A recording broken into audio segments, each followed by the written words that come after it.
Judgment. May I please, Lordship?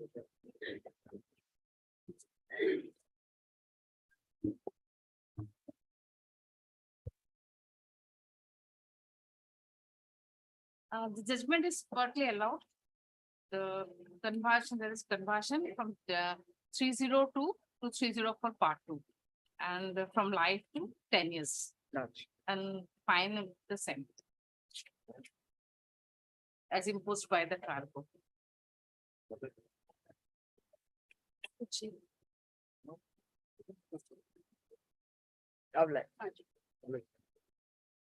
May I please, Your Lordship? Lordship, I need some accommodation in item number 7 of this daily list. The learned amicus curiae is unable to attend the court today. Huh? The learned amicus curiae is unable to attend the court today. That's because his wife is not well. Why is not right? They're right. Adjournment prayer has been made on behalf of Mr. B. Prasad, learned amicus curiae, on the ground that his wife is not well. Ms. S. Jahan, additional PP, submits that she has got no objection to the prayer for adjournment. To sub accordingly, list this matter after After 2 weeks. 2 weeks. Much obliged.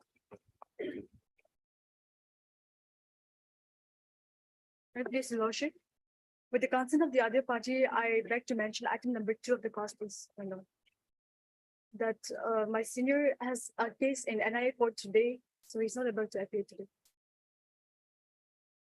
Evidence matter. Okay, right. On the prayer for adjournment made.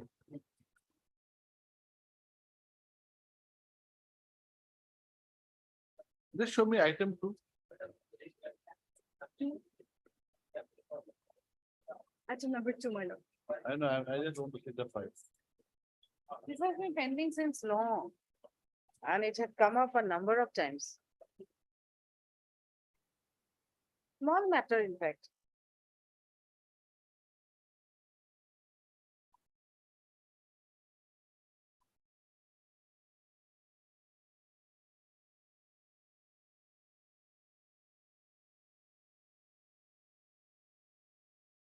What to do? And by showing it as part heard, It was heard once. but then as per the notification issued by the High Court, part heard stands released. If the matters are not heard within a month. So now it is gone, more than a month has elapsed. So there 22. So Okay, right on the, why do you want to adjourn the matter, madam? My lord, actually, my senior has a case in NIA court. Oh, Evidence- so is it more evidence. important? And High Court is more important than the High Court. You cannot, Huh? the time collided, my lord. Huh? The time collided, The timing collided, my lord. collided. So if there was a case between the High Court, in the High Court and Supreme Court, you would choose the High Court. And if you, then there is a case between the High Court and the District Court, you would choose which court? No, my lord, actually, the witness is coming from the outstation today, that's why. Okay, right. On the prayer for adjournment made on behalf of Miss, As no, the Go- council, Burgoyne. S. Borgohain. On the ground that he has to examine a witness in the NIA court. NIA court. Come on, the matter is adjourned for how long? 2 weeks, my lord. For 2 weeks. You're going to examine him for 2 weeks. No. In your convenience, my lord. Is adjourned for a week. This is the matter today. Obliged, my lord. May I please, Lordship? I'm hearing item number 6. 6. Yes, Lordship. My learned senior counsel is going on a cataract operation. Who's going for cataract? Cataract operation. Huh? Who? Learned counsel. Who is the learned counsel? Yes, that's. Adjournment prayer has been made on behalf of Mr. S. Das, learned counsel for the appellant on the ground that he is going to undergo a cataract operation. Full stop. According to religious matter after 2 weeks.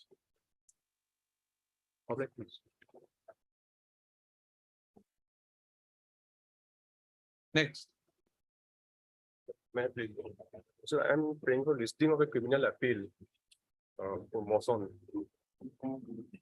why is it not being listed? When My lord, do you want it listed? any date, my lord. Day after tomorrow? Or wait, today's Thursday. Next week, my lord. Today's Thursday. Can it be listed to? Wait for motion. Tomorrow.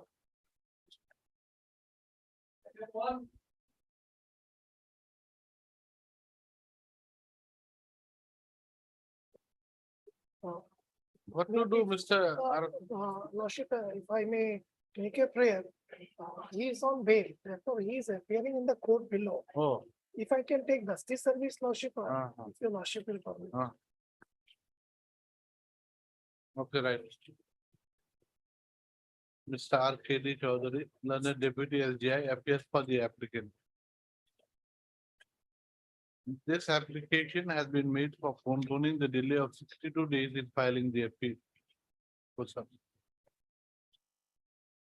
As per office note dated 18/7/2023, unserved notice has been received with the remark in inverted commas, insufficient address, comma, RTS. Inverted comma close. Mr. R. K. D. Chaudhary submits that the respondent is appearing before the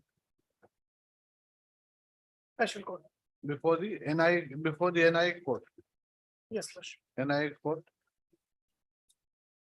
in connection with RC 04/2021/NIA-GUW.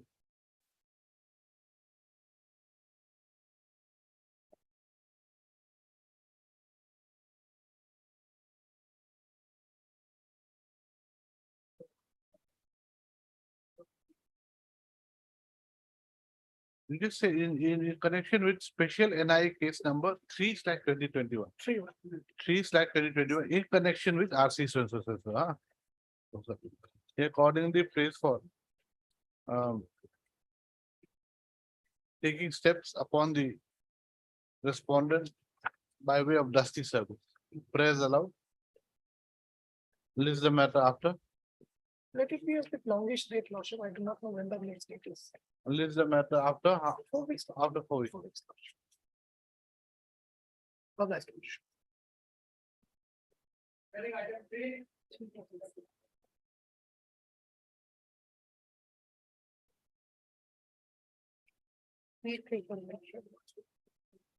In this matter, my lord, prosecution has convicted the accused on the basis of witness one, Prosecution cannot convict. yes, Only trial court can convict. sorry, trial court has conviction given on the basis of witness 1, 3 and 8. 8 is the Convicted on the basis of PW 1, 3 and 8. PW 1, 3 and 8. 1 is the informant. And 8 is the child witness and C. Child witness. Yes, my lord, daughter of the deceased, my lord. And C happens to be projected at eyewitness, my lord. And 8 8 is the eyewitness. and 3.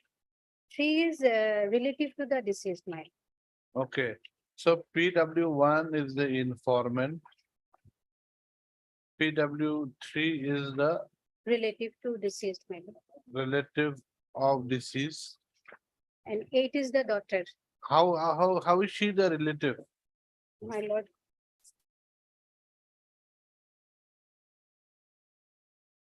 So eyewitness is PW 8, Uh, is it? My lord, 3 is the elder sister of the deceased, Elder sister. elder sister of the deceased.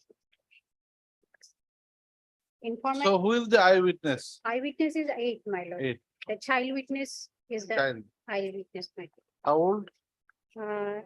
At the time of deposition, my lord, 7 years. 7 years. At the time of occurrence of the event, 7 years, my lord.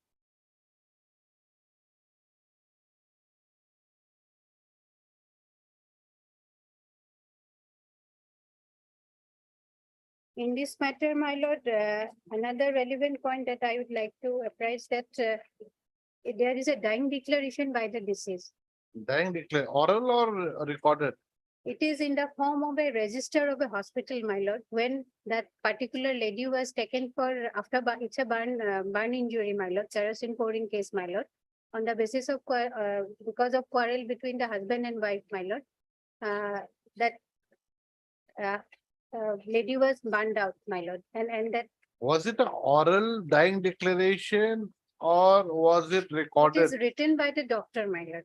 written by the doctor? Doctor. Who happens to be the first attending doctor whenever she was took to the, she was. taken Recorded care by of doctor. Doctor, my lord. That is exhibit 5-1 and five, Exhibit five, 5. 5, my lord, 5. 5. And attending doctor's deposition is PW 10, my lord. Now let me have to the FIR first, my lord. Page 4 is the FIR, my lord, paper book. FIR dated 22/9/2011, my lord.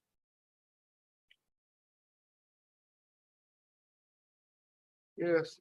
May I read it? I have the honor to state that above mentioned accused person had been torturing my younger sister Sri Nirmala Bodoloi physically as well as mentally in demand of dowry for a long period of time. Around 6 p.m. on 21/9/2011, while demanding dowry, the above mentioned accused though inflicted torture on my younger sister Sri Nirmala Bodoloi and accused number 1, that is my brother-in-law, poured kerosene on her and set fire to her inside their house, inside their own house, and thus caused grievous injury to her. Though she was immediately taken to the Nagaon Civil Hospital by a 108 ambulance, she succumbed to the injuries, burns on the way while being shifted to Guwahati for better treatment. I therefore earnestly request to investigate the matter and take necessary action and oblige.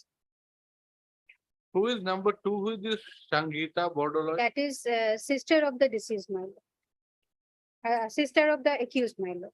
Sister of accused. Accused number 1. I'm Was- appearing for the accused number 1, jail appeal. And what happened to number 2? There is no such Was she condition. charge sheeted? No, my lord.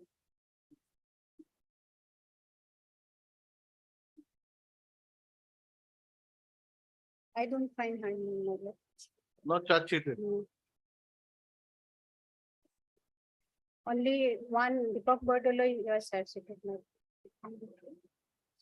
And no incriminating material has been found against name accused Sangeeta Bordoloi, so she was not substituted. It is in page 76 of the charge sheet. So 302.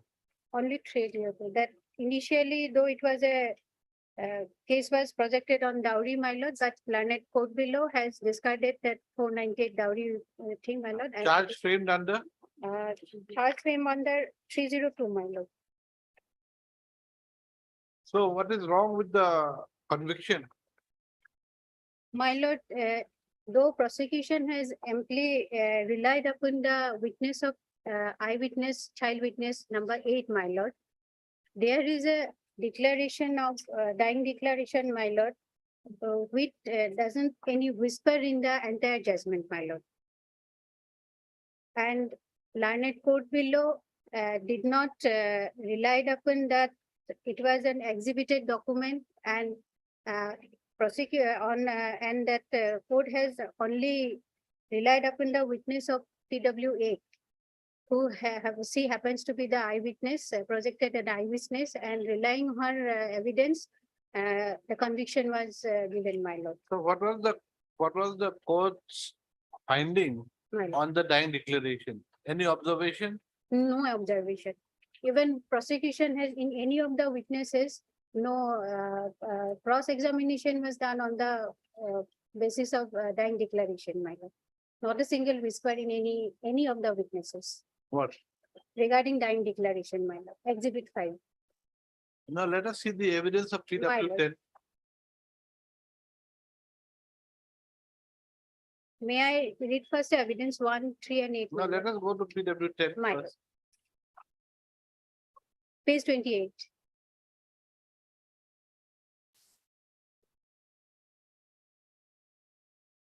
PW 10 on 21/9/2001, 2011, while I was serving as senior medical and health officer at BP Civil Hospital, Nagaon, I recorded the dying declaration in presence of witnesses Mohiram Das and Suraj Huda. Exhibit 5 is the dying declaration and Exhibit 5(1) is my signature. Next in cross, I have recorded the statement of victim that her husband is not responsible for her death and she was not set ablaze by her husband. Then, so, let us see the dying declaration. Which page is it? It is on Exhibit 5, my lord.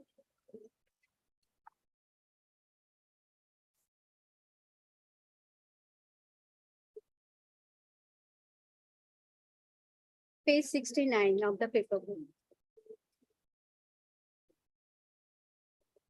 There are two seizure lists, my lord, one including that indicating that Madam, don't you understand what we're saying? my lord, Where is the dying declaration? 69 page, Exhibit 5.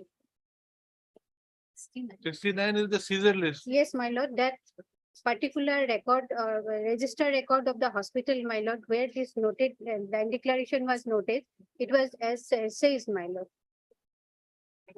IASI from This Paramananda is the data. Caesar list, madam. You don't understand the meaning of the dying declaration. But it's mentioned is in the seizure list itself is a dying declaration, my lord. I'm seeing the exhibit file, but it's not here. Exhibit 5 is a Caesar list. Ah, 69 is- This exhibit, account.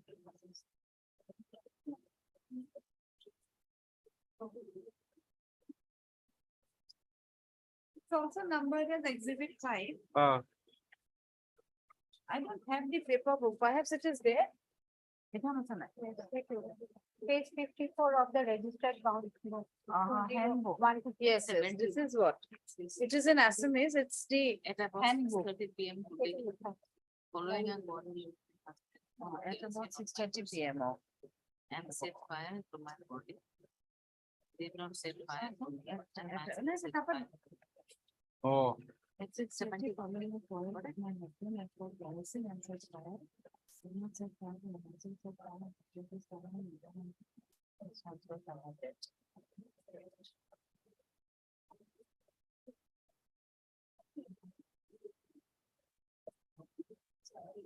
let us see the evidence of PW 8.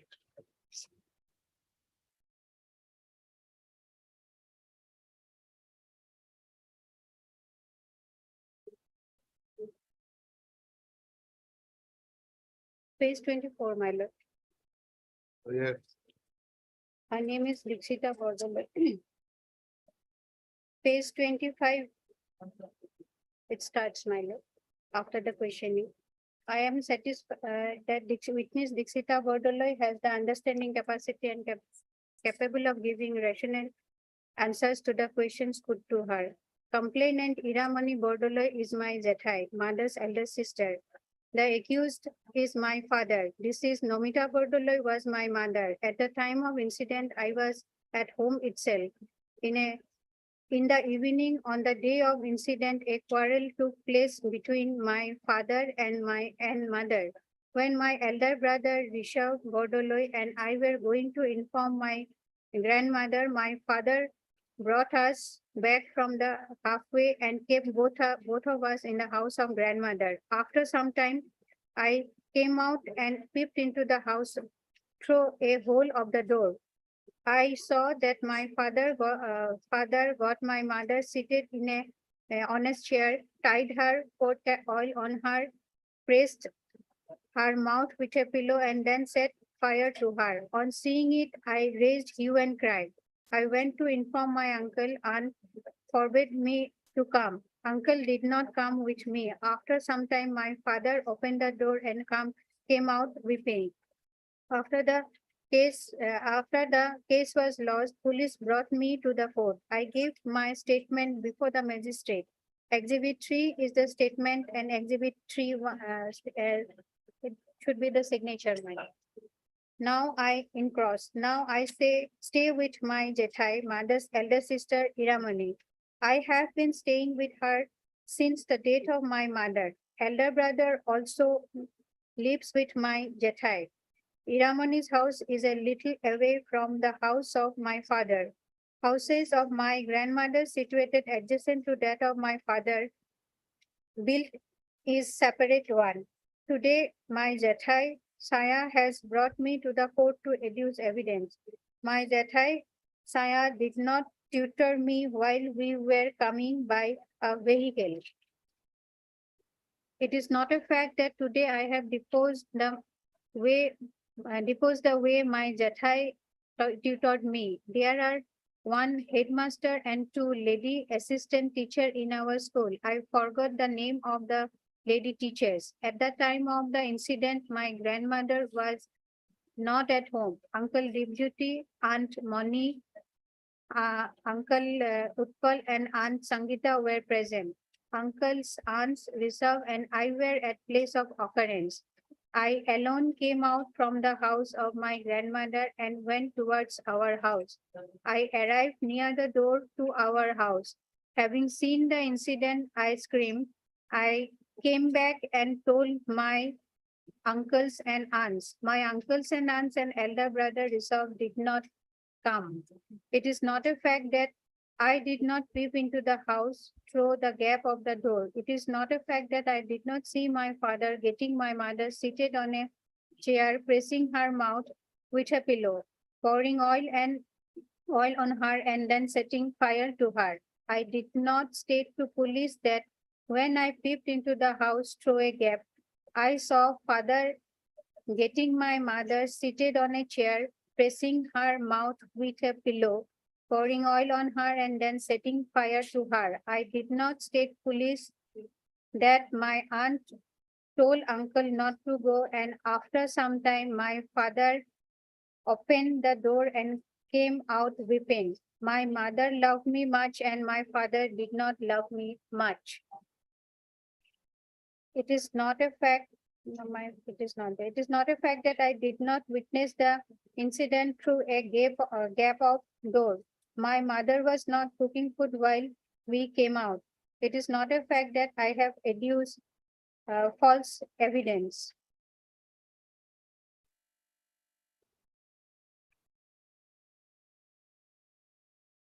So there is a contradiction. In fact, my lord, PW 11, who happens to be the investigating officer, my lord, he confirms that no such deposition was made before him by this child, my lord, regarding. In the Yes, in the one six Yes, one. my lord. But he herself said I have not stated, so contradiction is rather proved. He herself said I did not state. It was not required to be put to the police officer anymore. In 131, 113, my lord, deposition accused said that Nirmala died, but she committed suicide, my lord.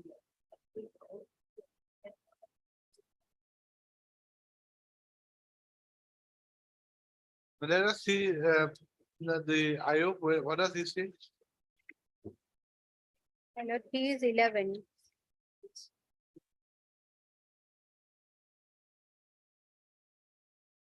Page 29, my lord, paper book. His name is Premananda Deka. On 22/9/11, I was working as SI of police in Roha PS. On that very day at 8 p.m., one Sayamani verbally informed the officer in charge of the Roha PS to the effect that Sister Nirmala Bordoloi was burned by her husband Deepak Bordoloi by setting fire. She also informed that accused for kerosene oil on the body of her sister and set fire on her, causing severe injuries. Thereafter, 108 service was called and injured was taken to BP Civil Hospital, Nagaon. The OC of the police station receiving such verbal information recorded Roha PS GDE number 510 dated 21/9/2011. Exhibit 4 is the extract copy of GD entry recorded by the OC of Roha PS. The OC of Roha PS entered me to make preliminary investigation, entrusted me to make preliminary investigation into the information so received. Then I made visit the place of occurrence. On arrival at the site, the occurrence took place. I came to know that the victim was taken to BP Civil Hospital and was accompanied by her husband. So I went to the civil hospital. In civil hospital, I saw the victim was lying on the bed in serious condition. I have also found the accused person present there along with the family members of the victim. The family members of the victim exposed their desire to take the victim to GMCH. Then I brought the accused to the police station and interrogated him. On the next date, Hiramani Bordoloi, the elder sister of the victim, formally lodged written FIR before the police station. The OC of the Roha PS receiving the FIR registered Roha PS case number 148/11 under section 304B IPC and endorsed me to complete the investigation. Taking over the formal charge of investigation, finding the informant present in the PS along with the sister Hiramani Bordoloi, I examined them. Then I went to the place of occurrence, drew the sketch map of site of occurrence. I found 1 gallon of kerosene oil along with the half-burnt pillow and half-burnt sari lying in the spot. I recovered the says the same in presence of witnesses. After preparation of seizure list mark exhibit 2, exhibit 3 is my signature. 2-3 is my signature. I examined the witnesses found at the site of occurrence. Exhibit 4 is the sketch map and exhibit 4.1 is my signature. I have also seized 1 exercise book from BP exercise book from BP Civil Hospital containing the dying declaration of the victim. Exhibit 5 is the seizure list and exhibit 5.1 is my signature. Then I again interrogated the accused and arrested him. The accused forwarded to the judicial custody. On the next day, receiving information about the victim collapsed, I handed over the forwarding letter of the accused person for sending OC for sending him to PS and went to the civil hospital.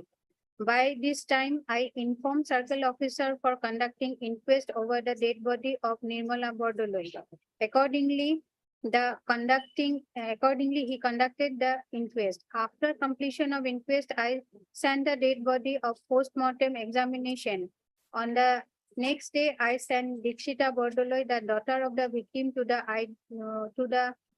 learned magistrate for recording her statement. I have also examined her under section 164 CRPC. Then I collected the postmortem report of the deceased on 26/9/2011 and says the dying declaration of the victim. On 2/10/11, I completed the preliminary investigation and handed over the case diary to OC concerned for completion of investigation and cross-examination. The distance between place of occurrence and police station is about 6 kilometers. After receiving verbal information, I made visit to the place of occurrence. I have not mentioned in the sketch map about the fact of whether the house was Assam type or RCC building. I did not examine Lassen Pator, Vidyadhar Bordoloi and Chitra Singh Bordoloi. I did not examine Nava Bordoloi, Zinaram Bordoloi and Hemanta Pater, my lord. I did not examine Shrutimani Utpal and Sangita as witness. Witness Hiramani did not make statement before me that her sister was in a position to speak, but her speech could not be understood. Witness Iramani did not make statement before me that accused person killed her sister by setting fire for not fulfillment of demand of dowry articles. My lord, here these two names are sometimes it is written and Hiramani, sometimes it is Hiramani. That is the PW1, my lord. Anyway, that is not relevant. The My last portion. It is not a fact that witness Sayamani Bordoloi did not make statement before me that accused person since the day of marriage used to cause torture to the deceased. Saya Bordoloi. Yes, Sayamani Bordoloi. my- Saya, but then PW1. She is PW1 is Hiramani allies Hiramani, PW1, my lord. PW3 is Sayamani, Saya. Saya. Saya is Sayamani. Here is Miss Saya Bordoloi with me in it is not a fact that witness Sayamani Bordoloi did not make statement before me that accused person since the day of marriage used to cause torture to the deceased and was driven out of three times from the house, and he took back the victim to his house, and on the very fateful day of occurrence, one Novakishore Gaokhua came to her elder sister and asked to see what had done by the accused. It is not a fact that witness Sayamani did not make statement before me that her elder sister and Shankar Jyoti went to the house of the victim and she followed them.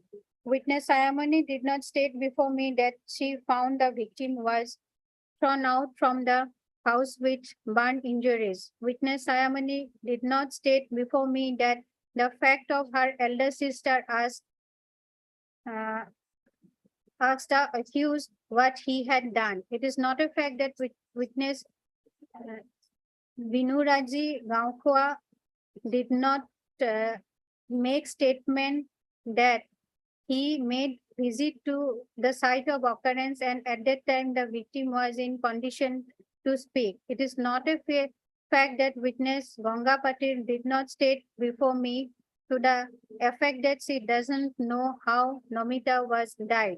Witness Dixita Bordoloi did not make statement that she witnessed the occurrence through the gap of the door. She did not make statement before me that she saw the accused person hold the victim tightly by pressing the pillow. I do not see the says article before the court today. It is not a fact that I did not make proper investigation of the case. So basically, My lord,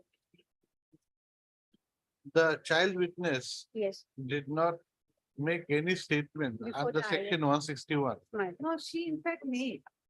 The contradiction was in a different No, context. you just come to his statement. Huh. PW11. Yes, I've seen the police's statement. What the contradiction is in a different context. Contradiction only to the extent of that she did not say that she saw it through the gap. That is a contradiction. Second is the contradiction is that she did not say that her father had tightly pressed her with a pillow. Otherwise, I've seen her 161. She said that I went to, after they fought, I went to a nearby house or grandmother's house. Father brought them back. And after that, they again came. And then they saw her father pouring kerosene. First, she said, we saw her father tying her mother with a rope. Thereafter poured kerosene oil. And then gagging her mouth with a cloth, not pillow. Not- Gagging her mouth with a cloth, he set her on fire. That is 161. 161. So this contradiction does not go to the other aspects. Contradiction only in respect of gap and pillow. Gap and pillow. So otherwise the child witness have seen.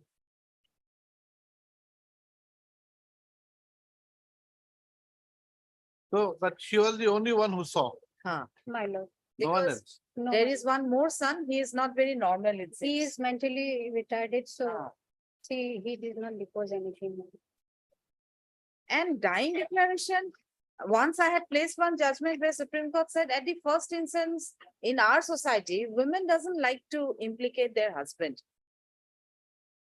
So it happens. So in her, Where is that? there is one, today I did not bring, but I had placed it on the earlier occasion.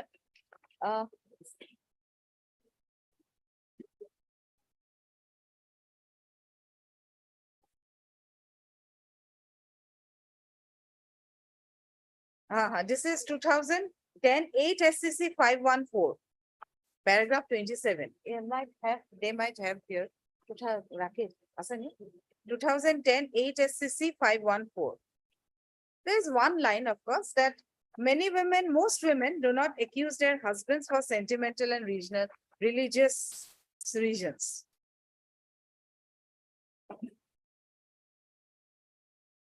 Two 2010 8 SCC.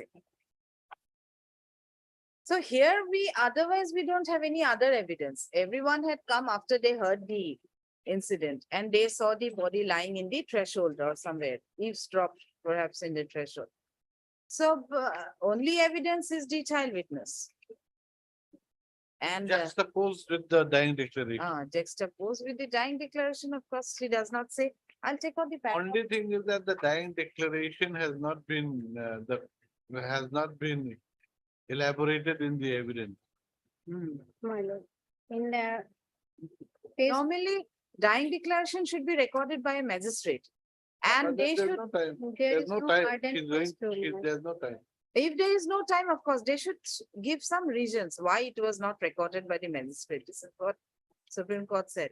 Here, of course, the police does not say anything about the dying declaration. Question नहीं किया? No. But it is. Then I recorded PM report Exhibited, my lord. and seized the dying declaration. Doctors at PW, 9.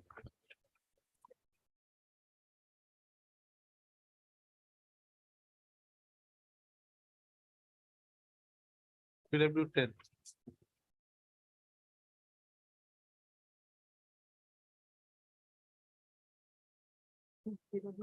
Nine. 9.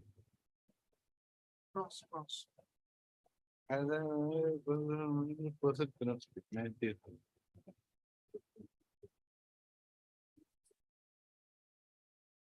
Who is this other? How did the? Let us see the dying declaration again, It start from 69 and. page 69. 69, relevant portion is 71, my lord. After that exhibit, second paragraph.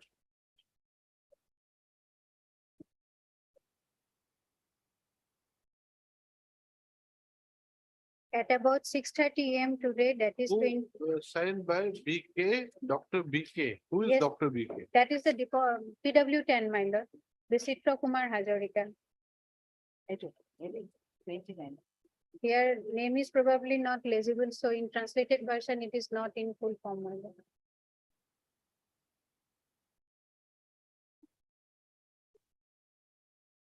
But there is not, what is in his evidence, My lord. there is nothing to show that he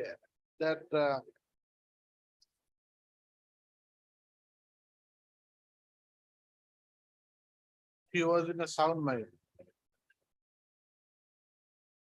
The victim. victim. Her sister said when she reached, she was not able to speak. speak. That's what. But That's there. in PW 1 and 3, my lord, when she was taking to the hospital, my lord, at that time she was in conscious state of mind, my lord. That was No, deposed. no, but then the conscious state of mind, My lord, you see, that has to be now set, at least stated by the doctor that she was conscious and was able to speak. That she was conscious enough to understand. Nothing has been stated here. That is not stated here.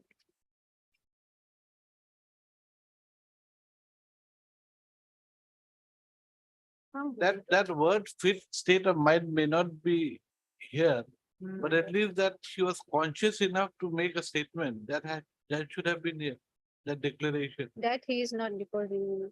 Huh? That is not in his evidence Then why, clearly. so why should we? So what is wrong with basing the conviction only on the submission made by the evidence made by the child witness? My lord, that it's a part of exhibit, my lord, that says a dying declaration, my lord, and himself, he has also signed this declaration as Who has said? court. Doctor's signature is there, So my what? lord, so, and as well as he is also in cross also, it is recorded. No, my but then we have also, it is the court who has to be satisfied that it was voluntary and truthful, and then that it could have been made. Now, when the sister herself says that she could not speak, she could not hear, I think. That's what she said. PW1 in her evidence has stated that she was somehow able to speak, but her words were unintelligible. Page 8. My lord.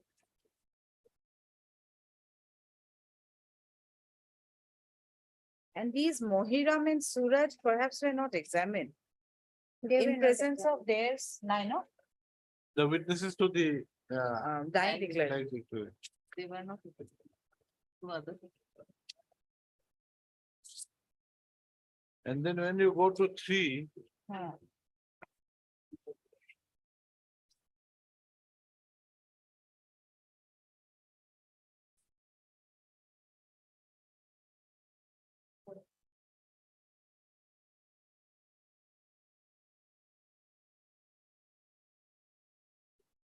So you will see the original, the way it is written here. The Lordship will see the exhibit 5. This one, the original. Lordship can see the original of exhibit 5. The way it is written is very unusual. In a register.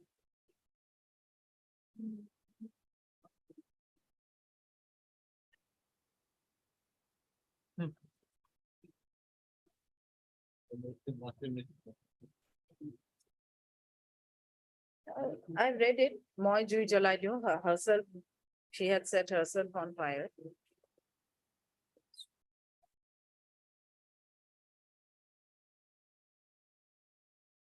Husband is not responsible. That is- But why should we believe the dying declaration?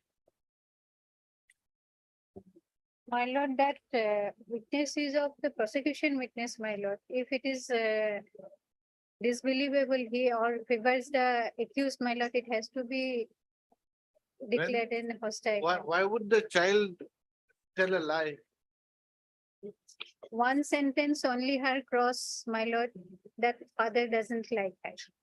I find that like. Huh? Father, she has more attachment Father towards her mother, not towards the father, my. That in cross, she stated that one But sentence. you see, so that shows how truthful the child is in fact. My lord. Both way it can be interpreted. No, child, they will tell you the truth.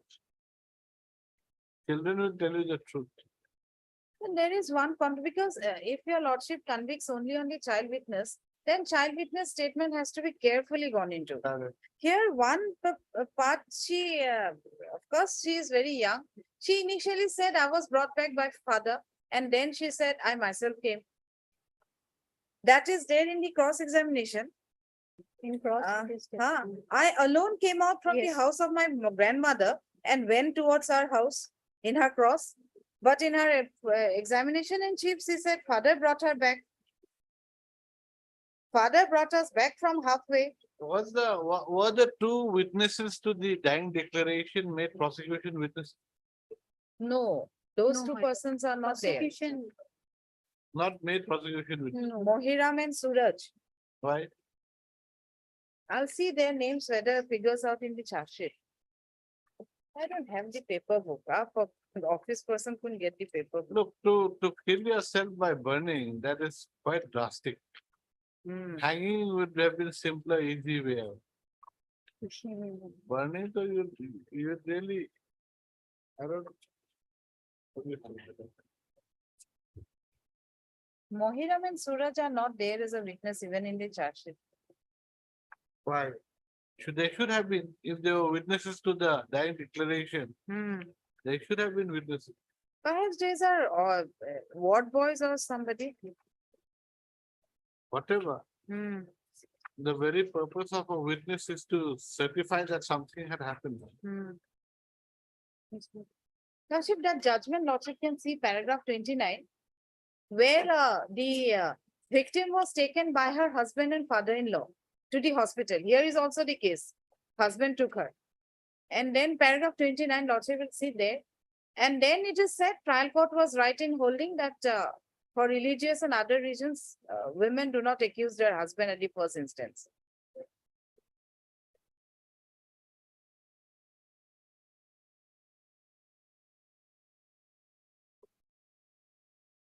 Dying declaration, dying declaration recorded when?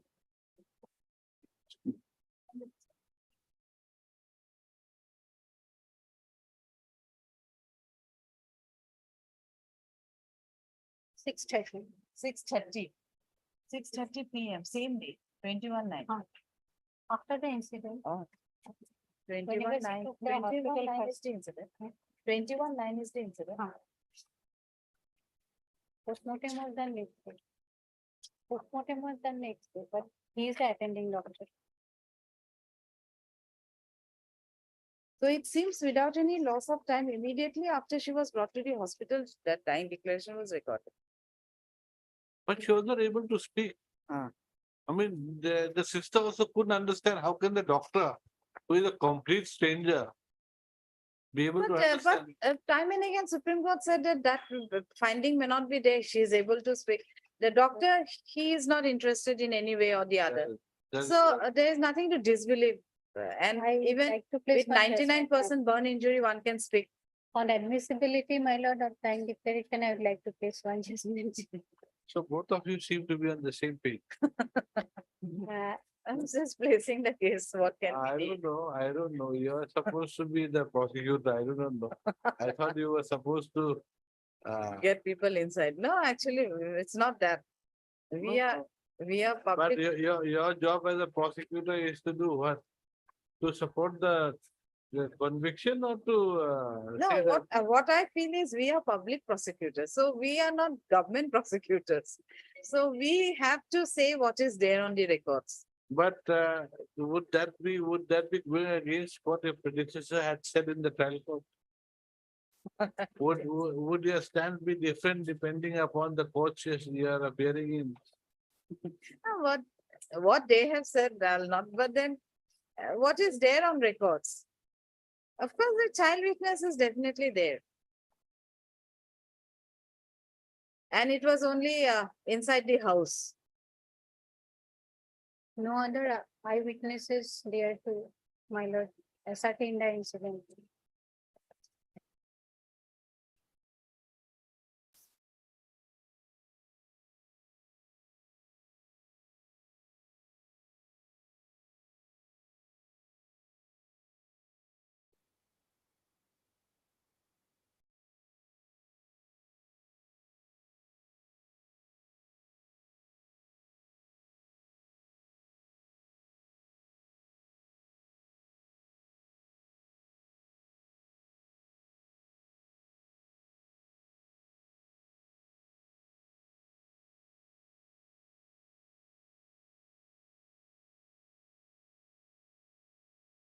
In fact, my lord, so far as making this dying declaration, my lord, there is no such material in the evidence that she has been influenced or something wrong had happened on the basis of which she was deposing in that way, my lord. In the similar line, Supreme Court has also mentions in that line, my lord. Otherwise, unless it is owed any doubt or any influenceness, my lord, so there is no reason of disbelieving that declaration also, my lord, as the person concerned is on deathbed, my lord.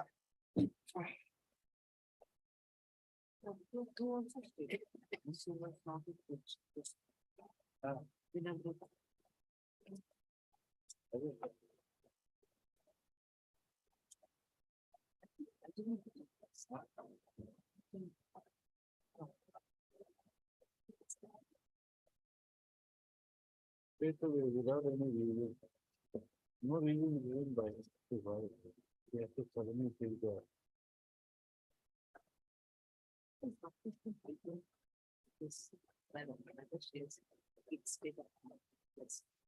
Relates your conflict. Whether it's conflict. Which state of mind is not necessarily because of the conflict in the. Not necessary. But then at least that she was conscious. Conscious. She can All speak. depends on the facts and circumstances of the Out event. here, no, you see, that the problem is, no attempt at explaining as to why the time declaration was required to be recorded immediately. Nothing is there. She had suffered 98-degree burn, 98% burn. Hmm. And the doctor who had stated that said that 98% who has got 98% burn is not in a position to speak. My lord. If you look at PW number 9. Come to PW number 9. Person cannot speak. Cannot speak. Now this doctor, I don't know, suddenly record. PW1, the sister, My lord. says that she could not understand what she was trying to say. PW2 says that she could not speak. How can the doctor, My lord. another doctor, say that she could speak, while the other doctor says person with 98% burns cannot? This is Dr. Mukut Bora and the other one. And then uh, the witnesses So to the I- said time declaration are also not made prosecution witnesses. Is page 21, my lord, that is the PW file. PW5. File. In his cross-examination, Ah. he is little bit enlightened regarding her speech ability, my lord. Page 25, 21, my lord. 21. Okay. He happened to be the independent witness, my lord. Uh-huh. It is not a fact that I did not state before the police. Page 21, my lord. got it? Yes. It is not a fact that I did not state before the police that when I reached the house of the accused, Nomita was alive and she was in a condition of speaking. I do not know how Nomita was Ah, stating. No. That is the different thing. She was in a condition to speak, but made by some person. But what did she say? Because the sister My lord, who also reached that place my lord. says that her sister spoke, but she could not understand what her sister was trying to say. Hmm. It's not that she could not speak. She Right. could speak, Yes. but it was Person is not unintelligible. understanding.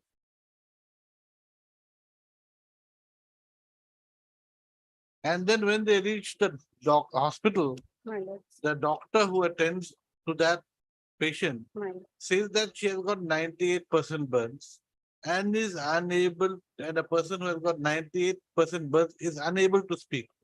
But this other doctor comes up and magically records the dying declaration.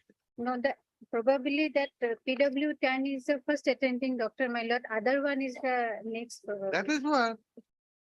Who So has done the 98% postmortem. burns, he sees, It is there. and within 2 I minutes, can she understand. becomes what? Yes, yes. 82% burns or something? No, it takes time to heal. In one judgment, I found, my lord, where their 100% burns is also there. Ah. But in a short judgment, my lord, Yes. she was. You see, it depends upon facts to facts. Fact to fact, it's very. Okay, because 100% burns might not have affected, or I mean, Same that the voice box and whatever. So it depends. Second degree burn. Let us see. I have 99%, but 100% I did not get. 100. Second can be. 100%. Anyway, let us see the 100% burn. Just I 100% got one one is line dead. there, my lord, nothing. One line, One okay. line.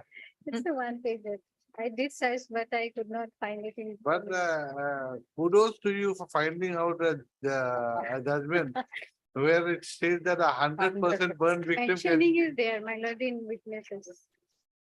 Paragraph, it is Paragraph, third paragraph, my lord, paragraph 8, three. 3. Just that. Whole her body sustained heart. Doctor examined Sensor found that the whole of her body had sustained 100% burns She of was second conscious, degree. but her condition was. She was conscious. And there's a dying duty for-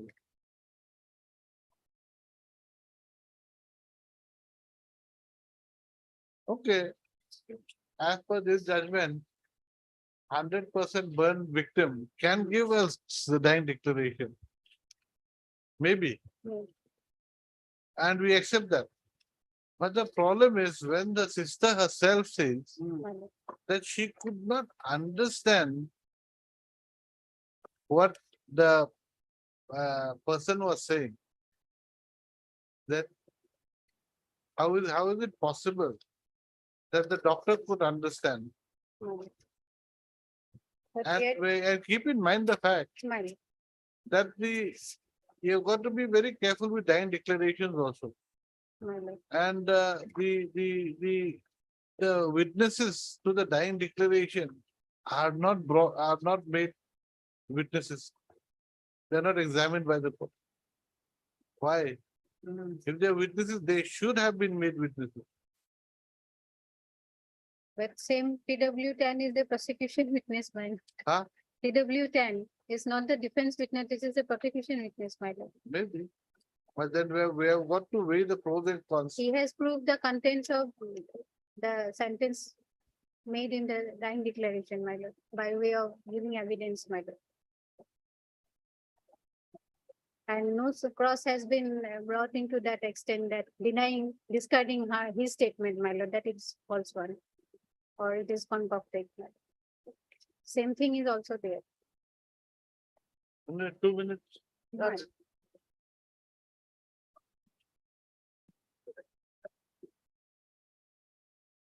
Yeah, no,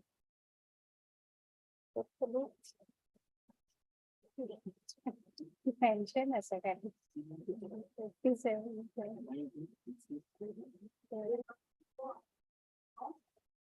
Wait to continue. Ah,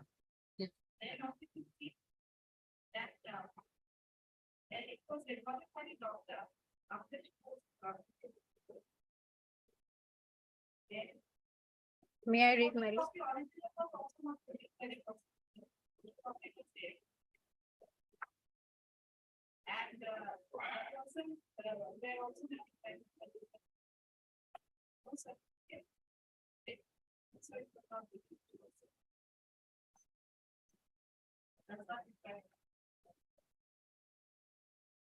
In yes, page 70, my lord, that that handbook register book containing pages 1 to 205 with Page? page 70, my lord, 70. 70 that say exhibit 5, Yes. part of exhibit. It at 1 it is mentioned that a handbook register, hardbound register book containing pages 1 to 205 with the dying declaration of the victim recorded by the doctor appearing is page 54. Yes, So scholarship logbook, probably this is the original book, my lord. maybe, but then you see, the problem is when there are witnesses Right. to a dying declaration, they should have been made with witnesses. And why did the doctor suddenly record the dying declaration? What was the reason given by him? There is no mention and reasoning, my lord. I don't know. What is the reason? If was it a police requisition? Was the person dying? Was it voluntarily done by that person? Only IO. Has IO it been mentioned by him that it was voluntarily done?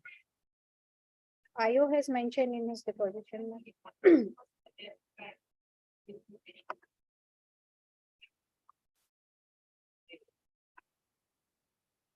How do you know husband was there?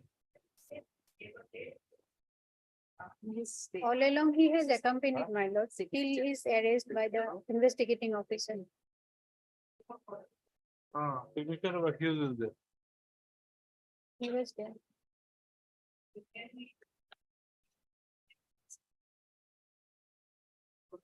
Signature of accused is there in the.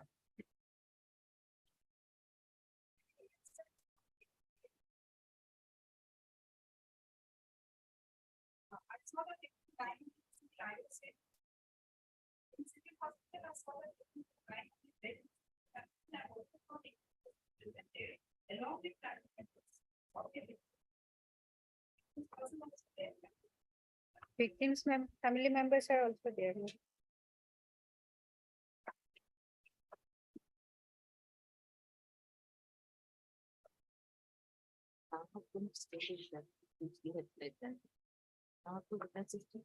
Hmm? The witnesses stated that she had made a retire.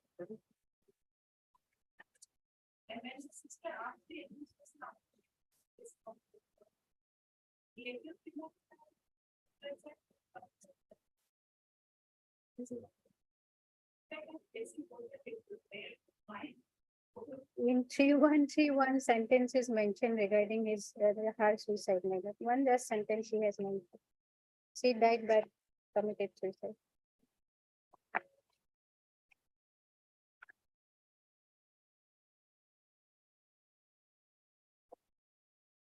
Now, did any of the witnesses say that dying declaration was made by the deceased?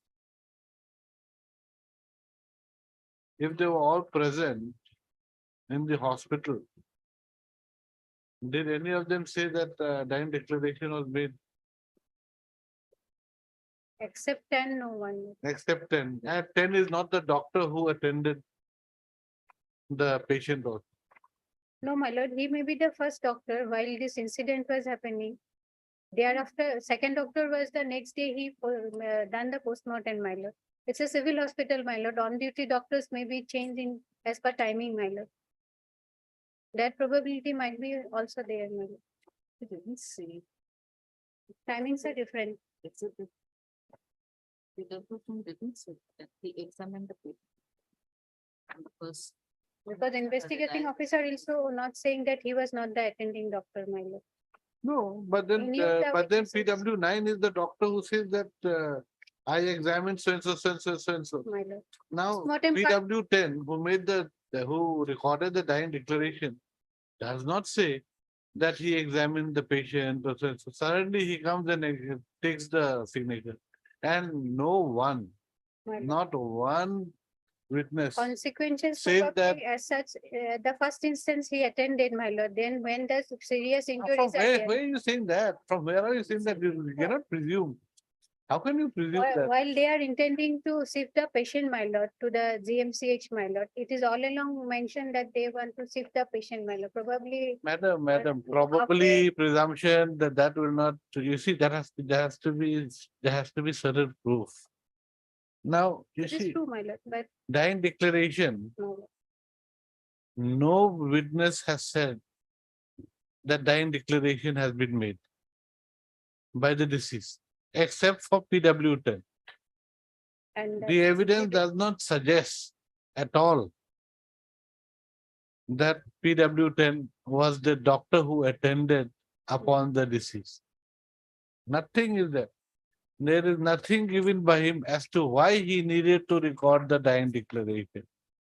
The witnesses who were present at the time of the dying declaration and who gave their signatures have not been made prosecution witnesses and have not been examined by the court. So why should the dying declaration be accepted? And especially when the earlier doctor has said that a person with 98% burns cannot speak. And this doctor, he could take the dying He is declaration. not thankful. That is there. That doesn't appear to be possible. There's something fishy beyond our knowledge. Maybe if you're going by probabilities, then maybe the said doctor and the accused knew each other also. Maybe. Maybe. That's So can we go by maybes? No. We cannot.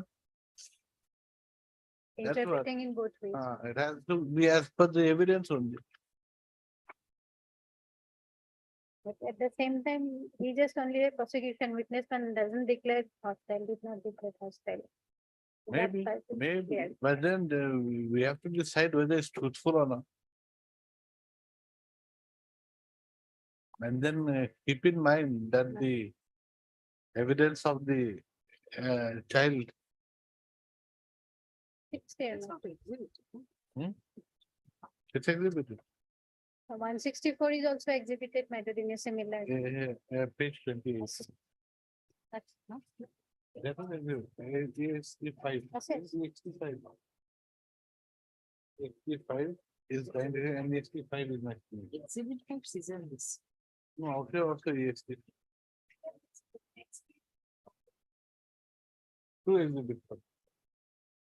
Seizure list content, two exhibits, 2-1 is also a seizure list, 5 is also a seizure list. No, it says EXT. 2 exhibit 5. Hmm? 2 exhibit Two 5. exhibits. Two It was exhibits, 1 dying declaration and 1 scissor list. 2 and 5, my lord. Seizure list is 2. Scissor list is exhibit 5. Okay, right. The That's dying all. declaration, that was. My lord. Right. Please. That is 164. 164. Let us see that page. No, I have no idea. Yeah. Let me say. Assets.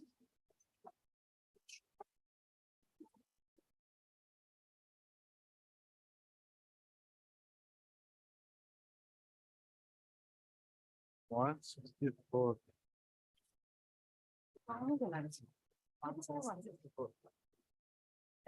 Was it exhibited? Lots of trees are there. It is there. No, it- Page 59. Check. Warren That is place, not I at went to the- the house. Similar. I was going there, my father brought me back, thereafter father kept me. Page? Page 60, 60.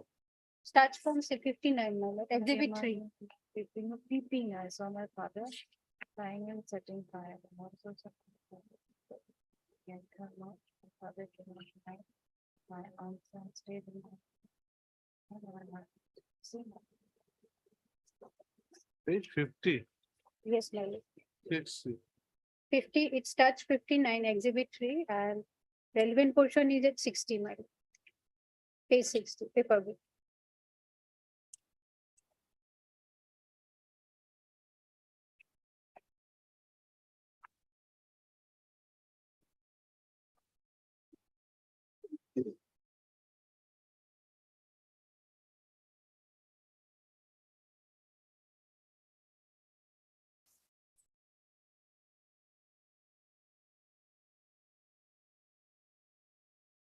Yes. This is exhibited also. This there next. Same. So 161.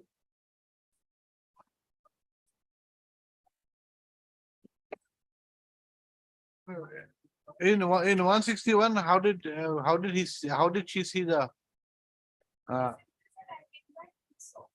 uh,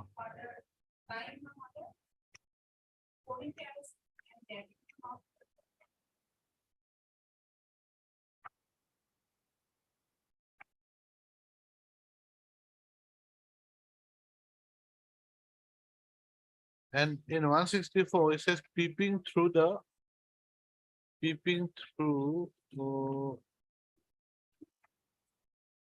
So the gap of peeping the through the gap of the door. Gap. Gap on the door.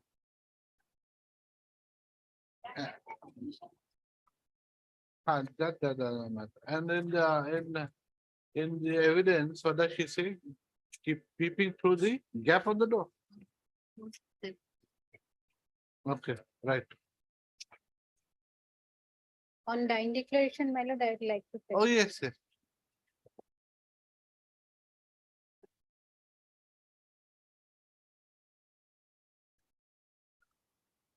Relevant paragraph is 20 to 10th line, my lord.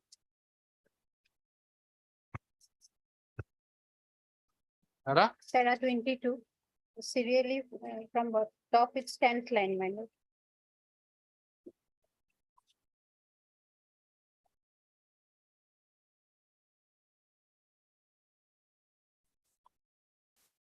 Page Ha, 630, evidential value. my lord.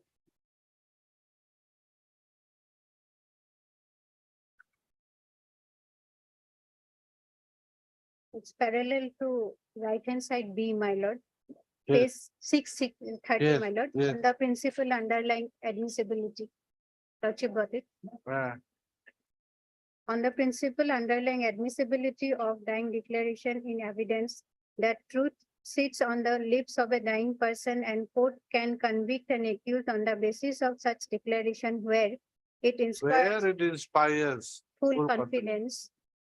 There is no reason why the same principle should not be applied when such a dying declaration speaking of cause of death exonerate Exonerates. the accused unless there is material available to form an opinion that deceased while making such statement was trying to conceal the truth, either having been persuaded to do so or because of sometimes for her husband.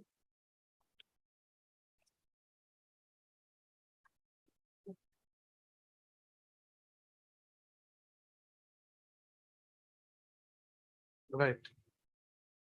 Heard Miss M. Meghali Burman, learned amicus curiae, and Miss A. Jahan, additional PP.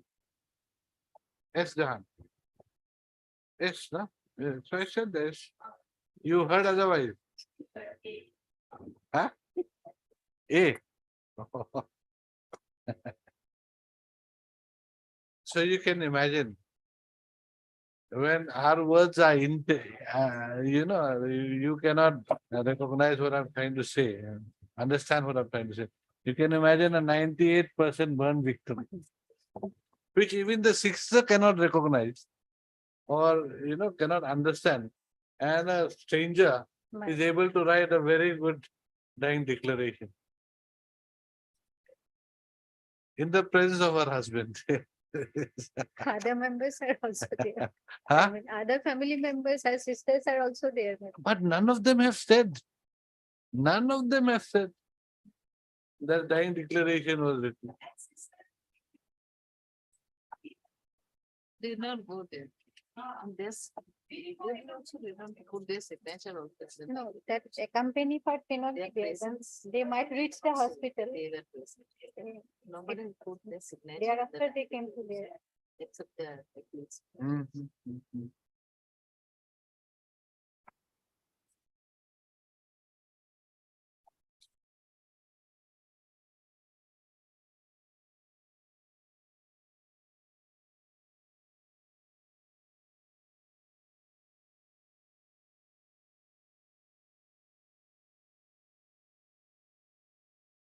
And the appellant also has not stated in his 313 statement My bad. that the deceased had made a dying declaration, No, he just only mentioned one sentence. even that though his suicide. signature is there in the dying declaration. No, that part is not. How maybe. May not, it's not. But put then to in the- explain that he was innocent, he could have said it.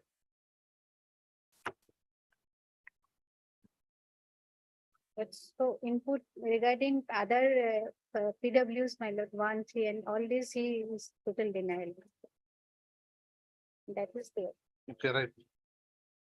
Um, This appeal has been preferred against impugned judgment dated 11/1/2019, passed by the Court of the Sessions Judge Naugong in Sessions Case number 417/2 as 417 bracket N slash 2011, by which the appellant has been convicted under section 302 IPC and sentenced to undergo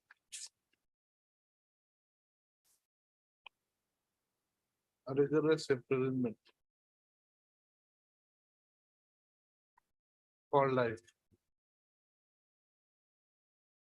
and also to pay a fine of rupees 10,000, in default, 6 months RI.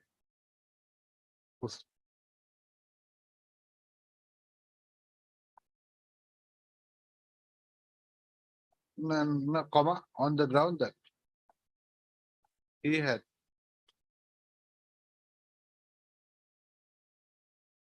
killed his wife by burning her, by pouring kerosene Yes, over her yes. body, over her head. Next part. When did they marry?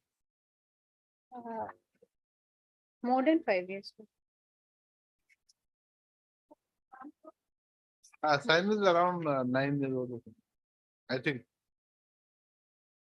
Okay, right. The Son says he's 12 years and daughter says he's 8 years. okay, Long. the prosecution case in brief is that the elder sister of the deceased elder sister of the deceased, who is prosecution witness 1, bracket PW1, filed an FIR dated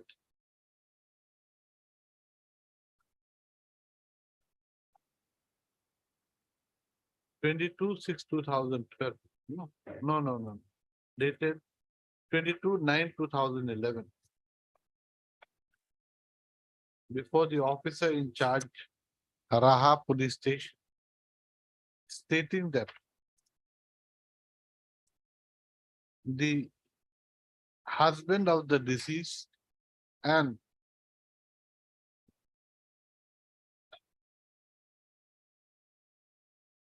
the sister-in-law of the deceased had been torturing the deceased, they had been torturing her deceased younger sister, demanding dowry.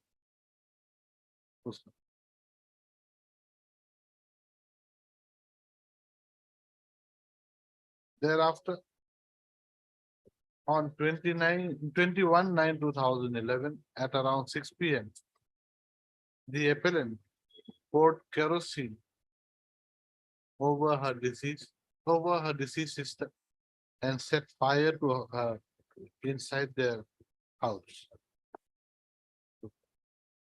Though the deceased was immediately taken to the hospital, to the Naugong Civil Hospital by an ambulance, she succumbed to her injuries / burns.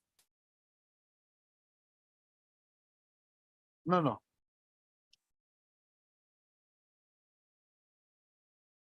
Though she's while being what is this? She succumbed. She shifted. No. Don't say though. Just say she was immediately taken to Naugong Civil Hospital by an ambulance. Thereafter, the deceased succumbed to her injuries while being shifted to Guwahati for better treatment. In pursuance to the FIR submitted by PW1, Raha PS case number 148/2011 under section 304 bracket B IPC was registered.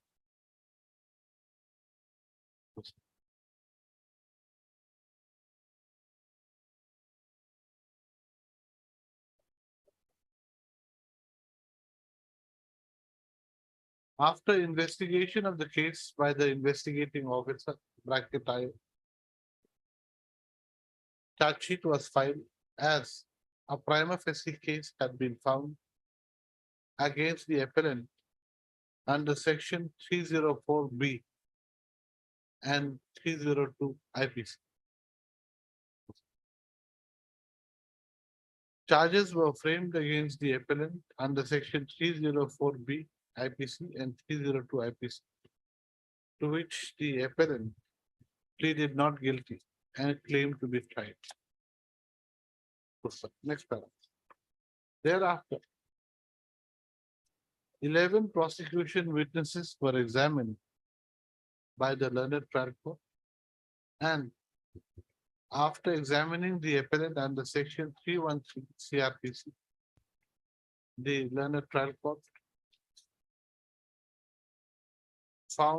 having found the appellant guilty of the offense under section 302 IPC, convicted him under section 302 IPC.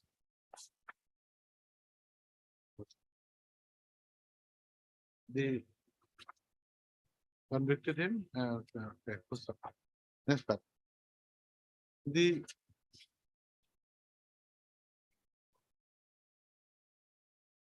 learned amicus curiae submits that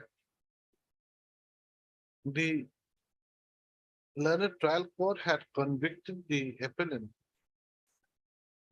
solely on the basis of the evidence given by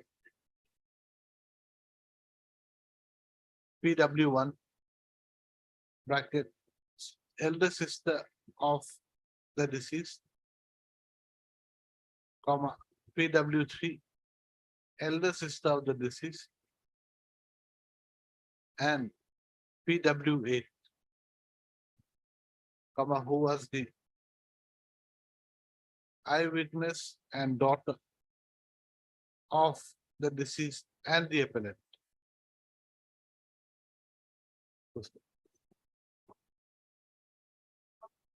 The next paragraph, the learned amicus curiae submits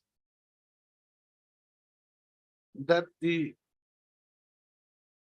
though the evidence of PW8, comma, who is the eyewitness, is to the effect that she had seen her appellant father pouring kerosene over her mother and setting her on fire, comma. The dying declaration made by the deceased and which was recorded by a doctor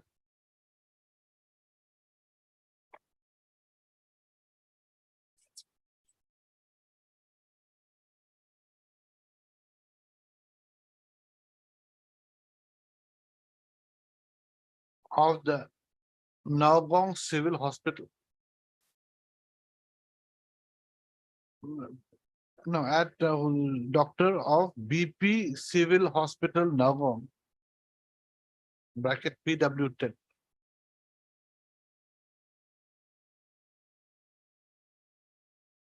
Shows that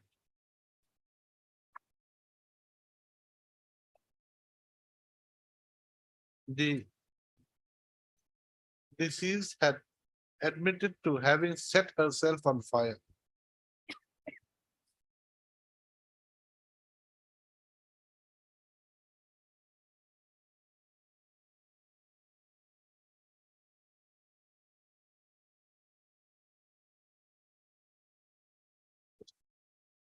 She accordingly submits that as the dying declaration of the deceased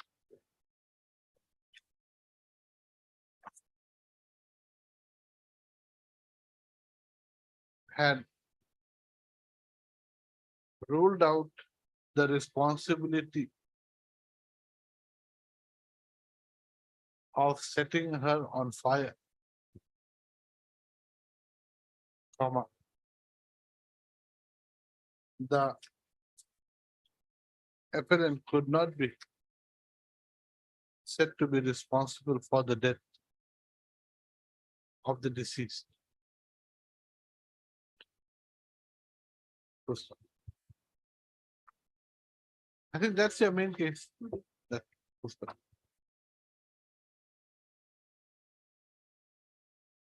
Next para, the learned amicus curiae also submits that though though the doctor who had attended upon the deceased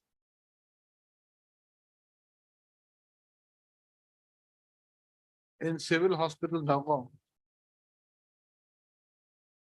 had stated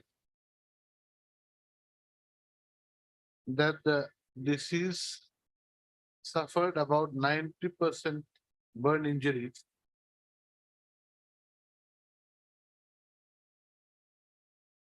Comma. The same would not have um,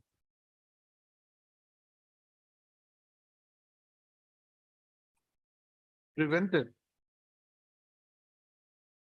the disease from no, did not prevented that disease from making a dying declaration, as even a person suffering from 100% burn injury is able to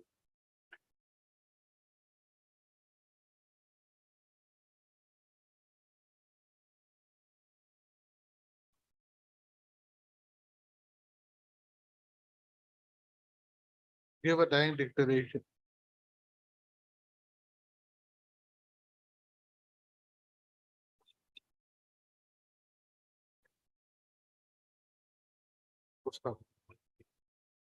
In support of submission that a person suffering 100% burn injuries can give a dying declaration.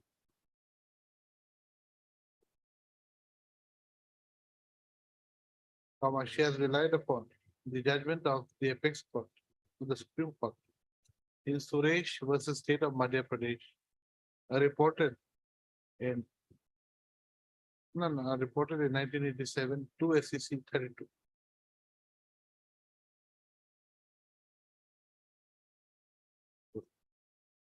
The learned amicus curiae also submits that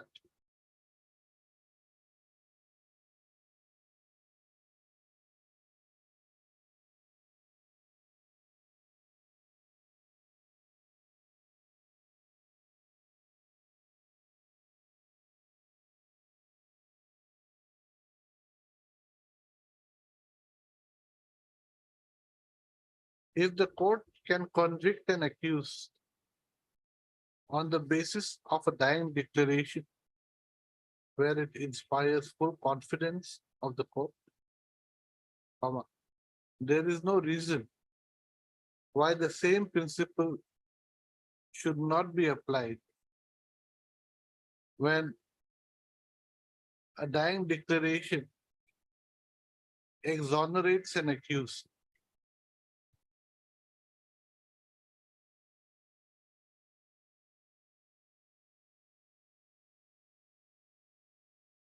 from the act of causing the death of a disease. In this respect, the learned amicus curiae has relied upon the judgment of the Honorable Supreme Court in Ramesh Kumar versus State of Chhattisgarh, reported in 2001, 9 SCC 61. Next para. The learned amicus curiae does submit that as the dying declaration of the deceased had exonerated the appellant from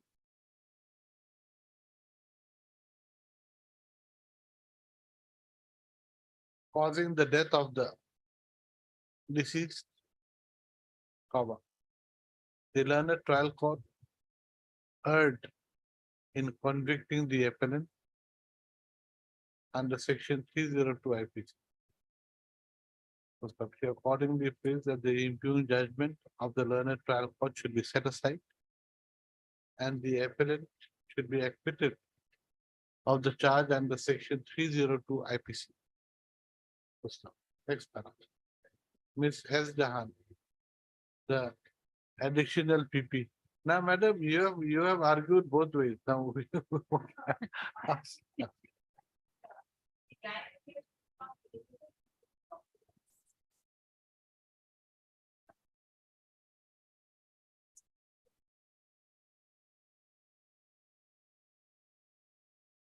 husband and family, what do you mean? Husband and his family, his side of the family. Ah. Ah.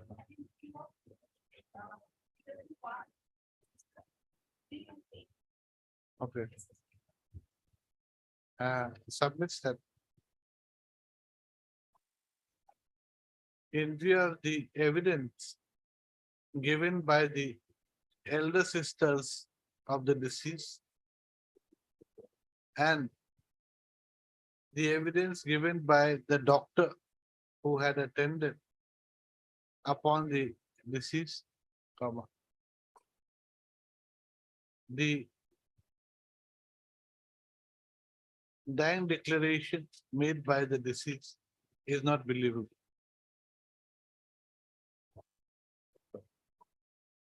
Further, the deceased having been taken to the hospital by the appellant and his side of the family,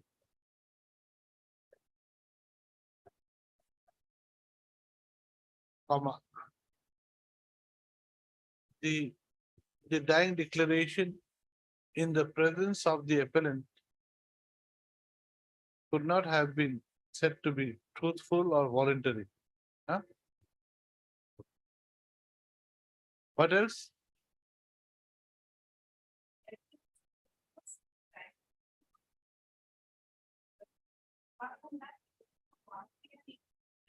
What's up? Further.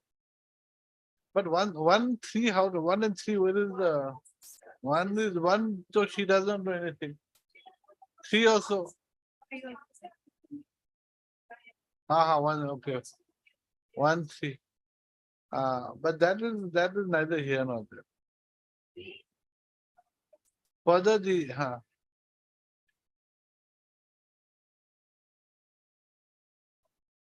nothing much, except that he did not say anything, that's all.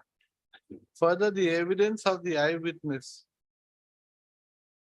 daughter of the appellant and the deceased, comma, who is who is PW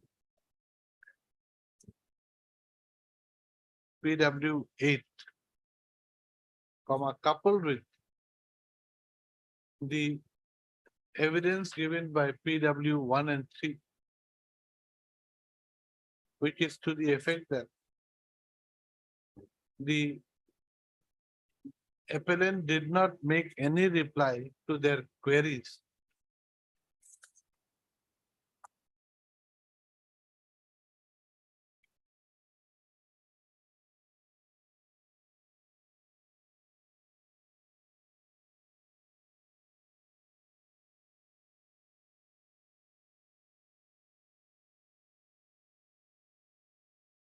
As to what he had done, comma, proves that the appellant had been guilty of causing the death of his wife.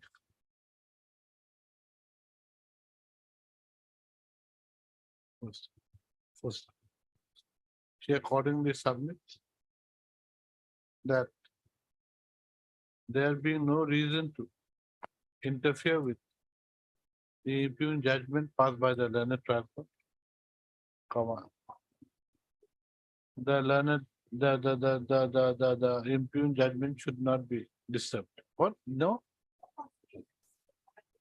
Full stop. And just before that, you just write.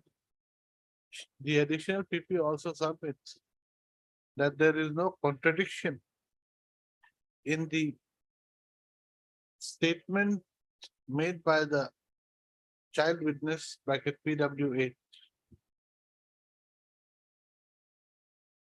under section 161 CRPC, comma 164 CRPC, and her testimony before the learned trial. That's all? Huh? That's right. Which goes to the root of the matter.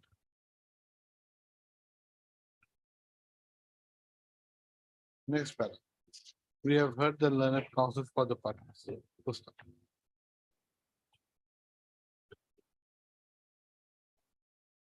The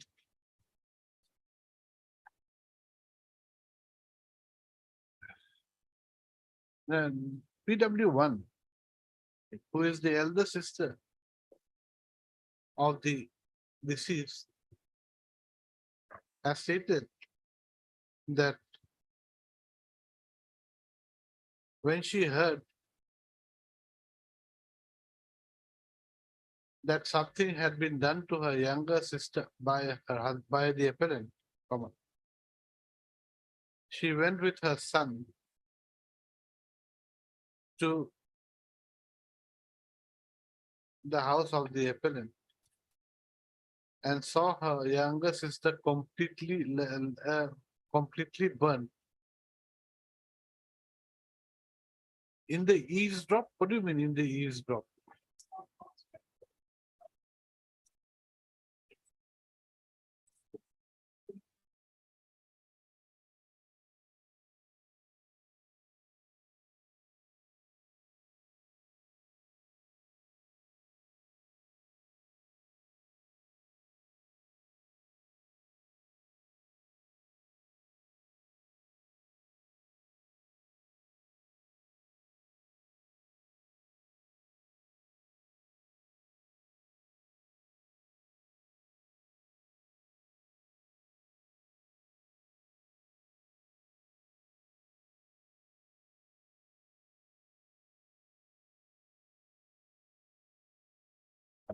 One of the evidences that's narrated, my lord, I'm just searching out. It's a leaning portion towards the veranda where that roof tin and veranda meets rainwater drops. In that But she particular was leaning. leaning against the fence over. No, I don't know it's what- written what was somewhere, the my lord. offense say? I'm just searching.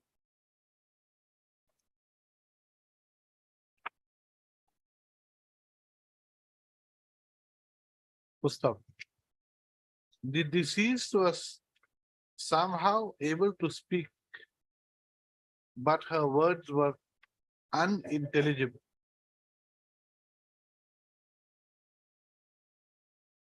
PW1 then asked the appellant as to what he had done. Upon which the appellant started chasing the son of PW1 to assault him. PW1 then grabbed her son and called an ambulance.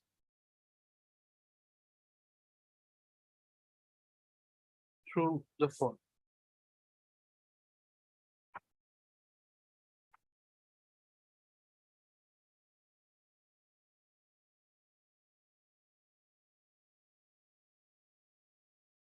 The ambulance arrived. No, thereafter her sister was taken by an ambulance.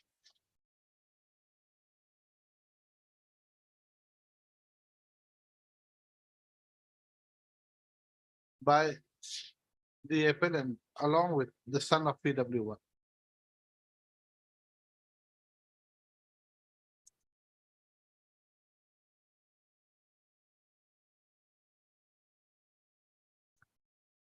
Thereafter, another, thereafter, another, thereafter another younger sister of PW1 arrived.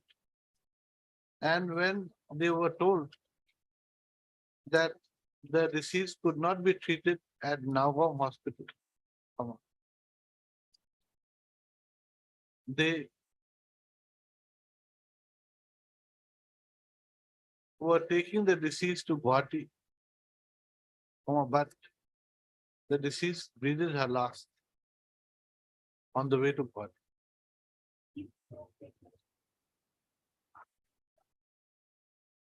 It's it's mentioned here. That water. Huh. Okay. Okay, she was lying there just outside the house. Whatever I said in the beginning, that she was burnt, lying. It's mentioned in page 40 Yes, of the huh? judgment. She saw her lying down, completely burnt. Lying down, completely burnt.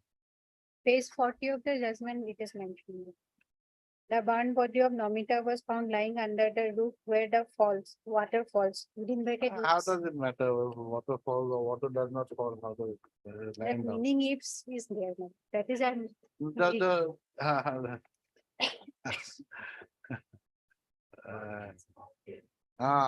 Yes. Anyway, yes.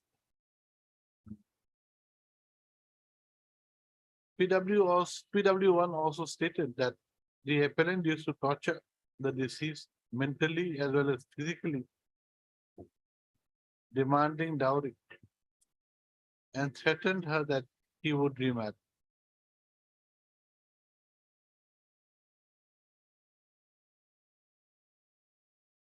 She also states that her younger sister was killed by pouring kerosene on her as dowry was not given to the appellant.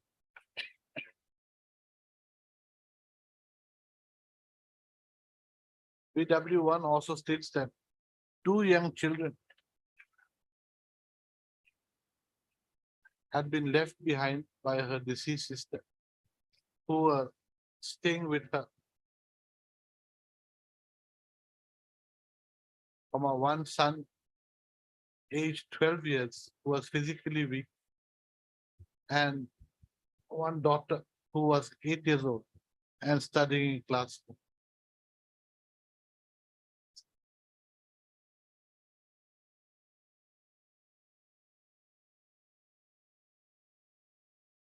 Subpara. In her cross-examination, PW1 admits that she did not see the appellant setting fire on her sister.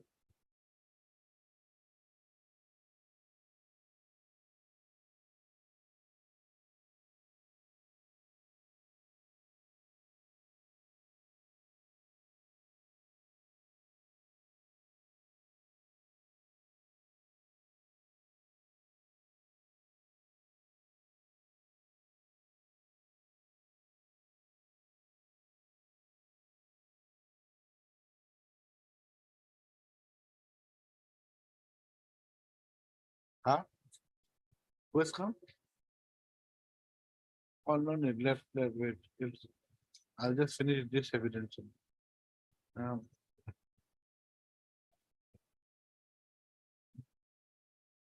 The marriage between the deceased and the appellant had lasted for 13 years. And as it was a love marriage against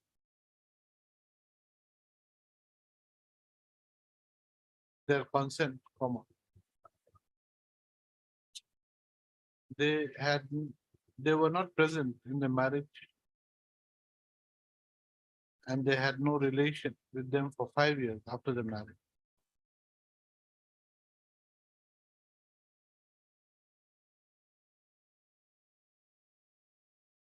Due to the torture meted out by the appellant to the deceased,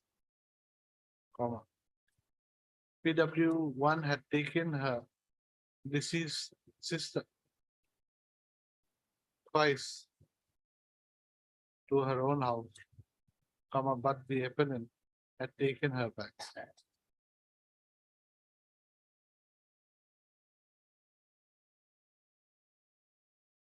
He also submits that. No, PW1 also states that she had submitted the FIR.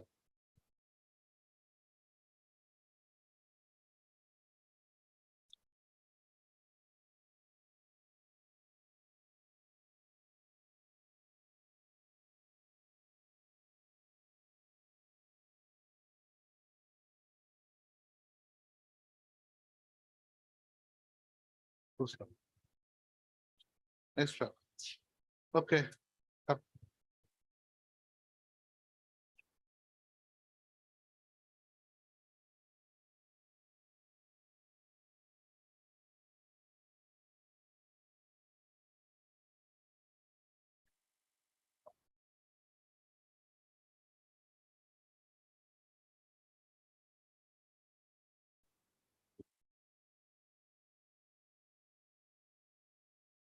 PW2, who is the younger brother of the appellant,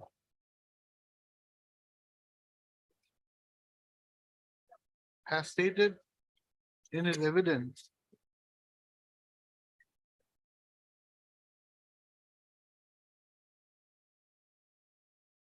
that he had heard that his sister-in-law had caught fire and died as a result of the same. He also stated that he was a seizure witness with regard to the seizure of a gallon used for carrying kerosene, partially burnt pillow and a partially burnt sari.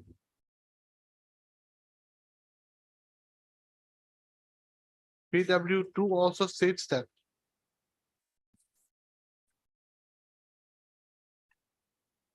wait. What have I said just now?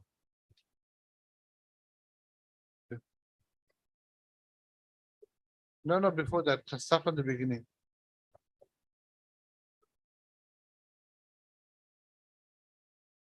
No, says stated that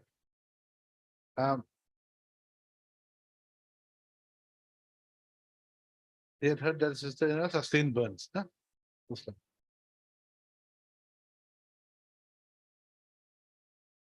When he came back from Mercy Nursing Home, Nagaon, where his father was admitted,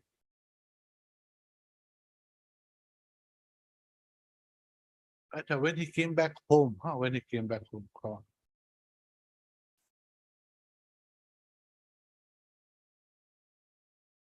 His sister-in-law did not scream when he went to freshen up.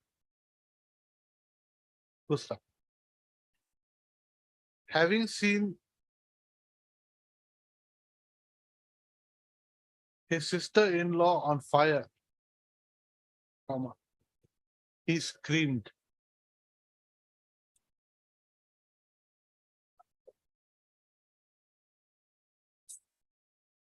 His sister-in-law was thereafter taken to hospital by an ambulance where she died. And nobody from his family accompanied his sister-in-law to the hospital. His sister-in-law died thereafter. And then he was his Caesar witness. Next, subpara. In his cross-examination, PW2 states that his sister-in-law was not in a position to speak.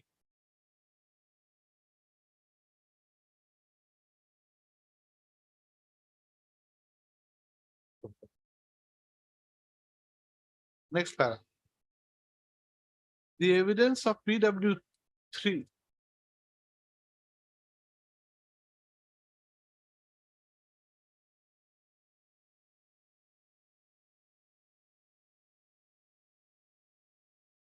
who is the elder sister of the deceased, but younger sister of PW1, is to the effect that 5 years after the marriage between the appellant and the deceased, comma, the appellant started torturing the deceased mentally and physically while demanding dowry. Yes, sir. Due to the quarrels that broke out between the couple, the deceased is to come to the house of PW3.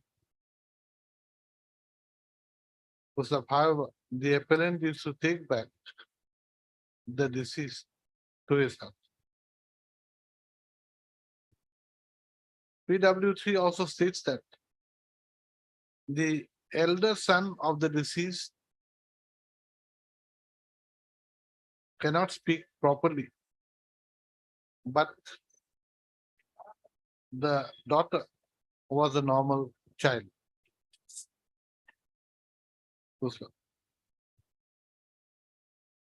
PW3 also states that around 6 p.m. on 21/9/2011, she was told by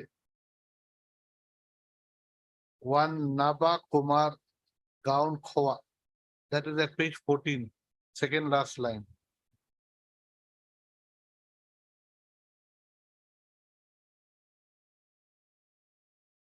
To go and see what the appellant had done. She accordingly followed PW1 and her son.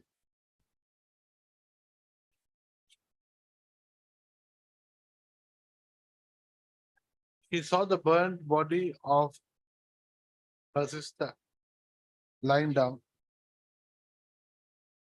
And when PW1 asked the appellant what he had done, the appellant said nothing. An ambulance was called by PW1 while PW3 informed the police. The deceased was taken to the hospital.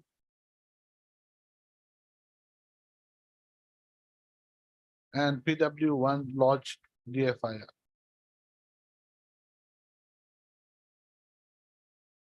As the doctor stated that the appellant could not be treated, the deceased could not be treated in the Nagaon Civil Police, the civil hospital. The deceased was being taken to Guwahati, where she succumbed to her injuries on the way to Guwahati.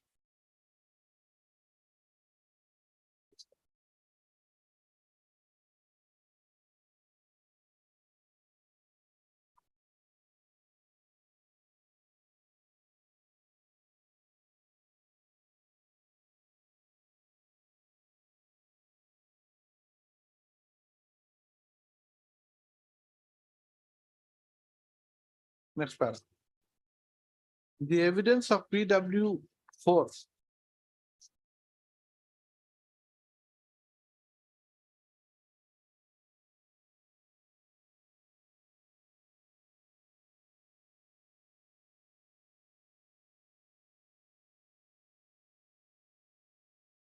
is to the effect that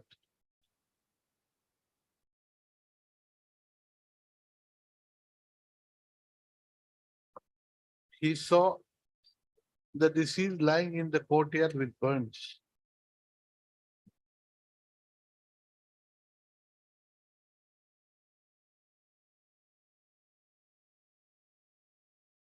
After hearing a commotion in the house of the appellant. He also states that the appellant was his nephew and that there was no quarrel between the deceased and the appellant. Next para. The evidence of PW5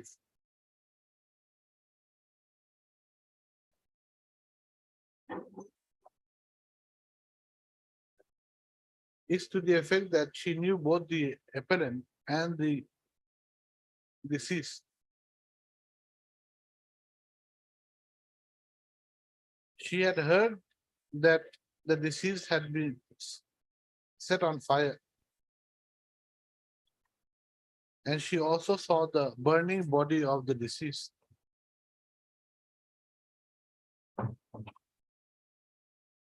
She saw the burnt body of the deceased and also saw that the appellant, that the deceased was able to speak.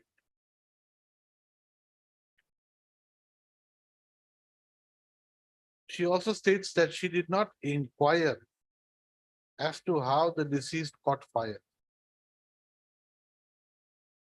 The deceased was thereafter taken to hospital where she died. She also states that she was the She also says that she signed the inquest report conducted, no, made, inquest report made by the magistrate in respect of the dead body of the deceased.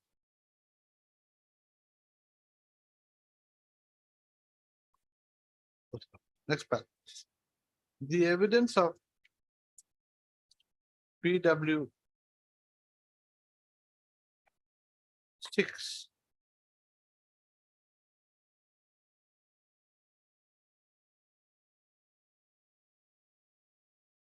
is that he heard about the death of the deceased.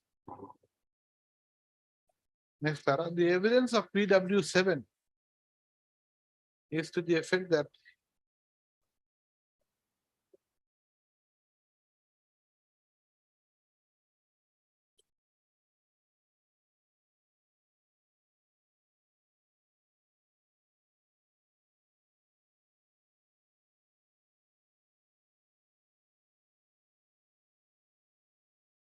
there is something wrong with it. Page 23.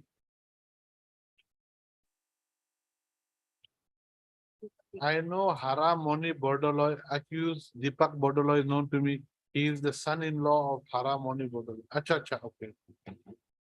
It's to the effect that he knew the appellant and the deceased.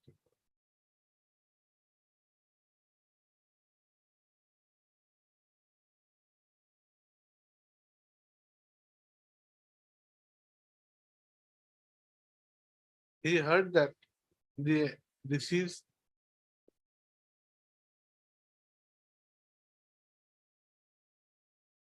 had died due to being burnt by fire.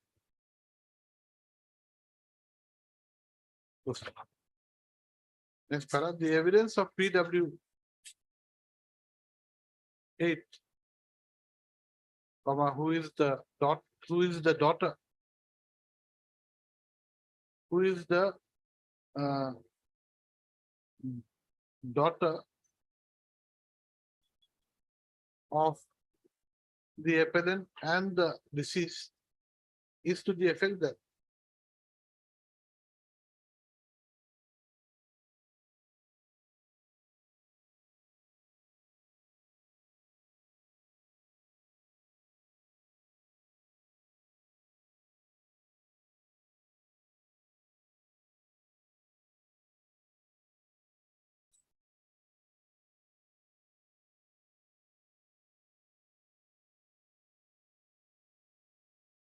she had peeped through a hole of the door of the house and saw her father seating her mother on a chair.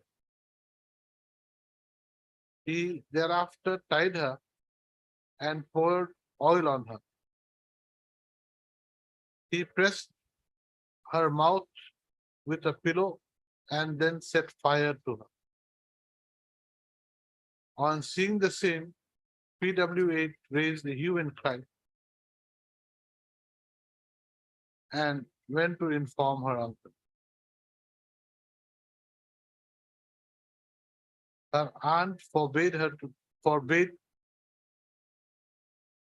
to come. Aunt forbade him to come home.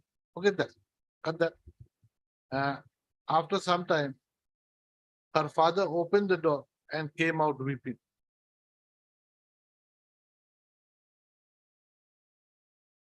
PW8 also states that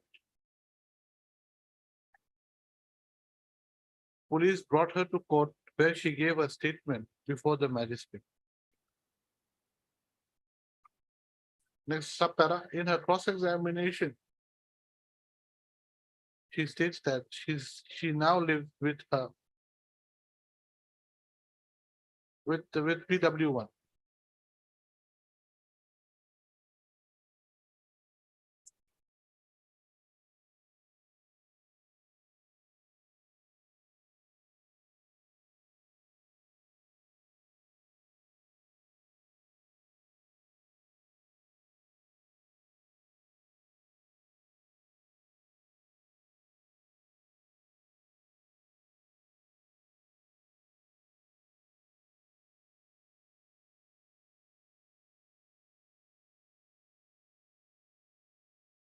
Subpara, it may be no, cut that. No, next. The deposition of PW9, who is the doctor who had attended upon the deceased in civil hospital Nagaon, is to the effect that at about 11:45 a.m. on 22/9/2011, he examined the deceased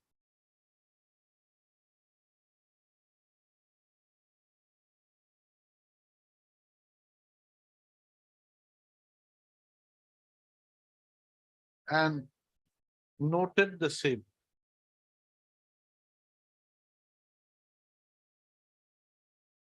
From page 27 in red, from here to here. Okay, page 27 of the paper book. Subpara PW9 states that in his opinion, the cause of death is due to shock as a result of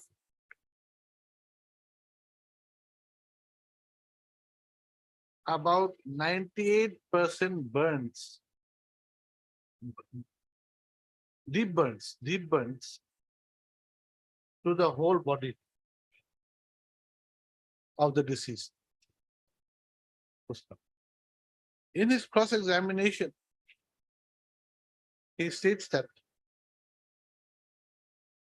if a person suffers from 98% burn injury, the person cannot speak.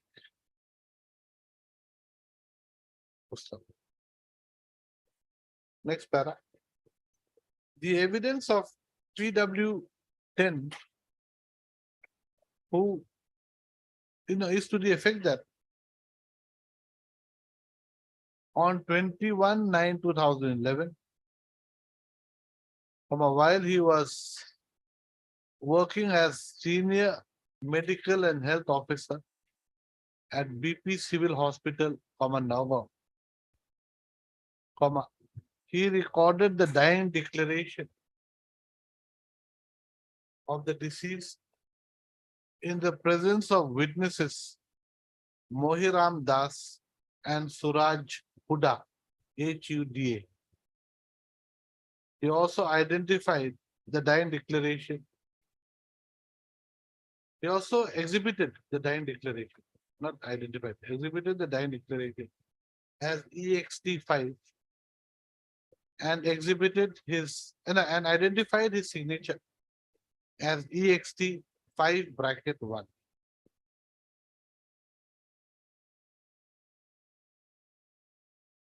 In his cross-examination, PW 10 states that he had recorded the statement of the victim to the effect that her husband was not responsible for her death and that she was not set ablaze by her husband. Full stop.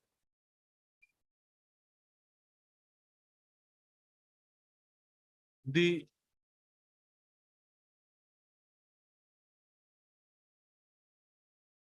evidence adduced by PW 10 is reproduced here in below as follows. Page 28 from here to here. Okay.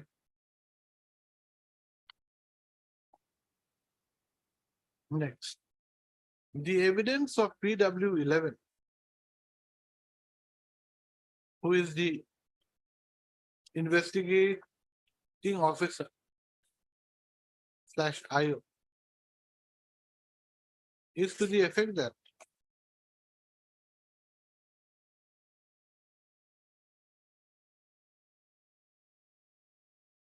on receiving the FIR, on receiving the information, he registered a case and started his investigation.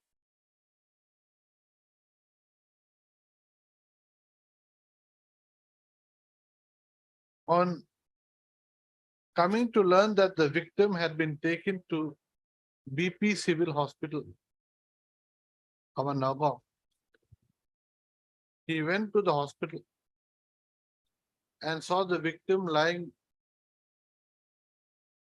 on the bed in a serious condition.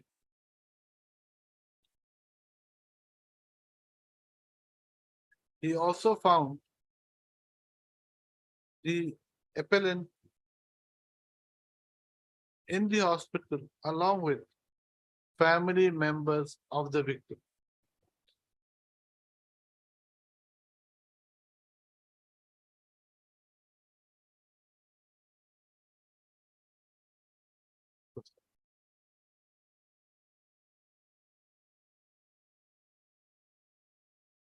He also went to the place of occurrence and sees 1 gallon of kerosene oil along with a half-burnt pillow and half-burnt sari from the spot.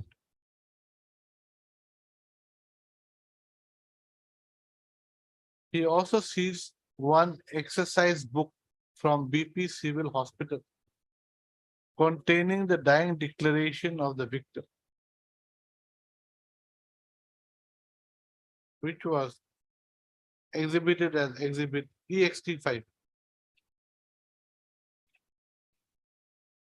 Thereafter, he interrogated the appellant and arrested him.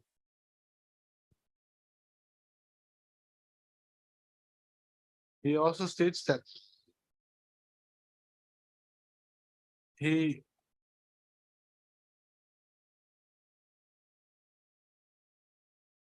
informed the circle officer for conducting an inquest over the dead body of the deceased, which was accordingly done.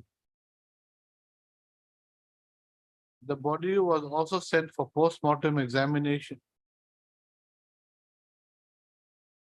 and that the appellant's daughter had been sent to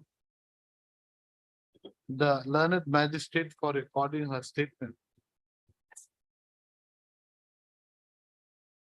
He had also examined the daughter of the appellant.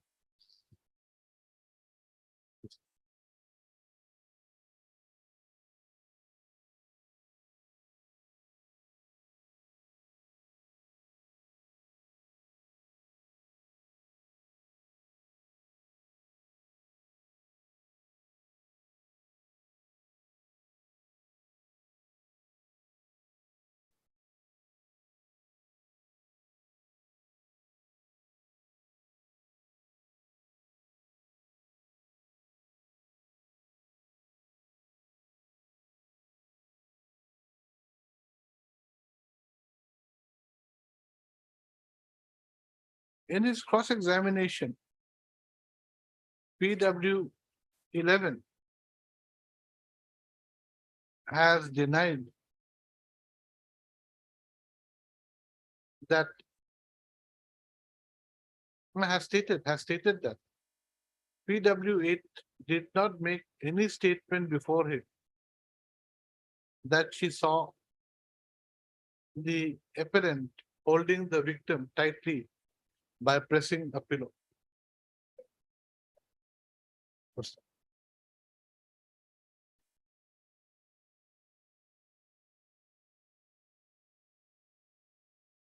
Or that PW 8 had witnessed the occurrence through the gap of the door. Stop. Next column.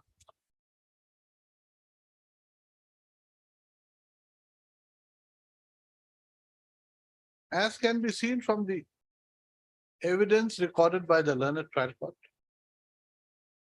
the only eyewitness to the crime is the 7-year-old daughter. 7-year-old daughter of the appellant and the deceased.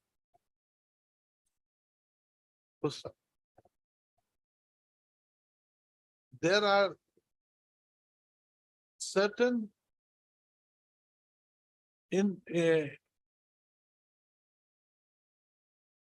inconsistencies in the statement made by PW8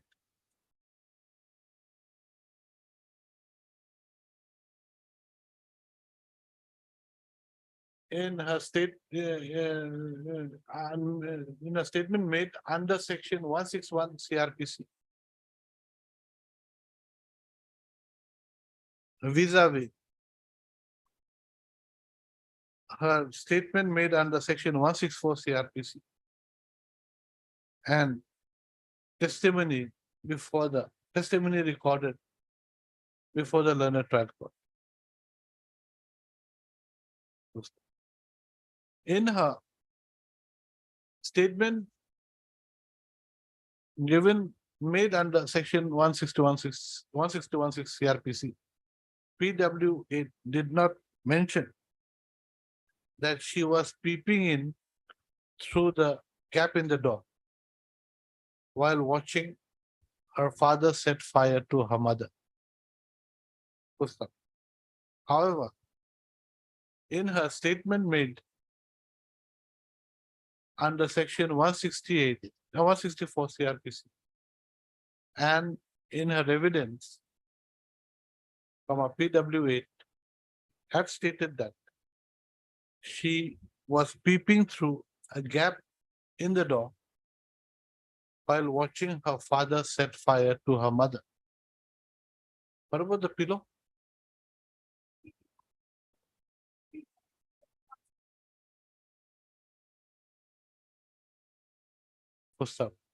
Similarly, in the 161 CRPC statement, PW8 did not make any mention of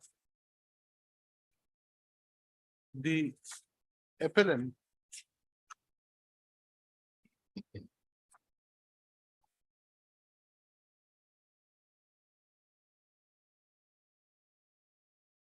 pressing the mouth of her mother with a pillow, but with a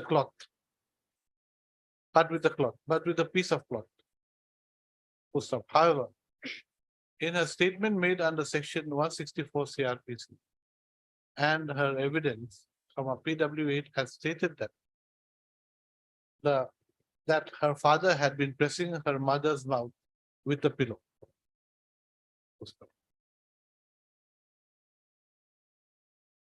Though there are inconsistencies, as indicated above, we are of the view that the above inconsistencies are minor and do not go to the core of the prosecution case, in as much as the fact of the appellant having tied up, having seated the deceased on a chair, tying her up, pouring kerosene over her body and setting her ablaze.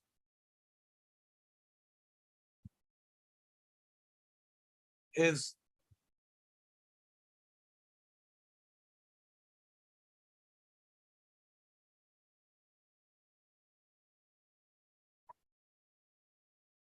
not in doubt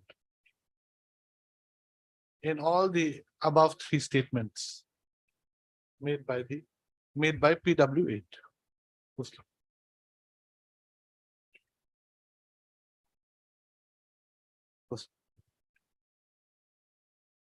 There is also nothing in the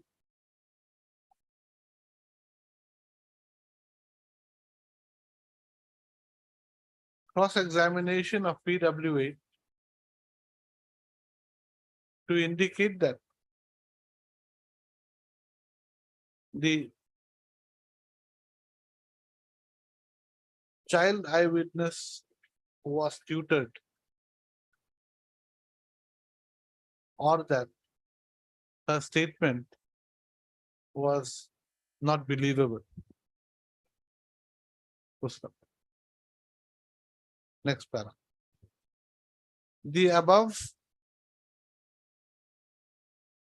facts gives rise to an issue as to whether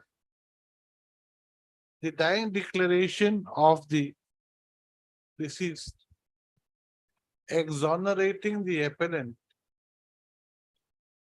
from the crime of setting the deceased ablaze, which resulted in her death.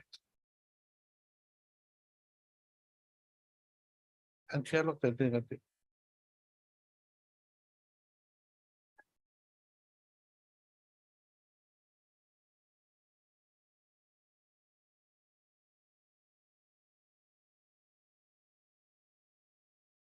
okay. Could be accepted as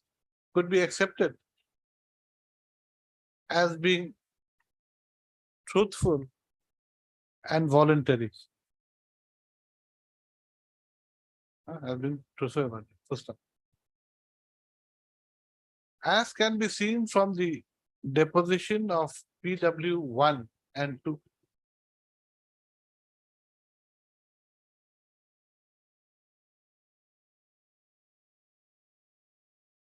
Though the deceased was able to speak,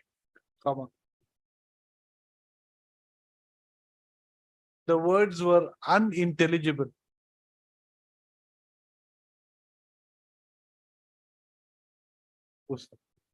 Further, PW9, who is the doctor who attended upon the deceased in the civil hospital Nagaon,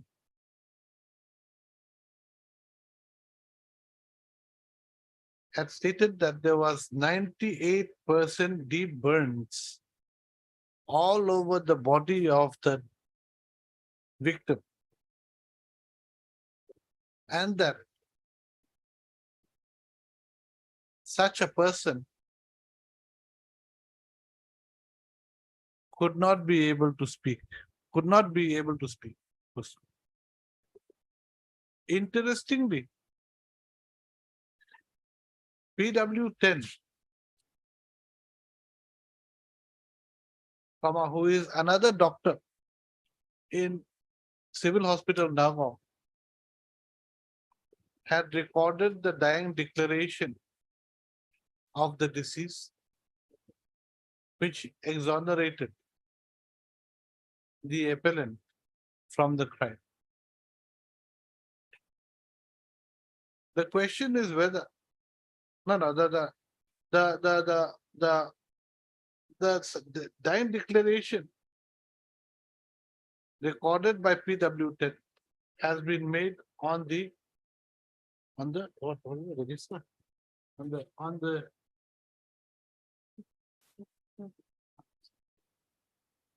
page 70, 79.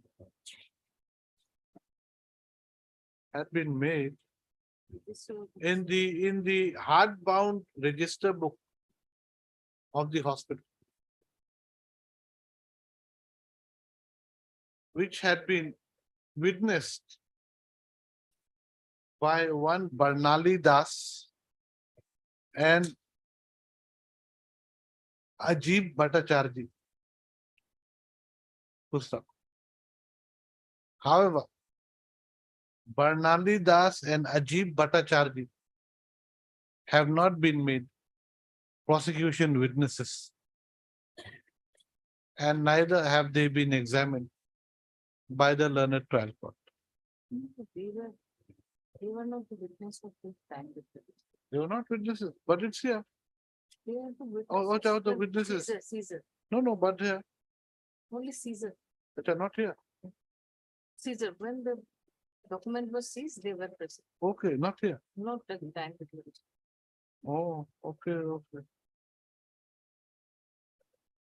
These two persons were Ah. present, that is Mihiram and Suraj and Mihiram. They were not. Okay.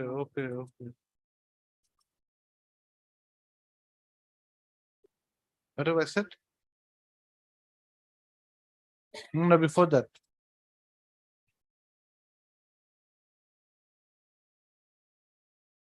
You said you called for data. Data. The dying declaration.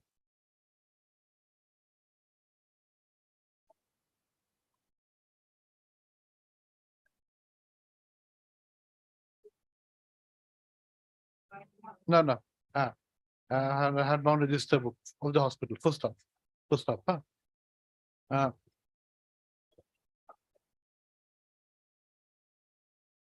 No witness has been cited who had heard the dying declaration, except for PW10 who had recorded the same.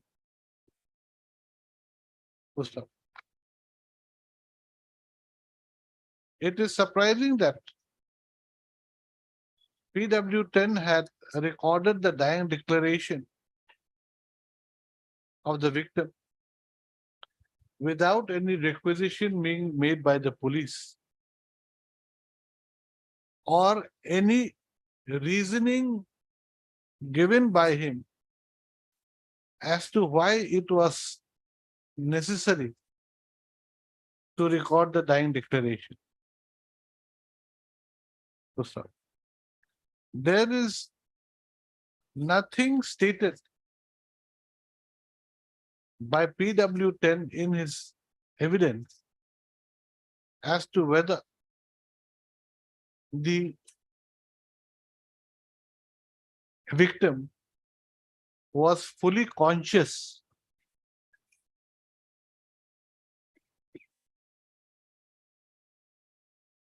or whether she was in a fit state of mind to give a dying declaration. Full stop. On perusing the hardbound register, perusing the concerned page in the hardbound register in which the dying declaration has been recorded, we find that there is a signature of the appellant. Correct? Appellant. Signature is a signature or signature of the appellant. Full stop. Full stop.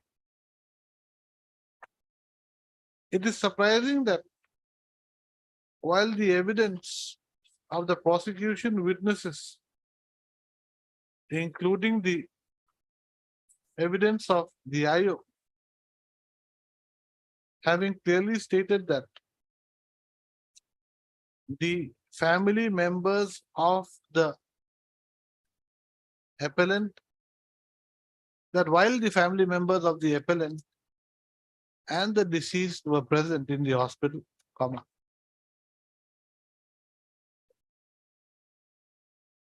the PW10 has not made any person a witness to the said dying declaration. Full stop.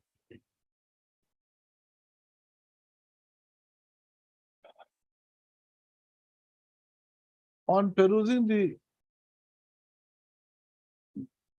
dying declaration and keeping in view the above facts, comma, we are not at all convinced that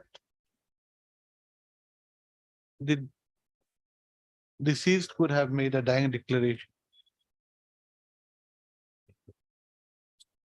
Further,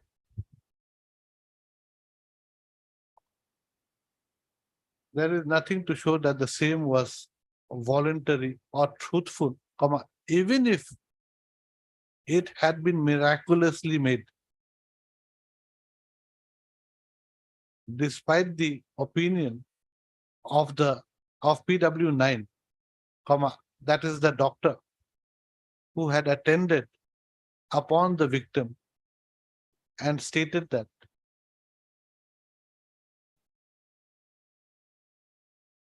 the victim, who suffered 98% burn injuries, could not speak. Next cycle, next.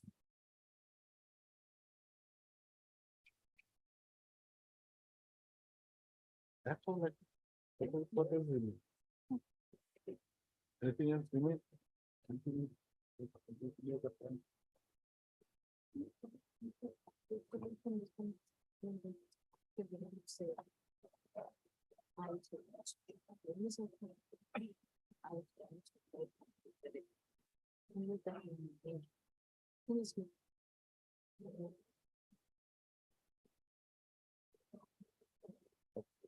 Put the time.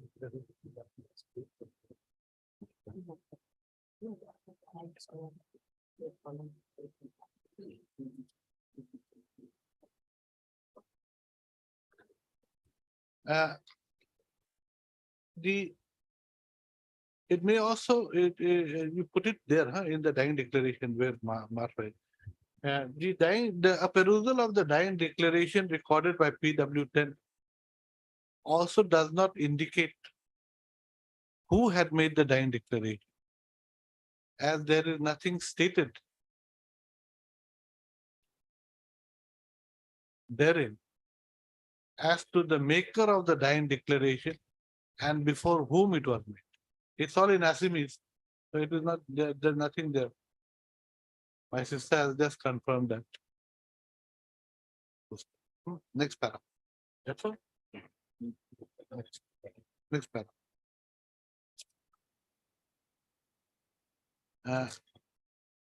On considering the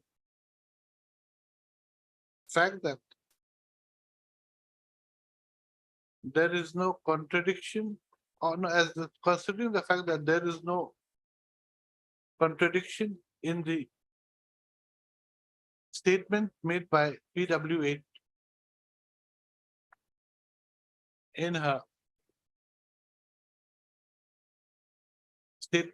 statements made under 161 CRPC, 164 CRPC, and her testimony before the learned trial court, except for minor discrepancies, as already indicated above. We are of the view that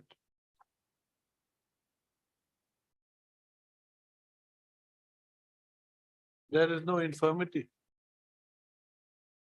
with the finding of the learned lower court with the guilt of the appellant in committing the crime under section 302 against his deceased wife.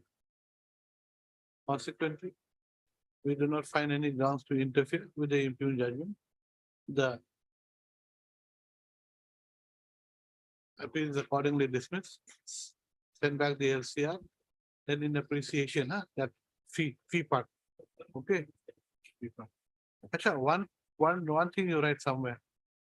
You put in the bottom. In the case of so and so versus so and so, the apex court has held that minor discrepancy is so and so, so and so. Just put that. I'll give you that citation later. Public.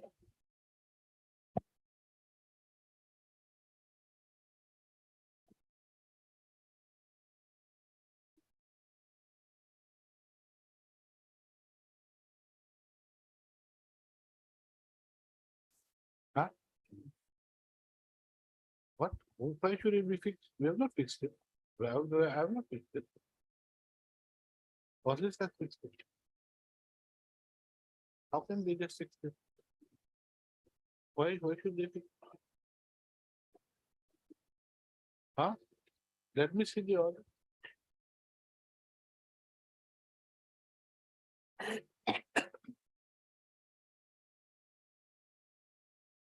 No, then how can it be fixed this time? Who are they to fix? No. It'll come in turn. Yes, next.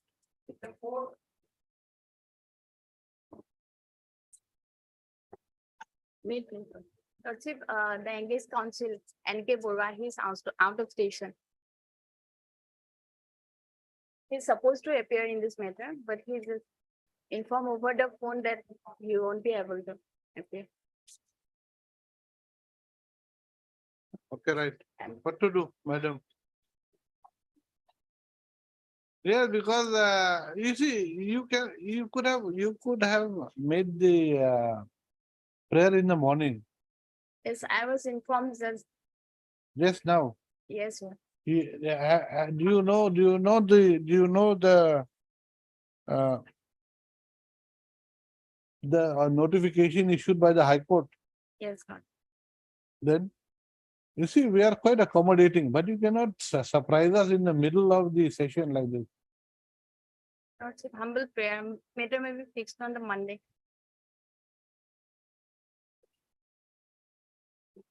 Okay, right. Next time, please come. Other we'll change. Yes, We'll yes. change him. He is amicus, in fact.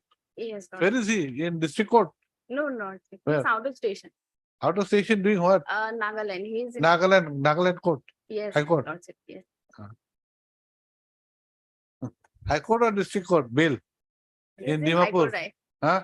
High Court, as per my knowledge is concerned. Okay, right. On the prayer for adjournment made by on behalf of Mr. N.K. Barwa, learned amicus curiae, who is reportedly in Nagaland. List the matter Monday, Lordship. in the next week. Okay. List the matter on Monday. On Monday. List the matter in the next week.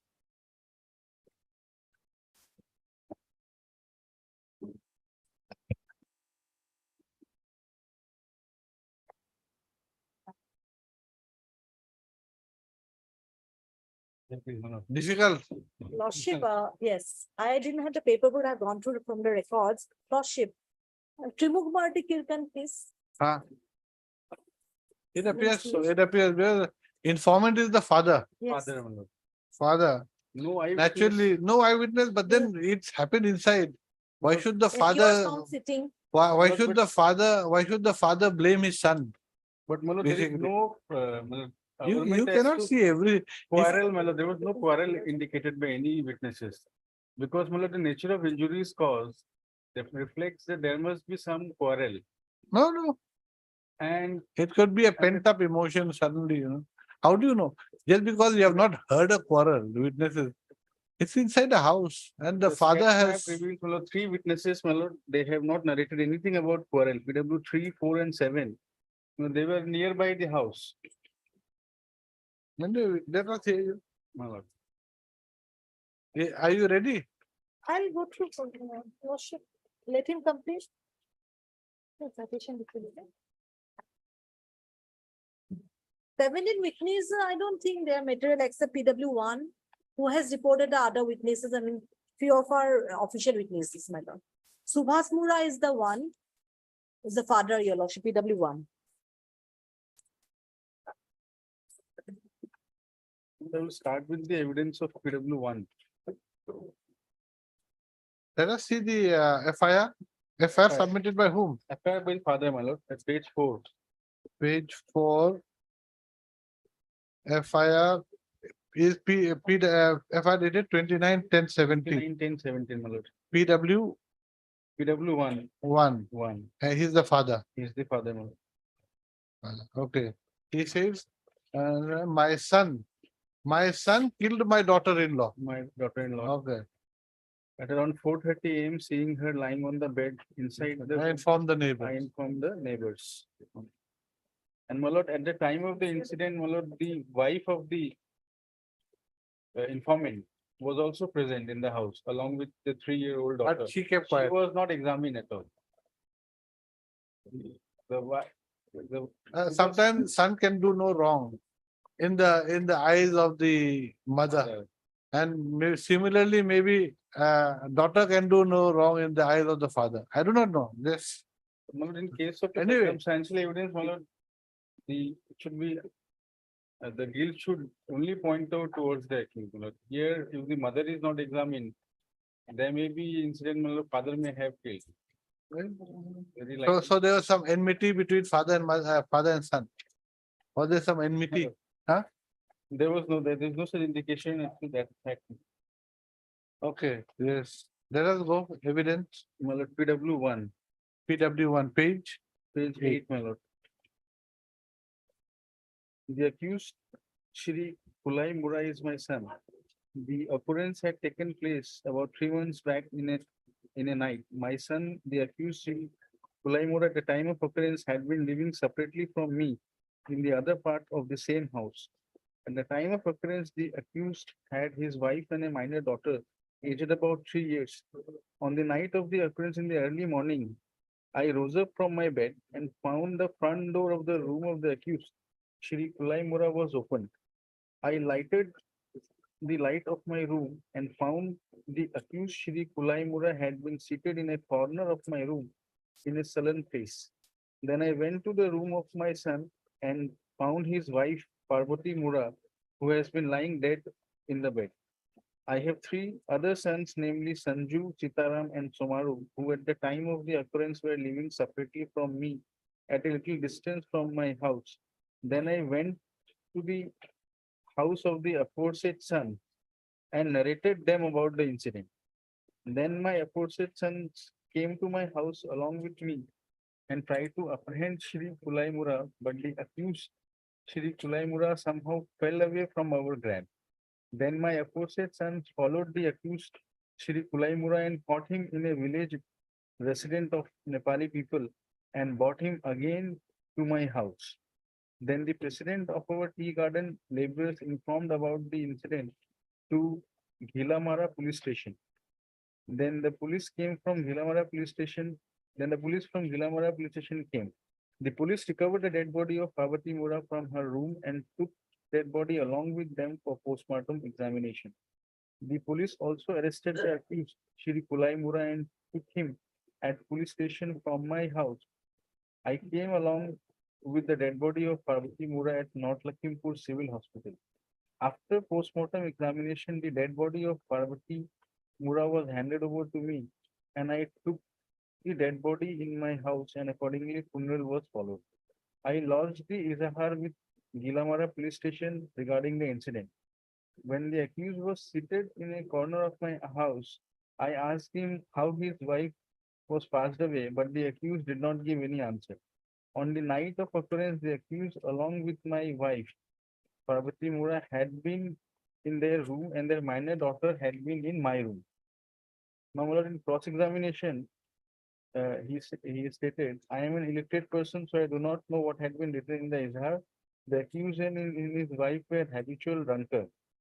When the accused and his wife were under intoxication, they did not fear to each other.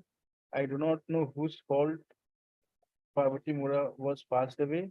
Once I got kept the accused, his wife and his mother-in-law at Gilamora police station because they were been deadly drunken. Now, my lord, this question is important. My lord. It is not a fact that the accused has been seated in the corner of my room in a depressed mood, saying his wife has been passed away. I do not know who committed murder of Pavitra Mura. So, my lord, in the chief, he has stated that when he woke up in the morning, he saw the accused in the corner of his room. In the cross-examination, my lord, he is denying that fact. Now, my lord, I will take to the witness of my lord PW Levin. I'll tell you, none of them will say, because this is a closed affair. No, lord. And all brothers, sisters, father, mother. Now they're not going to say directly as to how. They must have been sleeping, happened at night. Why is he not explaining? No, Why did he run away? no, that is also not correct, my lord. He said I didn't run away. He was there in the room. Anyway, And in the 313 statement, my lord, he has stated that he was sleeping in father's room. Not only one thing is there, my lord, the incriminating circumstances, that is the quarrel.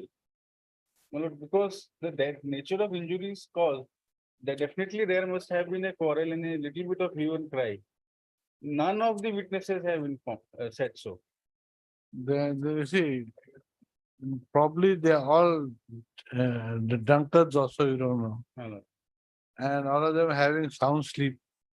These two persons also, we don't know. Everything is done in the confines of the four walls. We don't know. My lord. Let us see the medical report. What is the medical report? My lord. There's no point going through the evidence because nothing will be there. My lord, Is it a natural death? Huh? Page 85 the paper. 85. 85 is the postmortem report. 85.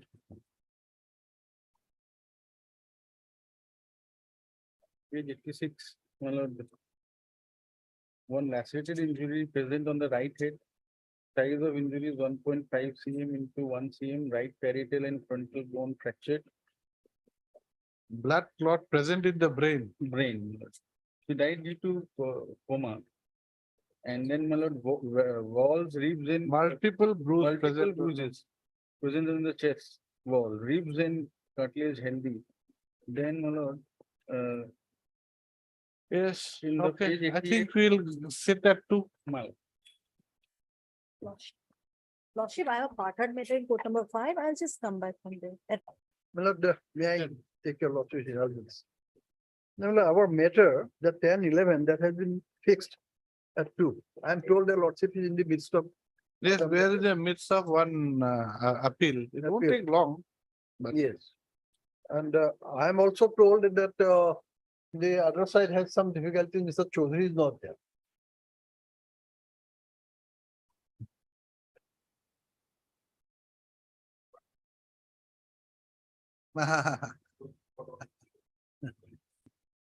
No, we'd like to hear everyone at the same time. That is Otherwise, our- there is, you see, when I hear him, I'll be questioning him, some Yes. ideas, something will come to my mind, then I want to, by the time you argue some other day, I'll forget. Yes.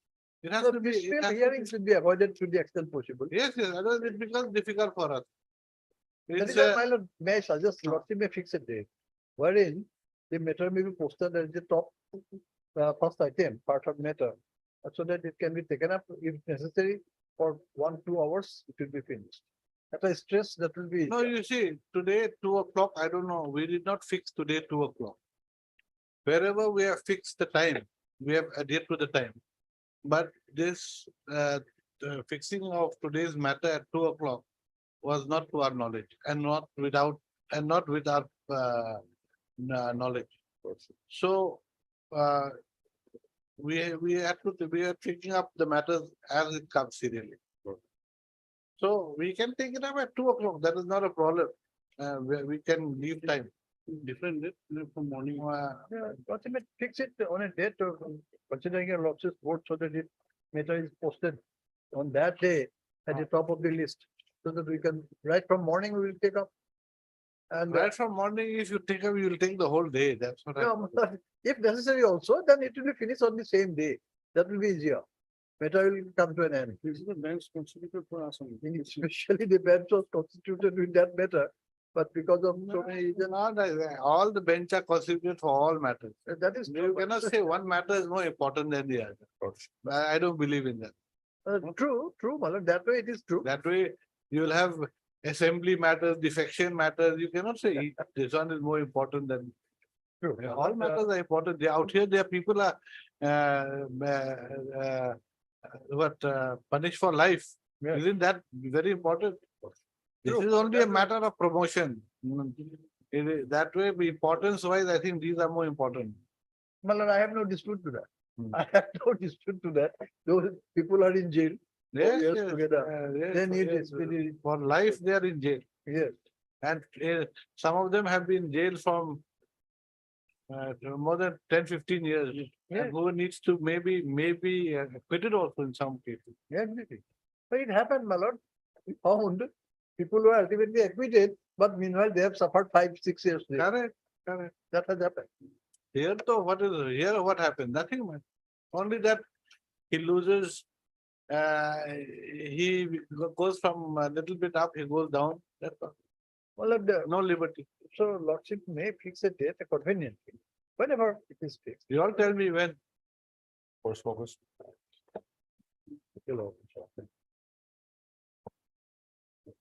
Short limit. Put short no, I think in my. Second week of the no?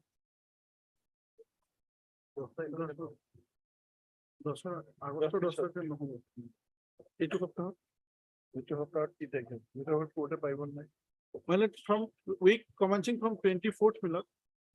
whether it will be convenient by. Next week. Next week you mean? Week commencing 24th July. Lordship will pray for 1st of August, Lordship is a Tuesday, your Lordship. Well, can it be on 26th Milad? I don't know, it depends upon you. You all both agree because you see, we want to hear the matter at one go. We cannot keep it in bits and pieces. Doesn't work that way. Or lordship may fix on first, What is the problem with 26? 26, I have no problem. No, I'm talking. Only the Wednesday, your Lordship, again, the same problem will arise. Miscellaneous. We can have it on for 1st of August, Lordship, is the Tuesday. First of August Tuesday, Then 27th is Thursday. 27th is also there.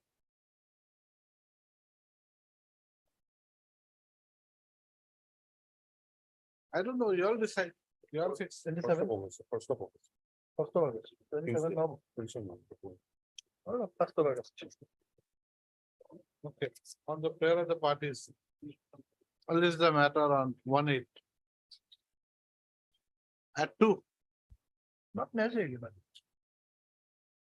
Well, Lordship may record it as part of matter, so accordingly it will be listed. No, list them on 1st of August. Preferably, As item 1 on the admission list. Is there any admission? Yeah. Huh? Yeah, we don't have motion, no. Okay. Oh. Look, criminal office. Little bit. As item 1 on the orders. Orders list. Orders column. Oh, because admission will not take long. it's not regular. Which one? should be listed as. Okay, as item 1 in the hearing list, in the hearing column. Okay, admission, yes. That will not take long. At least we will finish the admission and Orders. orders now. Huh?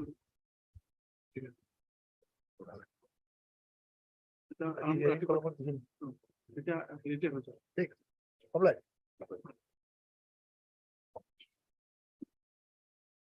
Acha, before that, you just write on, before that, you just write.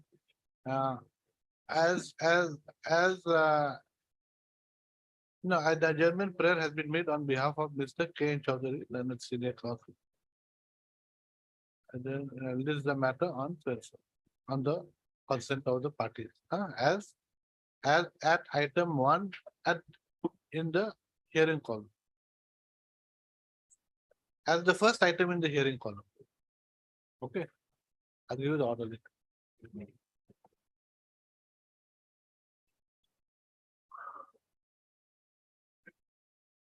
Yes, come.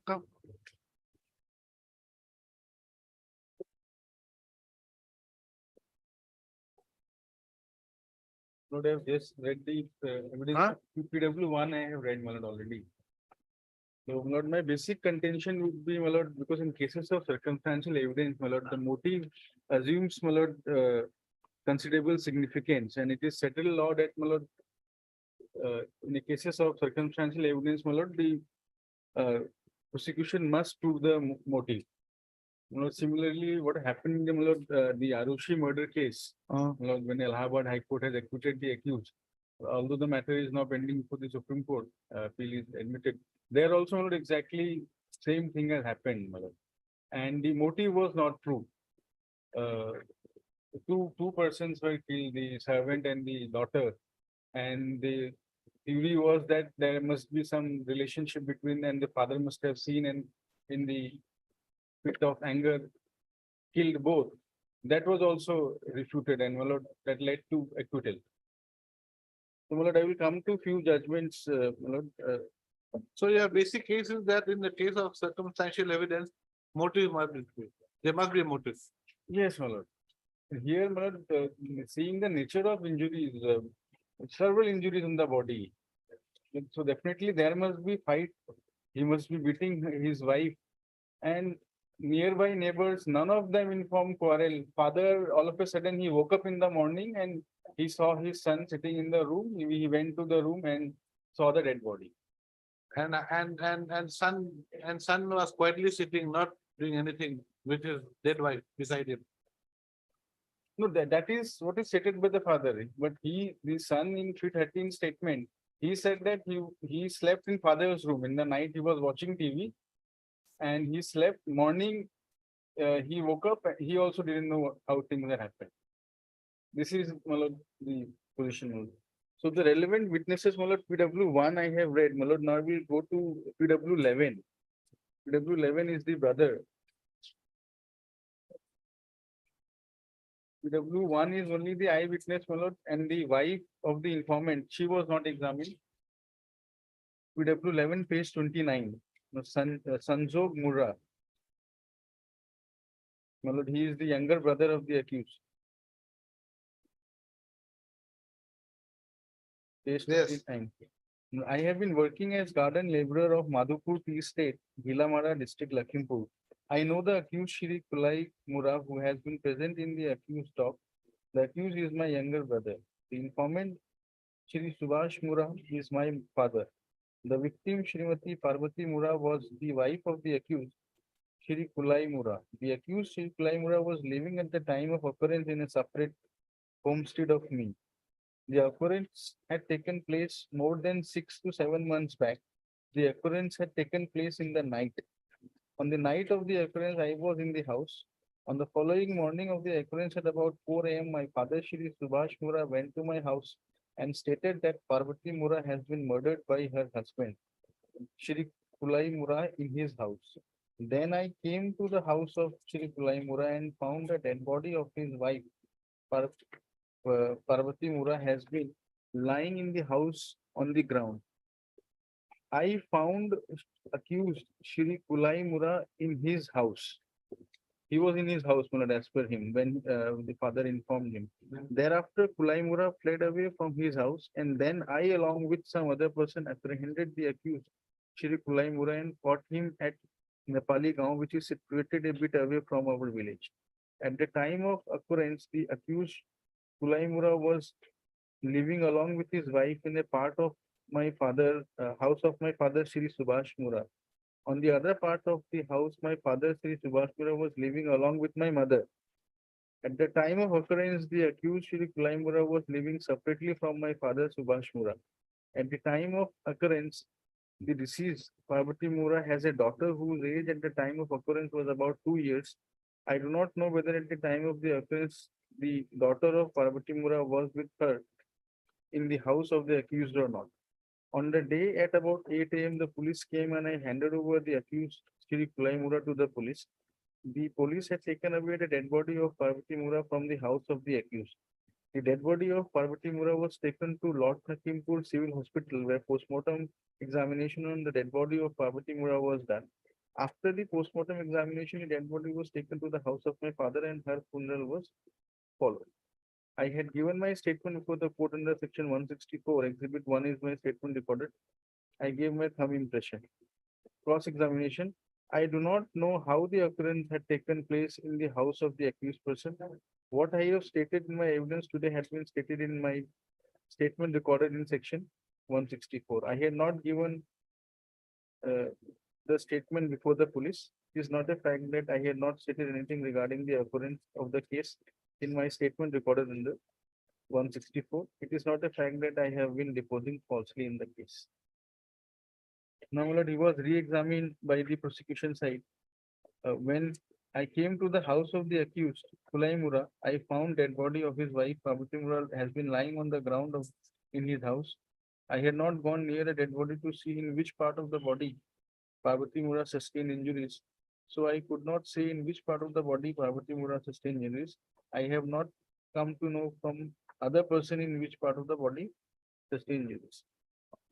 Well, this is the statement of the PW1 brother.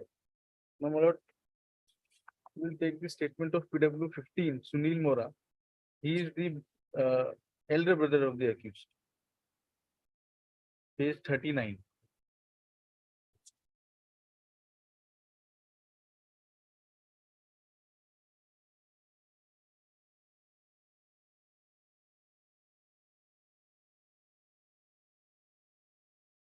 Yes. My lord, page 39. My lord, I know the accused Shri Kulai Mura who has been present in the accused house. The house of the accused is situated at Madhupur Tea Garden. The accused is my own elder brother. My house is situated about 1 kilometer away from the house of the accused Shri Kulai Mura. The accused Shri Kulai Mura has been living in the same homestead along with his father and mother. I have been living with my another elder brother, Shri Sitaram Mura, in a house situated about 1 kilometer away from the house of the accused, Shri Kalai Mura. The informant, Shri Subhash Mura, is my father. I know the deceased Parvati Mura, who was the wife of the accused Shri Kalai Mura. At the time of occurrence, the accused Shri Kalai Mura had been living with his wife, Parvati Mura. The occurrence had taken place about 1 year back in a night. On the following morning of the night of occurrence, my father went to my house and stated to me that the accused Sri Kulai Mura had done something with his wife Parvati Mura. Then I came to the house of the accused Shri Kulai Mura and found dead body of his wife Parvati Mura has been lying on the bed. I did not like to see whether she sustained injuries or not upon her person. Thereafter, the local assembly in the house of the accused Shri Kulai Mura, alias Kulen. I found the accused Kulai Mura in the house. He was in the house, my lord, according to 2 witnesses. Yes, he was in the house. There's nothing wrong. That is No. accepted. Then I, along with another person, got hold of the accused person, Kulai Mura, and tied him up. Thereafter, police was informed. The police came and took the dead body of Parvati Mura along with them. The police also took the accused Shri Kulai Mura along with them. In the evening of the day, the dead body of Parvati Mura was taken back to the house and funeral was followed. At the time of the accused person has a daughter aged about 6 years. You know, there are variations in the ages, my lord. Some witnesses say 2 years, some have said 3 years. My lord, PW So 50. does it go to the does it affect the core of the prosecution case? They're not knowing the exact age of a daughter. No, my lord, the vital thing is the mother, my lord, of the informant. She was not examined. She was there in the house, look, at the time of the occurrence. And in the cross-examination, I do not know how Parvati Mura had passed away. I have not asked the accused regarding anything about the occurrence.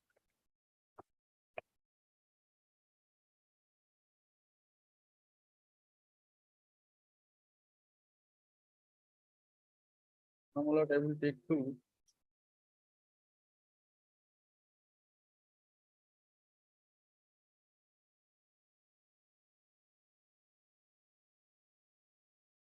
My lord will take page, my lord, 91, which is the sketch map.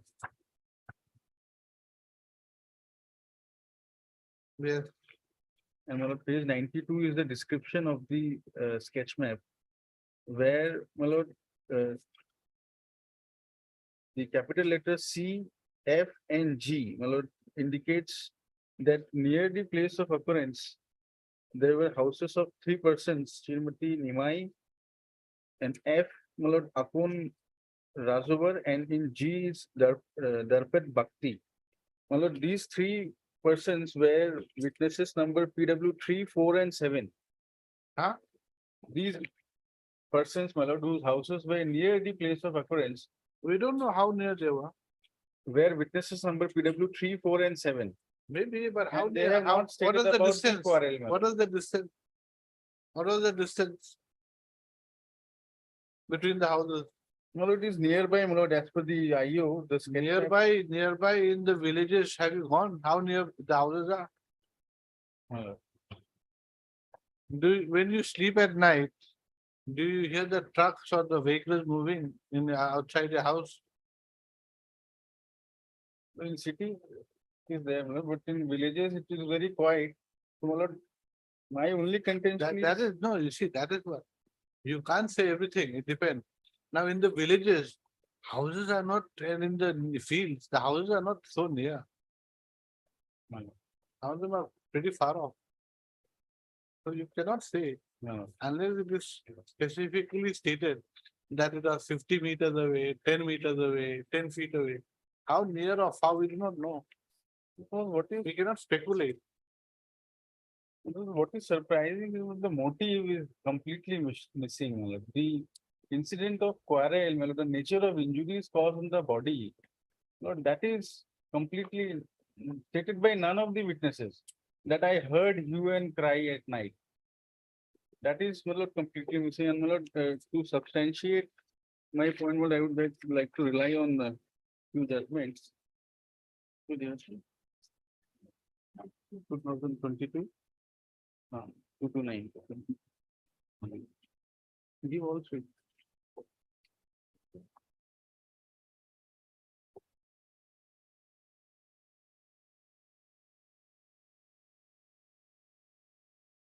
These are some latest judgments on circumstantial evidence. My lord, the first one is, my lord, 2022 Live SC 229. That is Nandu Singh versus State of Madhya Pradesh. Yes. My lord, here the apex court, my lord, held that in cases of circumstantial evidence, absence of motive in a case of circumstantial evidence weighs in favor of the accused. Where does it say? My lord, Para? paragraph 8. My lord, paragraph 10. Paragraph 10. My lord, in cases based on substantial evidence, motive assumes great significance. It is not as if motive alone No, becomes no, the just a minute. Para 10. para 10. Which portion of para 10? In cases, in a case. My lord, in a case based on substantial evidence, motive assumes great significance. And it is not as if motive alone becomes the crucial link in the case to be established by the prosecution. And in its absence, the prosecution must be discarded. But at the same time, complete absence of motive assumes a different complexion. And such absence definitely weighs in favor of the accused.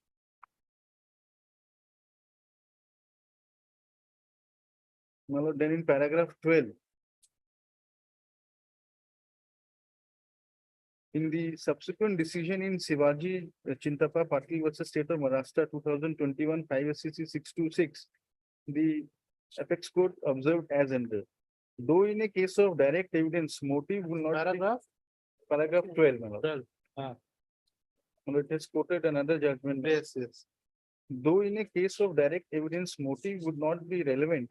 In case of circumstantial evidence, motive plays an important link to complete the chain of circumstances. And my lord, prior to that, my lord, I think paragraph 11 also, my lord, is important. Paragraph 11. Yes, In Anwar Ali versus State of Himachal Pradesh, 2020, 10 SCC 166, this court made the legal position clear in the following words. Now, so far as the submission on behalf of the accused, that in the present case, the prosecution has failed to establish and prove the motive, and therefore the accused deserves acquittal is concerned. It is true that the absence of proving the motive cannot be a ground to reject the prosecution case. It is true, and as held by this court in Suresh Chandra Bahari versus State of Bihar, 1995 supply 1 SCC 80, that if motive is proved, that would supply a link in the chain of circumstantial evidence, but absence thereof cannot be a ground to reject the prosecution case. However, at the same time, as observed by this court in Babu versus State of Kerala 2010 9 SCC 189, absence of motive in a case depending on circumstantial evidence is a factor that weighs in favor of the accused. In para 25 and 26, the so that will depend upon the facts and circumstances of each case. my lord, It will depend, you see, Lord, here the motive is, my lord, completely, in this case that you're reading, my lord, the person was missing. my lord.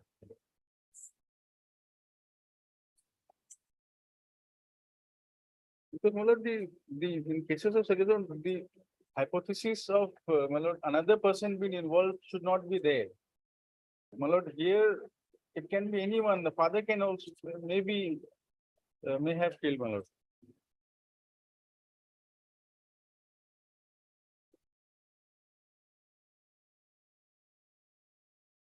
So was there any recovery of body in this case that you're talking about?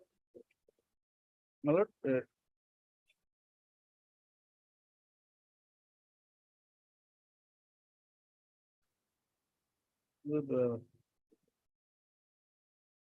his body was recovered, my lord, in the No, I don't think so. first, third paragraph 3. Huh? My lord, in the case which Yes, the body was recovered. recovered from a pond on 17/1/97, He was missing and then recovered. my lord. In this case, he was within the four walls of a house. My lord. Anyway. Next, My lord, in another case, my lord, I'm relying upon, my lord, that is Ram Pratap versus State of Haryana. yes, My lord, here, my lord, the apex court has held that suspicion, paragraph 9, my lord. yes, It has been held by this court in catena of cases including Sarad Vidichan Sarda versus State of Maharashtra, reported in 1984 4 SCC 116, that a suspicion, however, howsoever strong, cannot substitute proof beyond reasonable doubt. This court has held that there is not only a grammatical but also a legal distinction between may and must. For proving a case based on circumstantial evidence, it is necessary for the prosecution to establish each and every circumstance beyond reasonable doubt, and further that the circumstances so proved must form a complete chain of evidence so as to not leave any reasonable ground for the conclusion consistent with the innocence of the accused, and must show in all human probability that the act has been done by the accused. Further, it has been held that the facts so established will exclude every hypothesis except the guilt of the accused. So, my lord, yes. this is one, my lord. And my lord, another judgment is, my lord, Pradeep Kumar versus State of Chhattisgarh. My lord, this is also a latest judgment.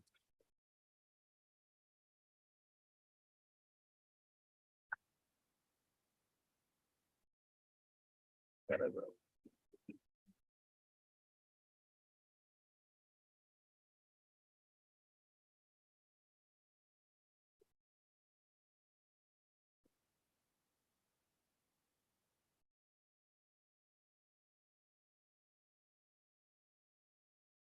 My lord, paragraph 24.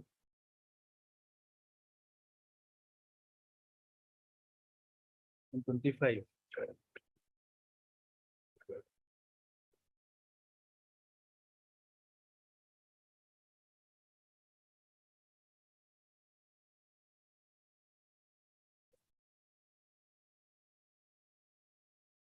This Pradeep Kumar versus State of Chhattisgarh, my lord, paragraph 24 and 25.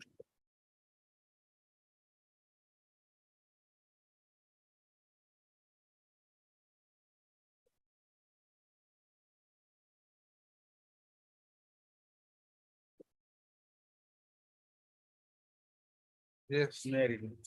It is important to note that the cardinal principles in the administration of criminal justices in cases where heavy reliance is placed on circumstantial evidence is that where two views are possible, one pointing to the guilt of the accused and the other towards his innocence, the one which is favorable to the accused must be adopted. In the present case, we state that the circumstances present before us taken together do not establish conclusively only one hypothesis, that being the guilt of the accused, Pradeep Kumar. The presumption of innocence remains in favor of the accused unless his guilt is proven beyond all reasonable doubts against him. The cherished principles and golden threads of proof beyond reasonable doubt, which runs through the web of our law, should not be stretched morbidly, which was done by the courts below. In the present case, we find neither the chain of circumstances to have been completely established, nor the guilt of the accused alone having committed the crime to be proven, much less beyond reasonable doubt. The court stated essential conditions that must be fulfilled before an accused can be convicted in a case revolving around circumstantial evidence in the landmark case of Sarad Bidhichand Sarda versus State of Maharashtra, 1984, 4 SCC 116. Lord, I will just read these 5 conditions, my lord, to substantiate whether the present case falls within those 5, my lord, conditions or not. A close analysis of this decision would show that following condition must be fulfilled before a case against an accused can be said to be fully established. The circumstances from which the conclusion of guilt is to be drawn should be fully established. It may be noted here that the court indicated that the circumstances concerned must or should and not may be established. There is only a grammatical but a legal distinction between may be proved and must be or should be proved, as was held by this court in Shivaji Sahabar Babade versus State of Maharashtra. Second, my lord, the facts so established must be consistent only with the hypothesis of the guilt of the accused. That is to say, they should not be explainable on any other hypothesis except that the accused is guilty. The circumstances should be conclusive of a should be of a conclusive nature and tendency. They should exclude every possible hypothesis except the one to be proved. And there must be a chain of evidence so complete as to not leave any reasonable ground for conclusion consistent with the innocence of the accused, and must show that in all human probability, the act must have been done by the accused. So, my lord, in the present case, my lord, the absence of motive here is, my lord, is leading to, my lord, incomplete chain. And, my lord, the complete chain for circumstantial evidence is not established, my lord, in my humble submission, my lord. Because, my lord, the other possibilities may be there, my lord, although all are relatives. My lord, this is my humble submission.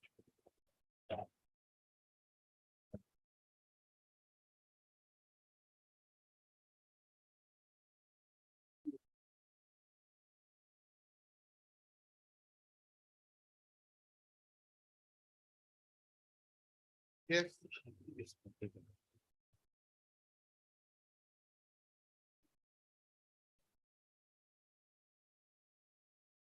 Lordship, the instant case is an exception to the case of other circumstantial evidence because the occurrence is taken place inside the house, your lordship, where the inmates of the house would have knowledge about whatever is happening, your lordship. And the occurrence is taken place at night, my lord, on 28/10/2007, Just a minute. 17.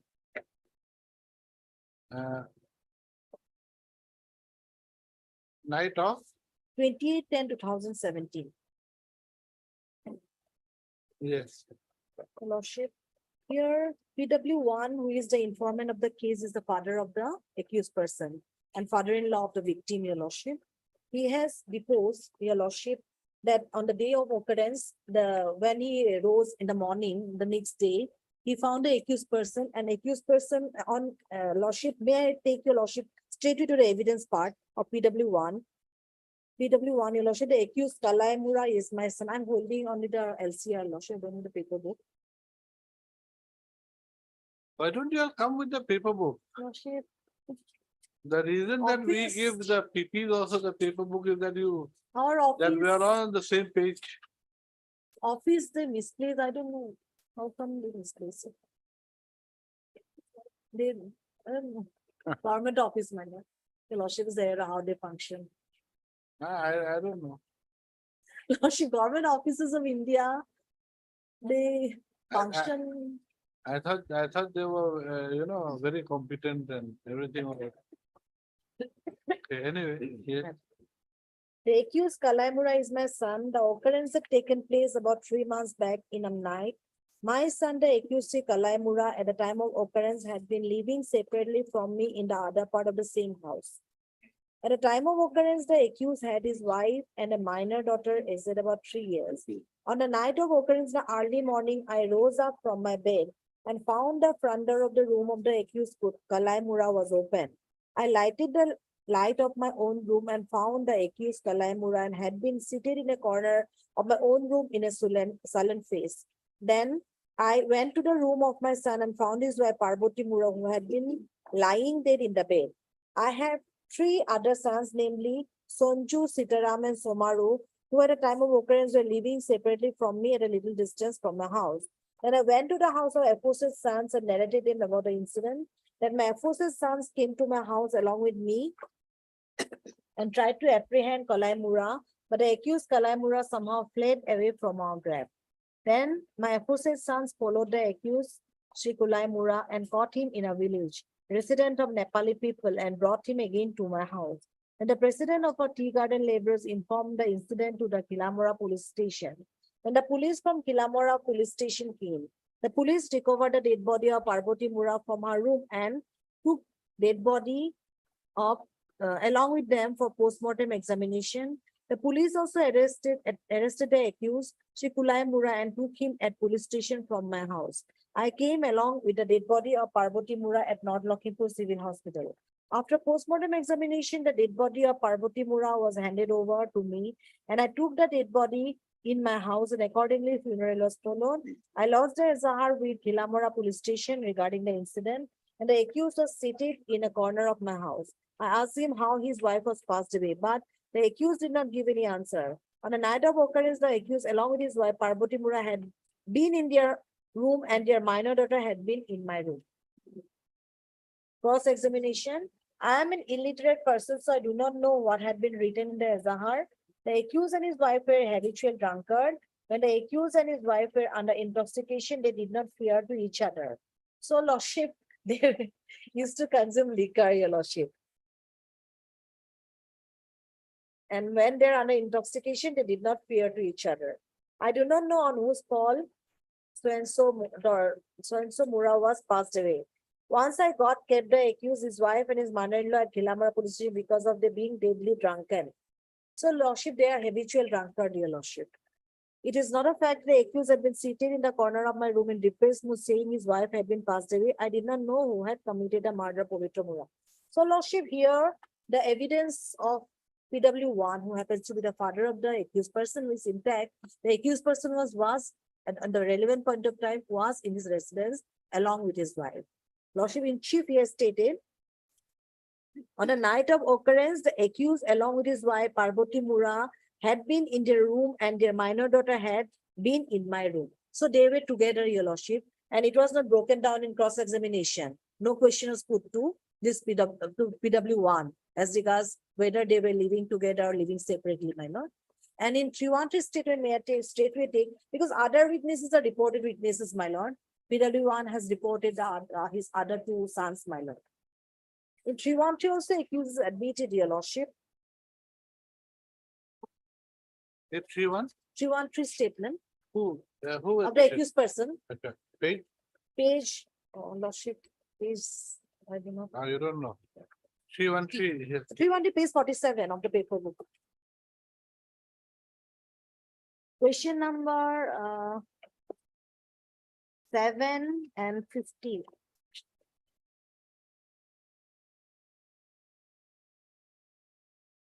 Yes, Uh,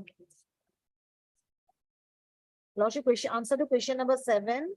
If it is false on, Lordship, it was put to him that they were together. On the night of occurrence, I was watching TV in the room of the house of my father. After watching TV, I fell asleep in a room of my father. Then, so even while watching TV, his father was asleep, it appears. No. Okay, and next. then answer to question number 50, my lord. Yeah.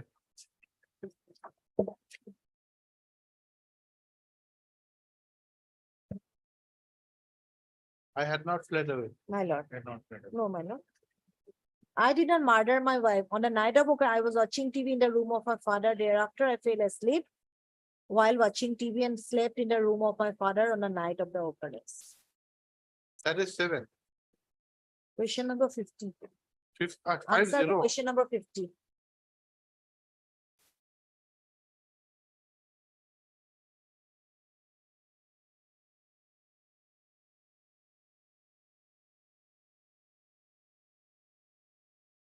Yeah. So Although he has taken the plea, my lord, he was in the room and father has said they used to live in a separate room, my lord. separate room, same house. Yes. So your lordship will just those two aspects, my lord. Father says he was there in his room. And in Trivandrum, he says he was watching TV in the room of his father. And father said they used to live separately in a separate room, your lordship. My lord, page 58 also, my lord, we'll take page 58, question number 5. My lord, because very detailed 313 examination, additional questions were also put, my lord, under 313. Page 58, question 5. Yes. Again, he was asked whether you have to say anything, my lord. So the first part is same, my lord. The last part he said, my wife Parvati Mura was alone in my room. On the date of occurrence, I was not in my room. I was in the room of my father, Shri Subhash Mura, for watching TV. After watching TV, I fell asleep. But even father has not explained that on that night what happened. Even if the father would have said that I heard the quarrel or hue and cry. My lord, What has the learned trial court held?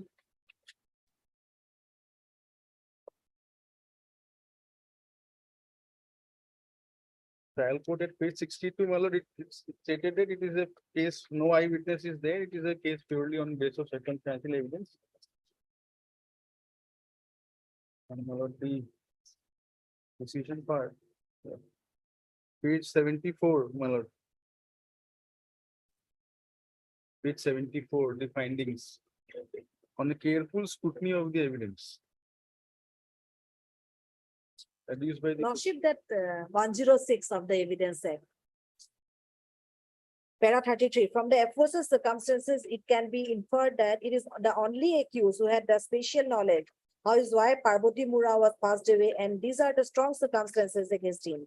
Now, under the provision of 106 of the Evidence Act, the burden is on the accused to give explanation how the deceased was passed away in his presence in his house, sustaining fractured right parietal bone, frontal bone, ruptured membrane, subdural hematoma at right parietal and frontal area, and also sustaining injuries of a brain matter at right parietal and frontal area. And if he fails to give an explanation, then his failure will complete the missing chain that it is the accused who had murdered the deceased. The accused in his examination at Trivandrum, while incriminating materials were put to him, he admitted that lying the dead body of his wife Parvati Mura in his house, but the accused gave no explanation in his defense. The defense side, while cross-examining the non-official prosecution witnesses, did not deny the lying of the dead body of the deceased in the house of accused with injuries. The defense side did not give any suggestion to the witnesses in the form of explanation exculpating the accused. Thus, it is found that the accused failed to discharge the burden under section 106 of the Evidence Act. The failure of the accused to give explanation under He said it's going 106. to start. Okay. Then after this, we will call you.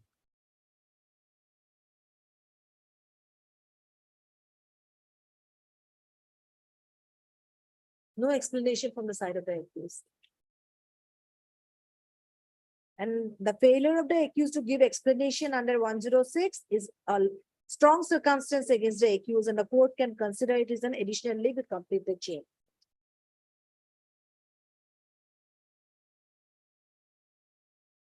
Your Lordship, the accused failed to discharge his burden under 106 of the Evidence Act, how his wife died.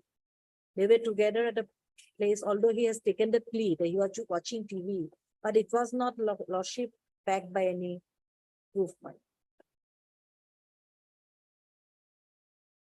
And if Lordship is correct in observing, right in observing, Your Lordship, the father, normally he will not give any evidence against his own son, Your Lordship.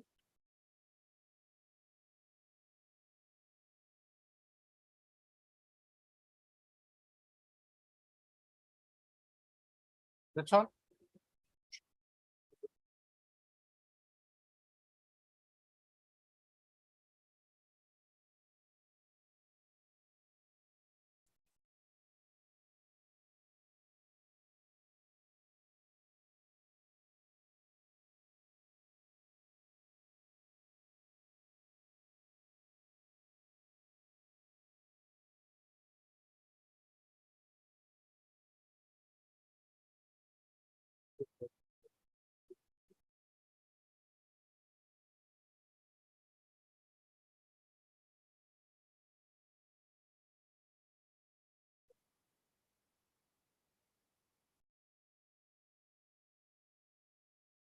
Okay. Heard. You wanted to say something? My lord, one more judgment. You're bombarding us with judgments. Good. Lakshman Prasad. I am also referring that old judgment of Tribute Priority.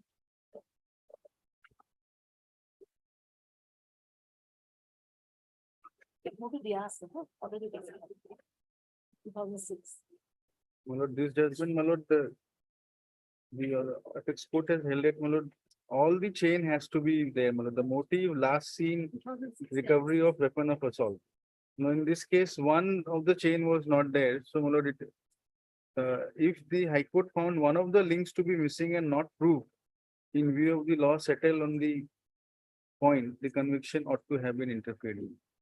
And not in the case of circumstance, paragraph 3, the chain has to be complete in all respects, so as to indicate the guilt of the accused and also to exclude any other theory of the crime. But even if one chain is missing, my lord, here motive is a very relevant chain in a case of circumstantial evidence, which is missing. And this is my humble submission. You're right. Heard. Mr. H. Gupta, learned amicus curiae, and Ms. B. Buyan, additional fee. This appeal has been preferred against the judgment dated 4/11/2019, passed by the Session Judge Lakhimpur in Sessions Case number 205 bracket NL/2017, by which the appellant has been convicted under section 302 IPC and sentenced to undergo rigorous imprisonment for life with a fine of ₹5,000, in default, rigorous imprisonment for 6 months, for killing his wife.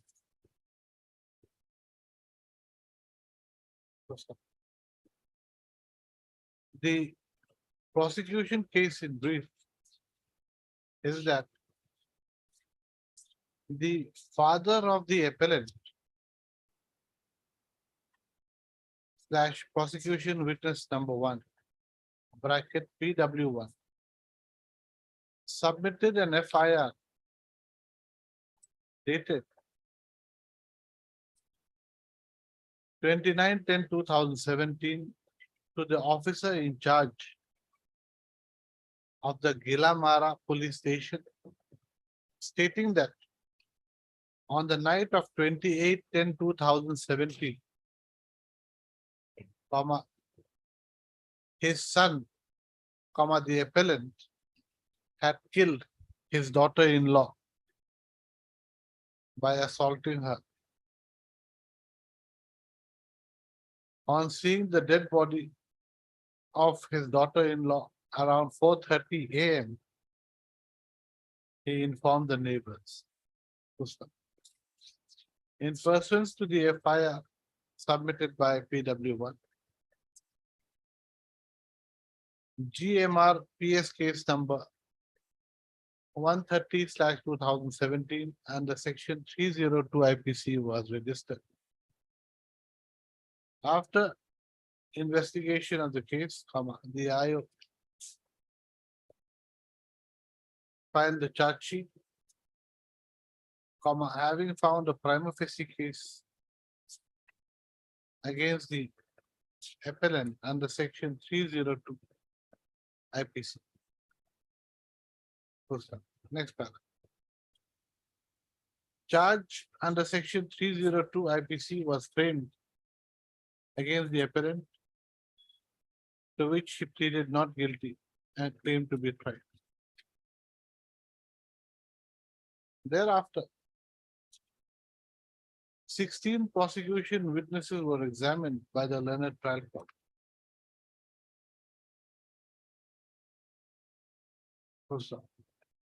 After examination of the appellant under section 313 CRPC,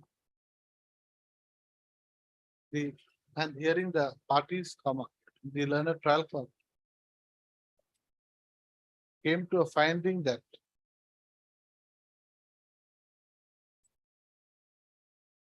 the appellant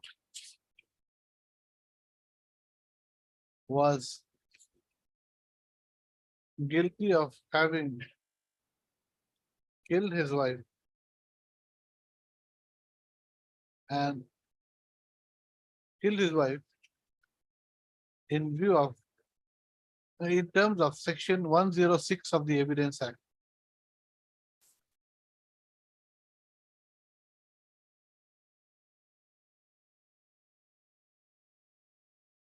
And the circumstantial evidence. Accordingly, the appellant was convicted under section 302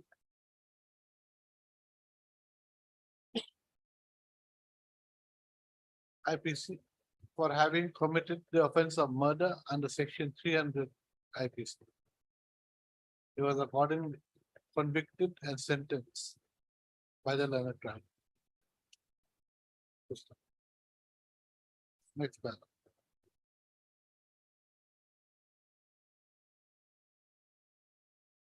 The learned counsel for the appellant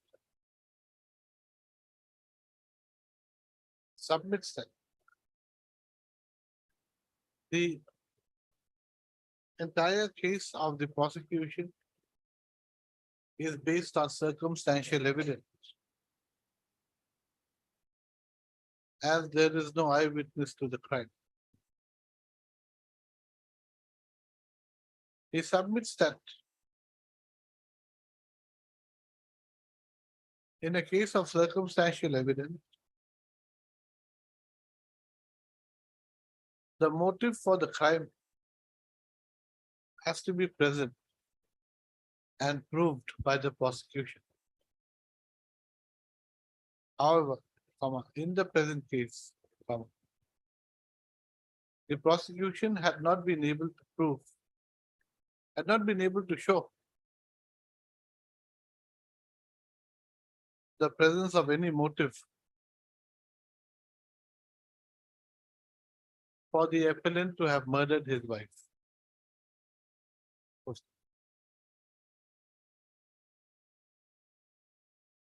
He submits that the evidence of the appellant's father, PW1,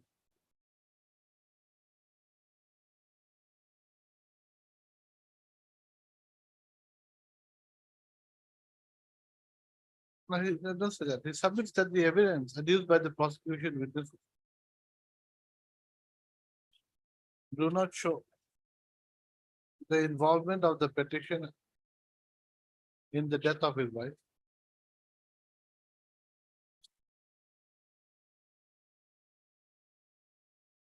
And the explanation given by the appellant in his examination under section 313 CRPC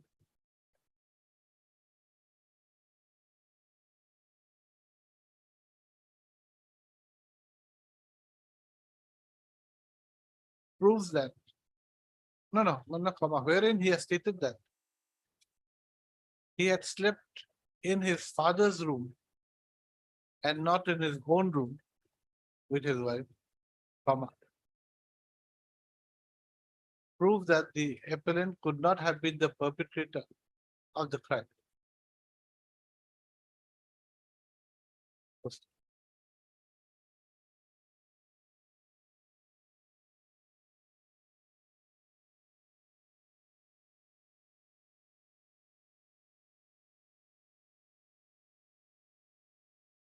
Next paragraph. The learned counsel for the appellant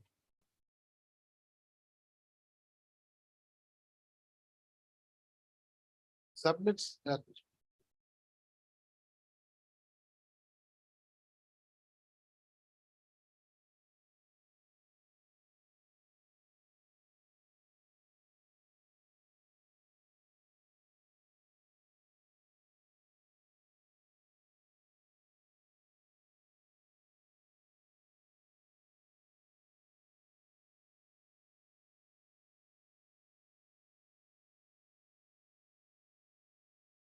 in the absence of motive,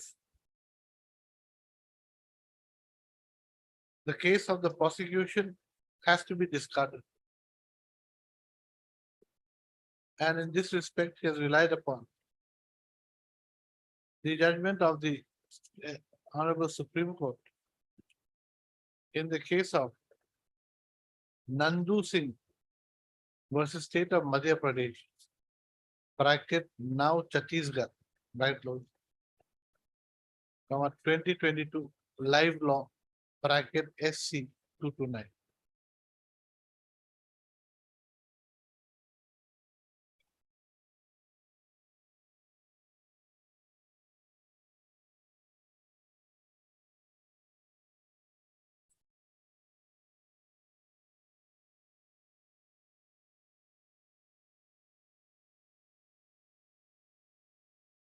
He also submits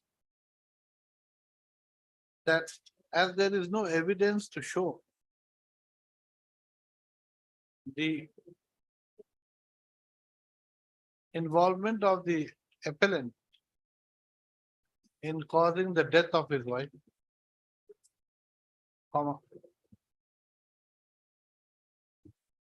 the learned trial court erred in convicting the appellant on the basis of suspicion. He is full stop. He submits that in the case of Sharad Birdi Chand Sarda versus State of Maharashtra, 1984, 4 SCC 116, comma, the apex court has held that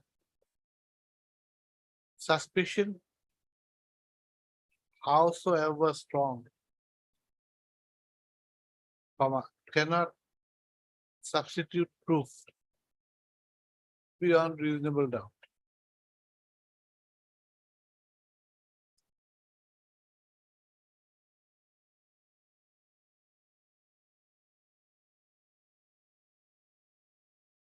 Next paragraph. The learned counsel for the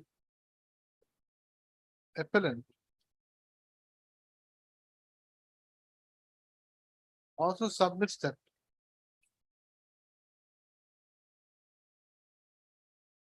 in the administration of criminal justice, where heavy reliance is placed on circumstantial evidence, comma, no, comma, and where two views are possible,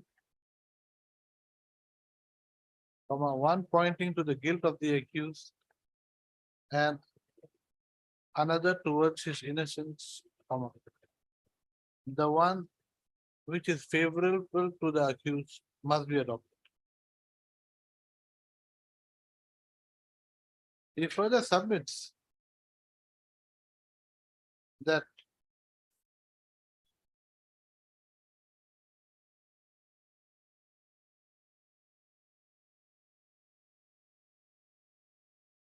in the case of Sharad Birdi Chand Sardas Supra, the apex court had laid down 5 conditions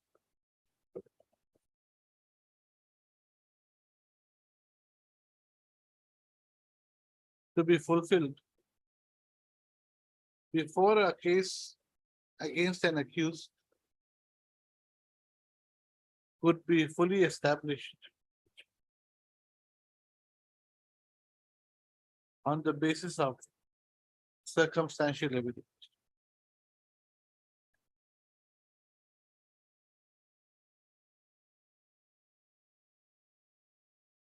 He submits that the 5 conditions laid down by the apex court in Sharat Birdi Chand Sarda Supra are not present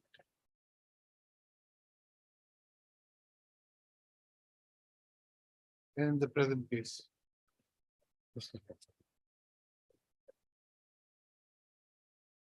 He also submits that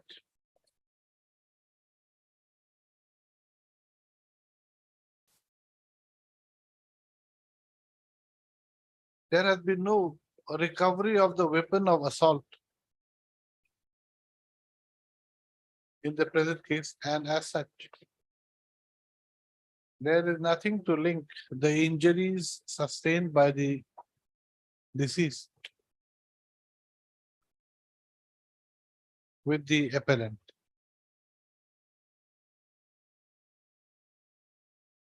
The learned counsel for the appellant thus prays for setting aside the impugned judgment and not impugned judgment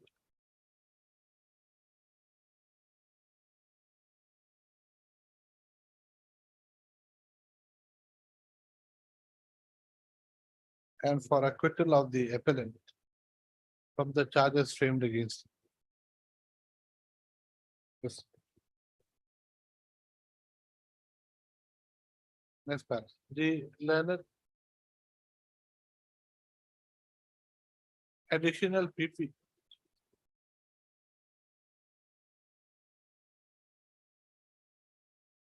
on the other hand, submits that the present case is not a common case. It's not a general case, a general case involving circumstantial evidence. The entire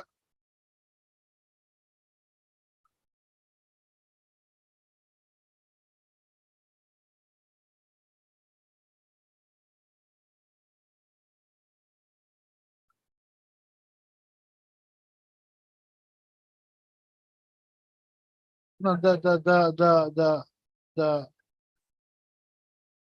the death of the deceased having occurred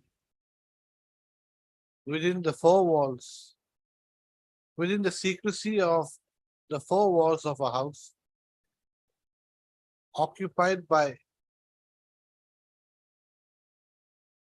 the appellant, his wife, daughter, and his mother and his parents, Section 106 of the Evidence Act would come into play. Yes. She also submits that it is the father of the appellant who is the informant in the case and who has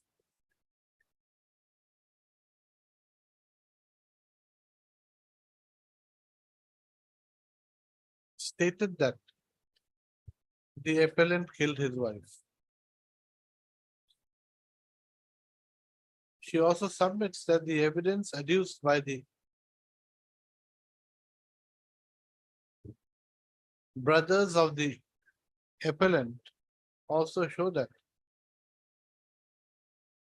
the appellant had run away from the house and had been subsequently caught and tied up before being handed over to the police.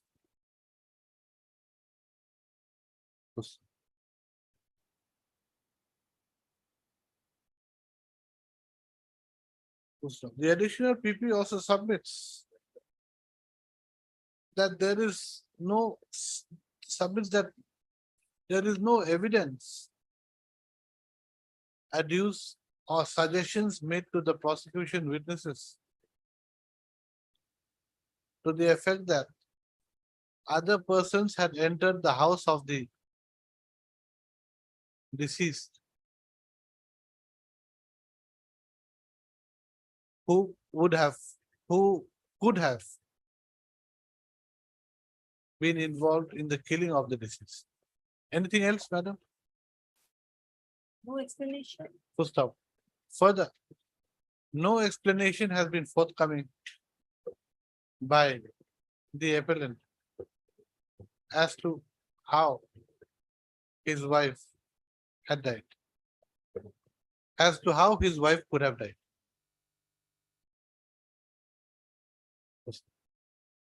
She accordingly submits that these circumstances, she also submits that. She does submits that. The circumstantial evidence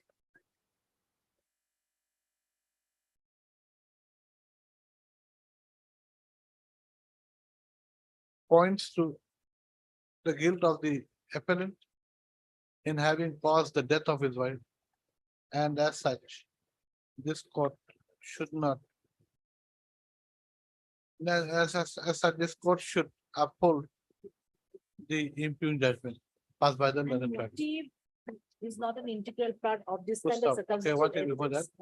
The additional PP also submits that motive is not an integral part of, In a case of this nature, which has been motive taken is not place, an integral part, is not. when the crime has been committed in the four corners of a house, my lord. Is not, is not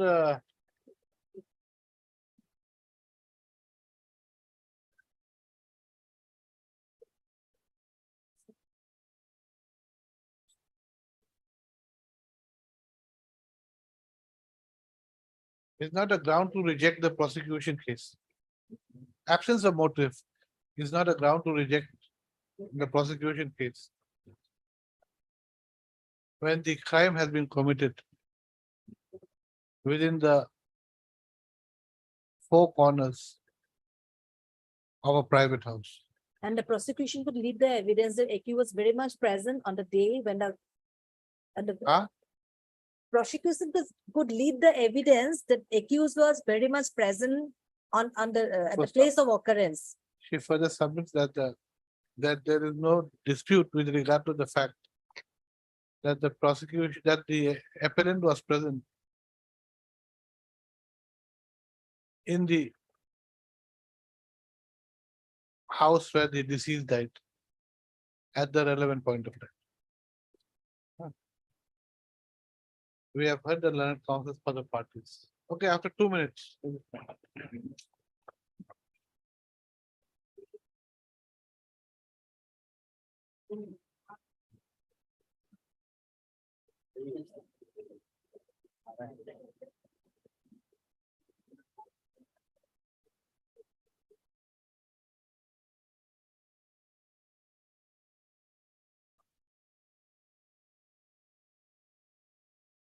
The evidence of PW1 is to the effect that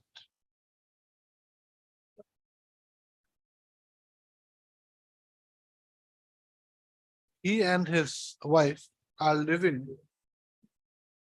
in one part of the house, comma, while the appellant, the deceased wife and one son, 3-year-old son, is living in another part of the house.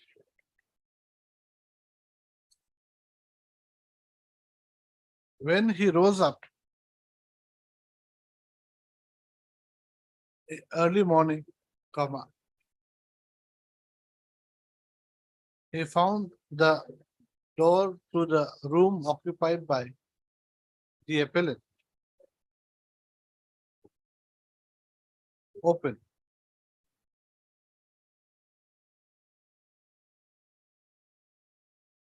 He found the appellant seated in a corner of his room with a sullen face. And when he went to the room of his son, appellant,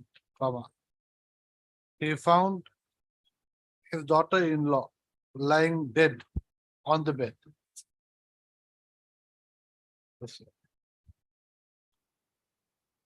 PW1 further states that he has 3 other sons living separately from his house. He went to the house of his sons and told them about the incident. His other sons came to PW1's house and tried to apprehend the appellant. However, the appellant ran away.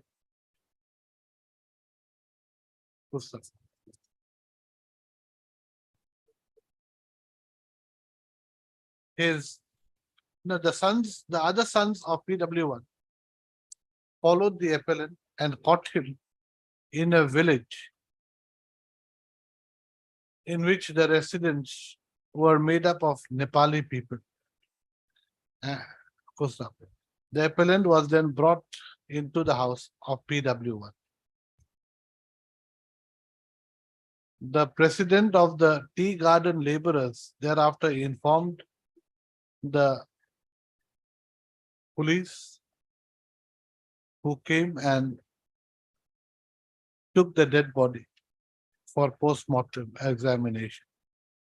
The police also arrested the appellant and took him to the police station from the house of PW1.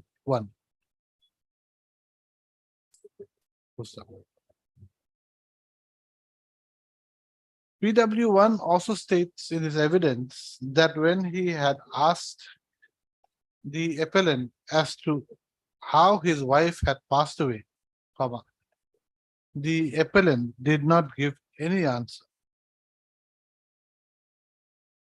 He also states that on the night of the occurrence, the appellant, along with the deceased wife,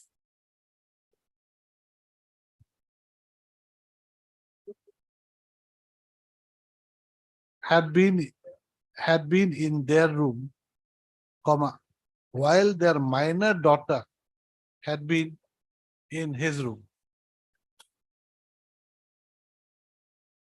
It is not, earlier I had said son, no? Daughter, it will be daughter. Subpara, in his cross-examination, PW1 states that the appellant and his deceased wife were habitual drunkards. And when they were under intoxication, they were not afraid of each other. I wonder if when they were normal, who was afraid of who? Sometimes the male person also is afraid. Sometimes we get this WhatsApp, videos showing the husband, wife beating the husband.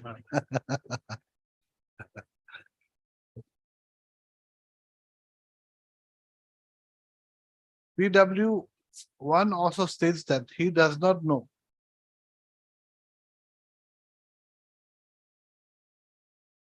whose fault it was as to why.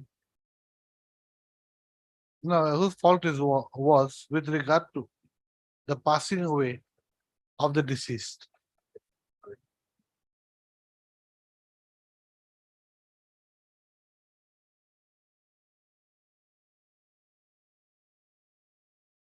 He also states that he once had his son, daughter-in-law and mother-in-law kept in the Gila Mora police station because they were very drunk. A family trait, huh? Habitual. It happens, There's certain uh, class of people, I won't name who, they live as they do many types of work in the various departments, and sometimes they work as servants also, at least in our state. And every time payday comes, they disappear for around 3 days. And they are, from morning to evening, they are, not in their senses for 3 days. And then the fourth, fifth day they come back, all normal, pakka normal, and they are hard workers, diligent workers. They'll work till the next payday. Again, 3-4 days gone. so it happens sometimes. Anyway.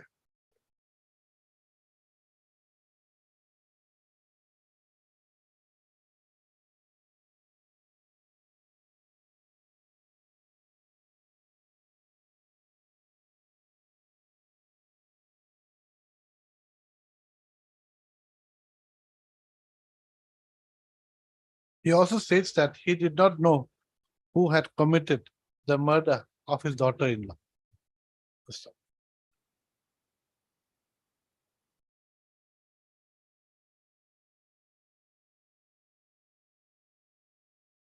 And the re-examination, cross-examination is of no relevance. Next. The evidence of PW2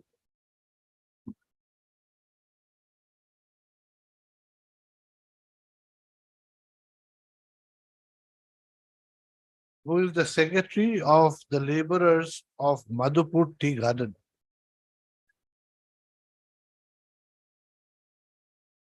is to the effect that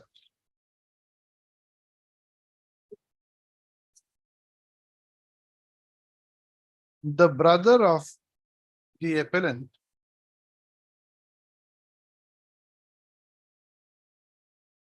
told him that the appellant had murdered his wife in his house. He, along with others, thereafter went to the house of the appellant and found the dead body lying on the ground in the room. Thereafter, the president of the laborers of the tea garden informed the police, who came and took custody of the dead body as well as the appellant. He also states that he did not know who had committed who had murdered the deceased.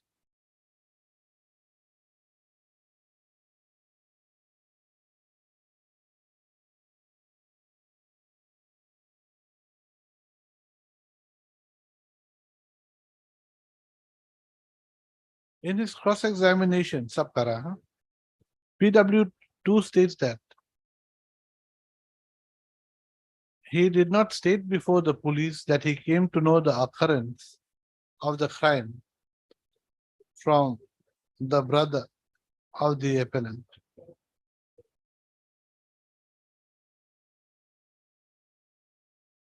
Or that the president of the laborers of the garden had informed the police, who thereafter took the accused appellant in their custody.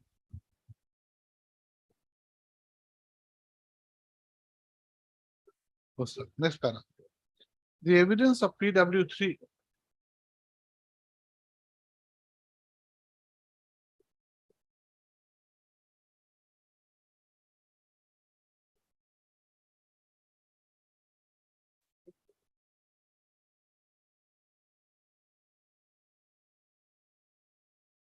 is that he did not know how the deceased had passed away.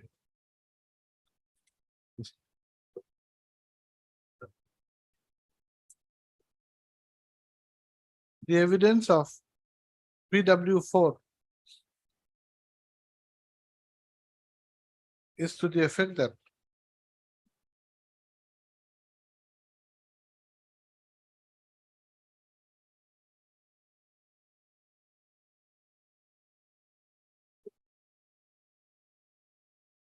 where I said Pakha did not know, no?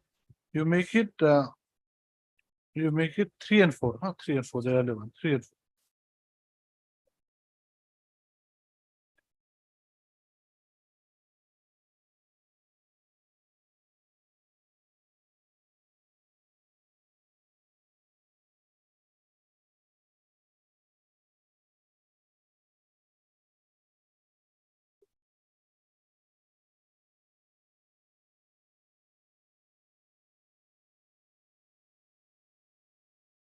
The evidence of PW5, who is the president of the laborers of Madhupur Garden, Tea Garden, Madhupur Tea Garden, is to the effect that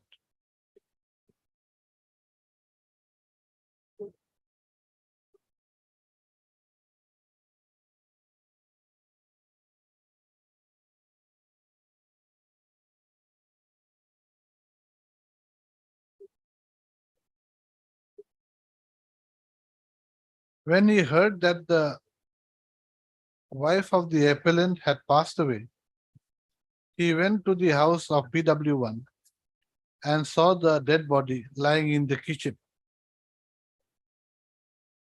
He found the parents, brothers, and other family members of the appellant in the said house.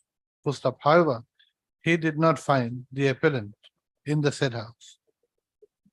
PW1 thereafter told him that the appellant had run away.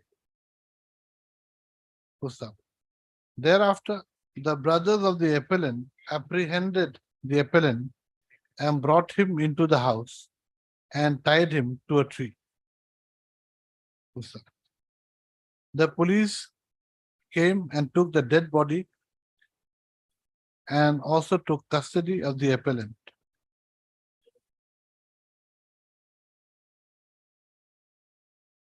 In his cross-examination, he states that he did not state before the police that PW1 had stated that the appellant had run away.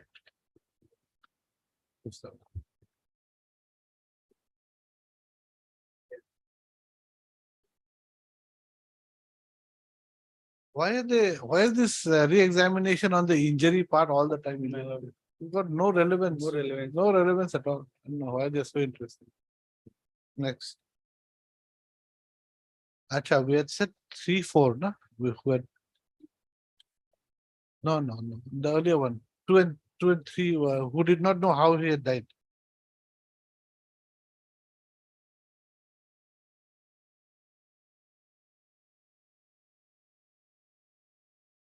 No, we have said that the evidence of PW 3 and 4 is to the effect that they did not know how the deceased died. No? We make it 3, 4, 6 also.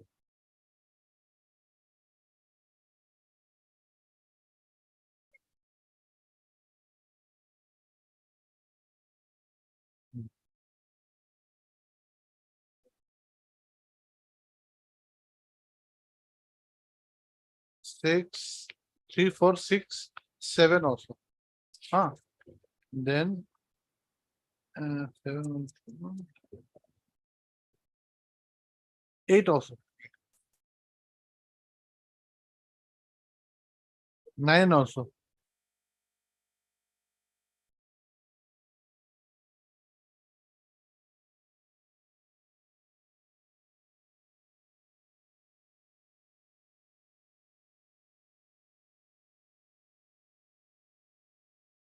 The evidence of next paragraph, the evidence of PW10 is to the effect that he did not know anything regarding regarding the death of the deceased.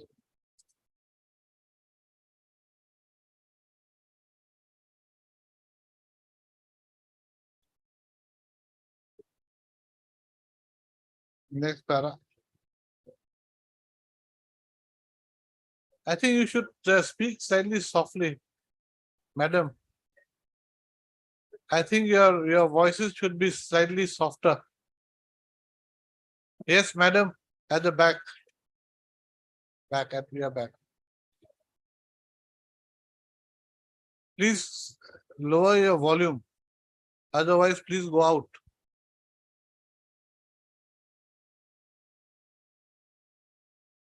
The evidence of PW11 is to the effect that now the evidence of PW11, come on, who is the younger brother? Now, who is the elder brother of the appellant? Is to the effect that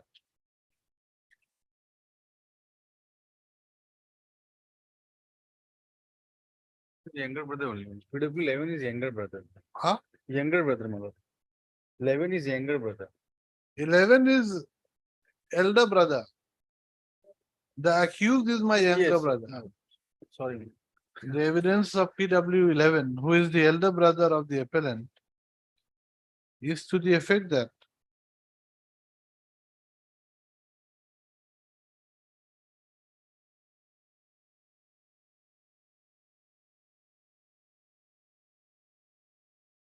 the morning following the occurrence, his father PW1 came to his house at 4 a.m. and told him that the appellant had murdered his wife. Full stop. PW11 then went to the house of PW1 and found the dead body of the deceased. Full stop. He also found the appellant in the house. However, the appellant fled away. Full stop. The appellant was thereafter apprehended by the appellant and other persons at Nepali Gaon, which was situated away from their village.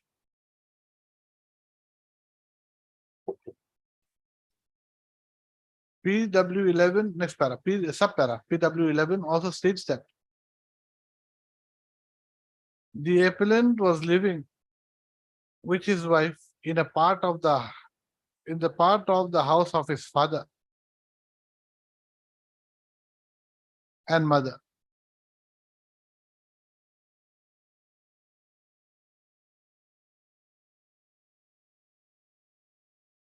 Further, they had a daughter whose age was about 2 years.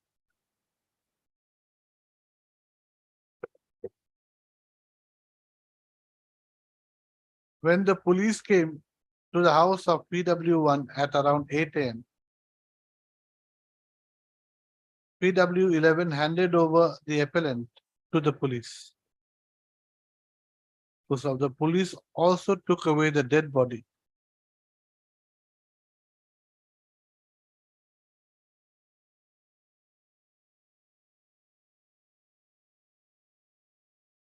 And post-mortem examination was thereafter done in North Lakhimpur Civil Hospital. PW11 also states that he gave his statement under section 164 CRPC, which was exhibited as EXT-1.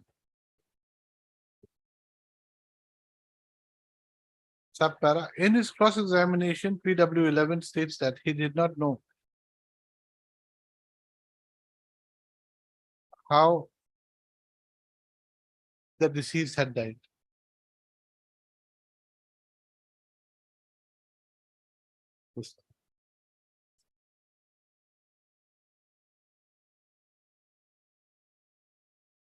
Next para. The evidence of PW 12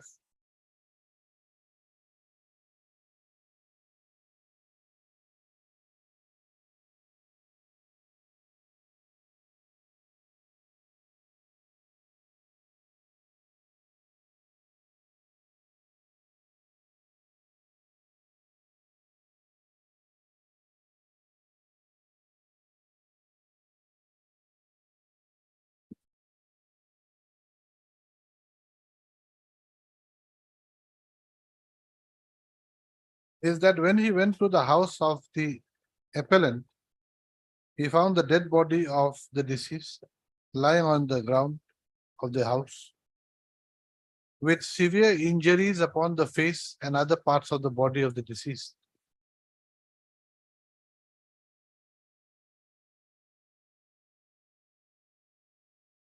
He also found the appellant tied up in the house. The police thereafter took away the dead body and also the appellant.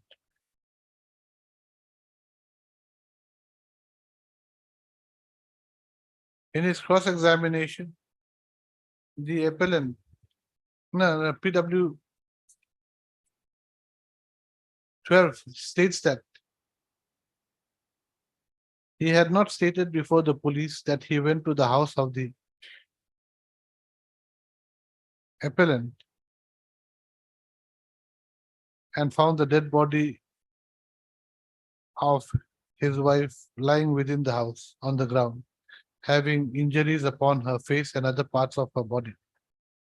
He also states that he did not know how the deceased had died. Acha, one thing with regard to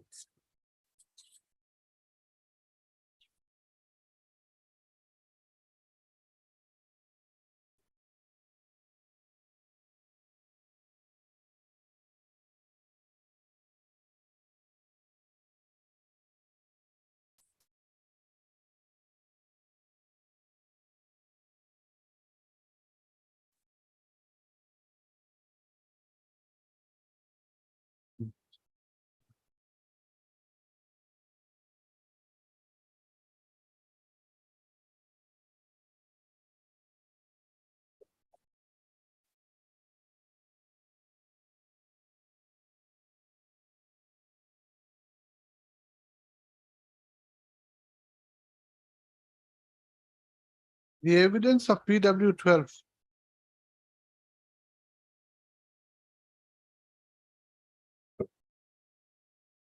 we have already stated.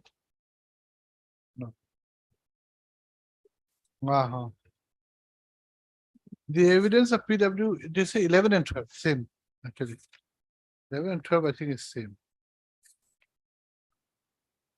No? No. Okay. The evidence of PW 12 is that when he went to the house of the appellant,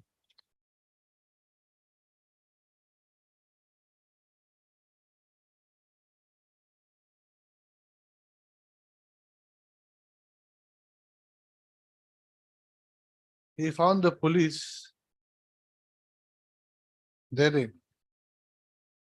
He also saw the dead body of the deceased with severe injuries upon the face and different parts of the body of the deceased. He also found the appellant was tied up in the said house. Thereafter, the police took away the dead body of the deceased along with the appellant.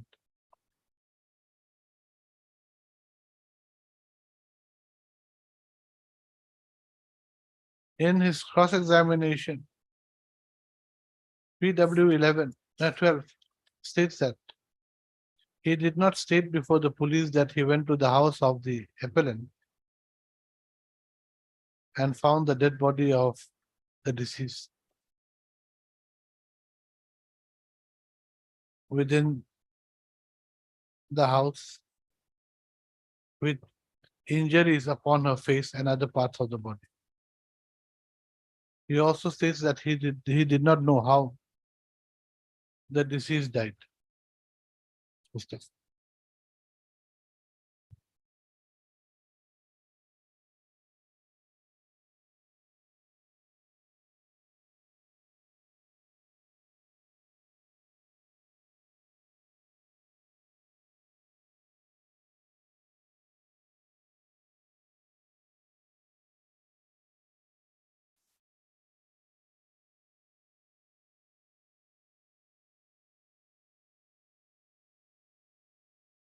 The 12 and 13 same.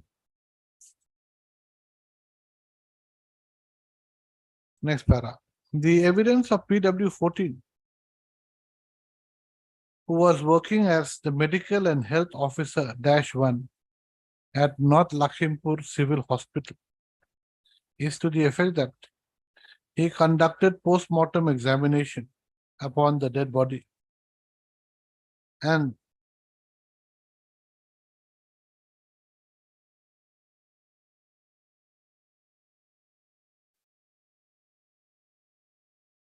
his examination revealed that there were injuries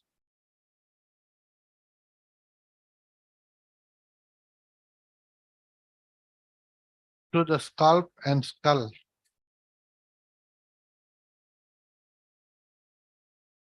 and the membrane had ruptured at the right parietal area, PARIETL. Pusta. Blood clot was present in the brain at the site of the skull bone fracture. Pusta. Further, multiple bruises were present in the chest walls, chest wall of the deceased. The heart was healthy and contained clotted blood. Pusta.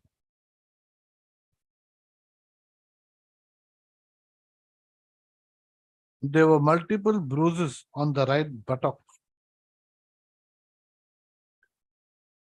The more detailed description of injury on the deceased, on the body of the deceased, as described in the, as described by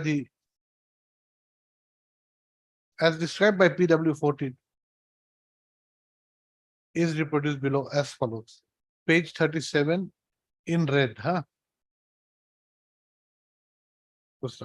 In the opinion of PW 14, the deceased died of coma as a result of injuries sustained in her vital organs like brain, and the injury was ante-mortem in nature.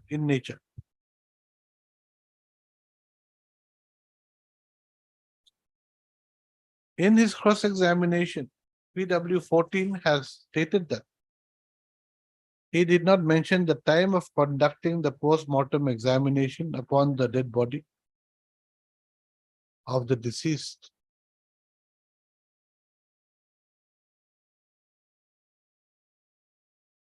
Nor the age of injury in the post-mortem examination report. Next paragraph. How many solved? The evidence of PW 15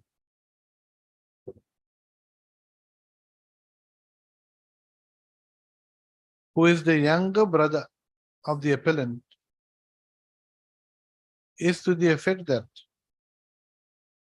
the appellant was living in the same home, in the same house, along with his mother and father.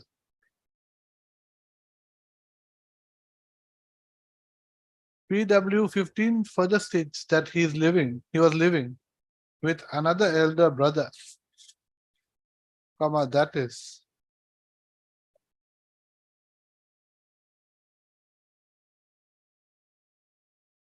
one Sita Ram Mura, Murah, in a house, Mura, which was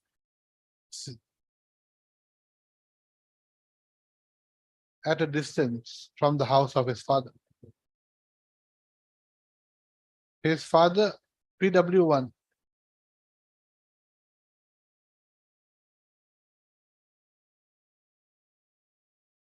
no, full stop. At the time of occurrence, the appellant was living with the deceased, with his deceased wife. His father had come to his house and told him that the appellant had done something to his wife. He thereafter went to the house of his father and found the dead body of the deceased lying on the bed. He further states that he did not like to see whether the deceased had sustained injuries or not upon her person.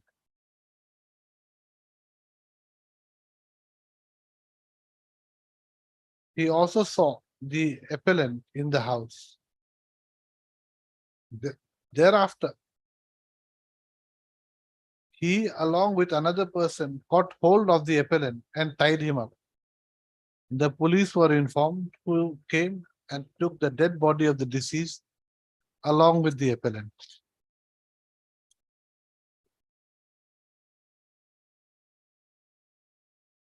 In the evening of the said date, the dead body of the deceased was given a funeral.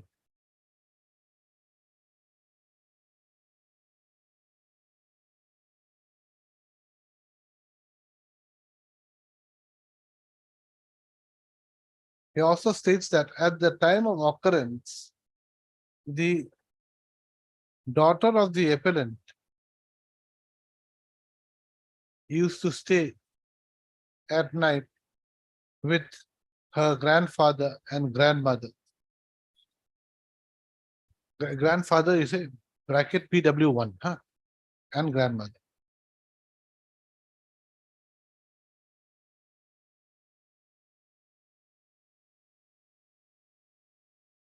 The appellant and his deceased wife used to stay alone in their part of the house. Full stop. In his cross-examination, PW15 states that he did not know how the deceased passed away.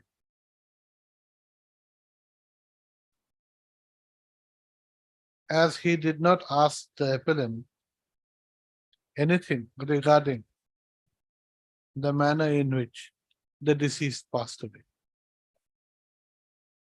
Quite unbelievable, huh?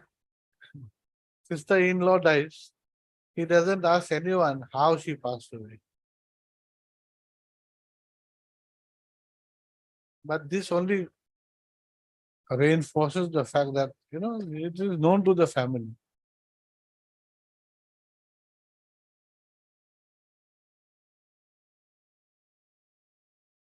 Next. The evidence of PW16, who is the IO of the case, is to the effect that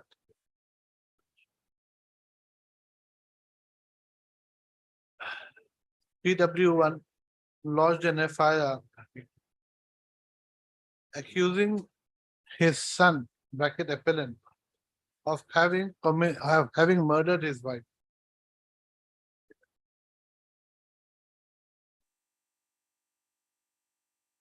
On conducting the investigation and visiting the place of occurrence, the IO prepared a sketch map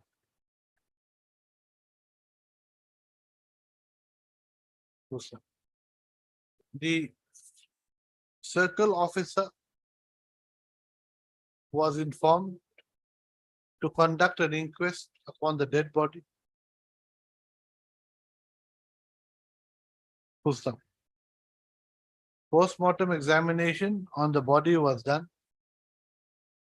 And when he reached, no, full stop. PW 16 further states that when he reached the place of occurrence, he found that the appellant had been confined by the local people. He took the statements of the witnesses and he recorded the statement of the appellant.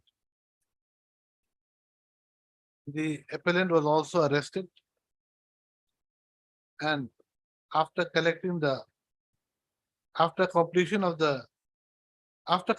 post-mortem examination report and completing the investigation, he found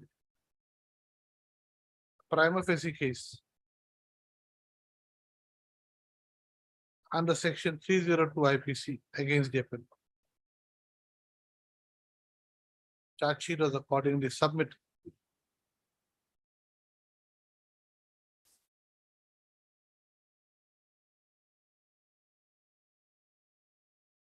In his cross-examination, the appellant, the PW 16 submits that he had not seized any articles in the course of investigation of the case. And in the sketch map, he did not make any mention regarding the dead body. Next part.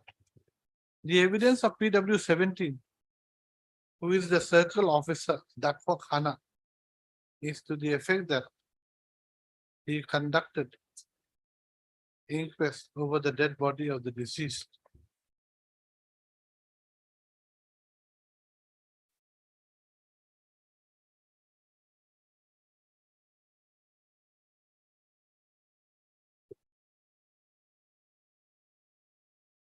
Next part. As can be seen from the evidence adduced by the prosecution witnesses, the appellant, comprising of his wife, when the appellant, his wife and daughter were living in one part of the house, while his father and mother were living in another part of the house.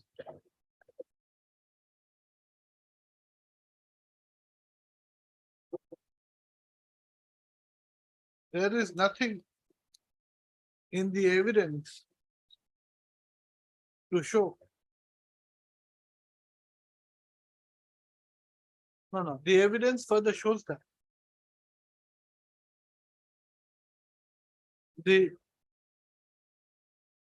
father, shows that the appellant and the deceased were still alive.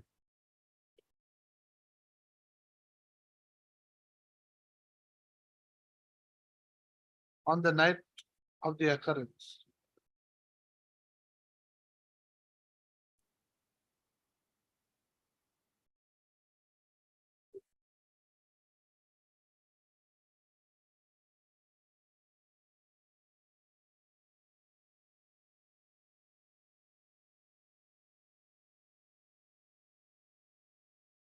However,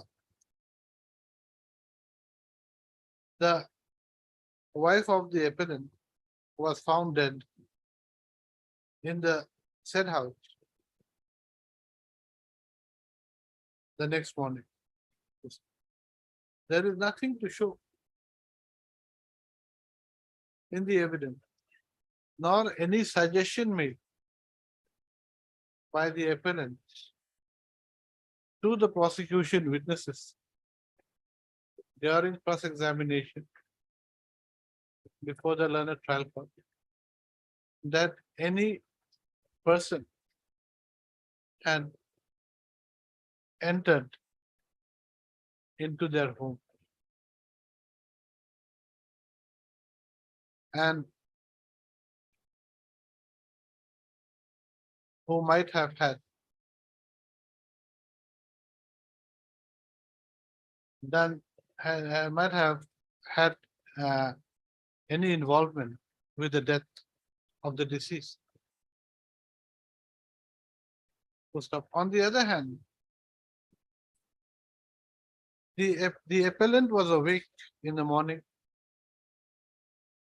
and when asked by his father as to how his wife had passed away, the appellant did not give any answer to his father.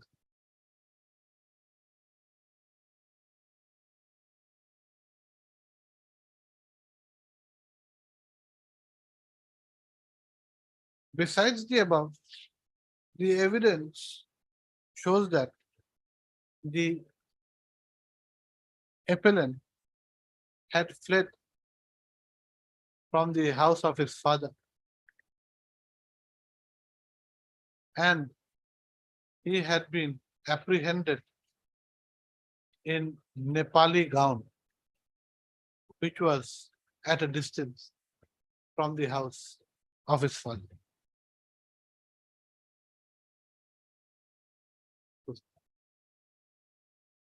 Next. In the examination of the appellant under section 313 CRPC,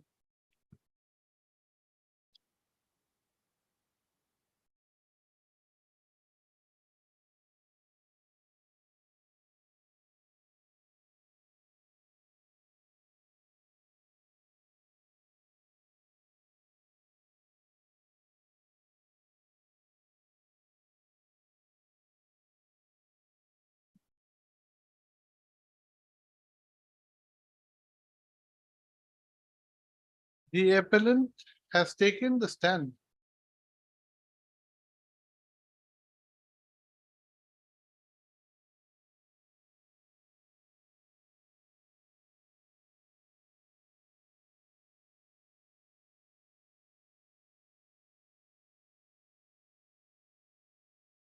that he did not know the reason for the death of his wife,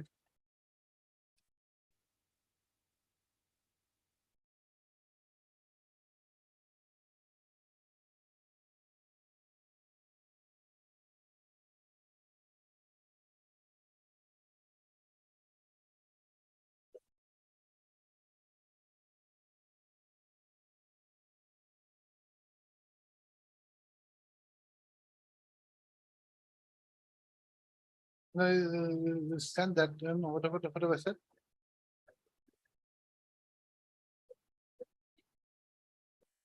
Has stated that he did not kill his wife and that he had been sleeping in the room of his father. No, in his father's room, yes, in his father's room. After watching TV.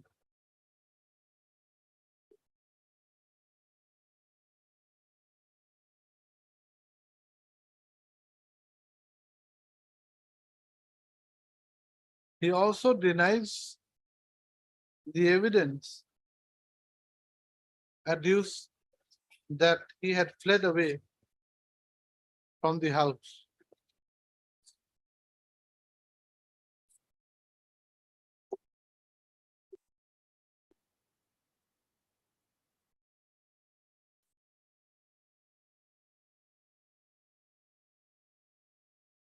However, he does not deny the fact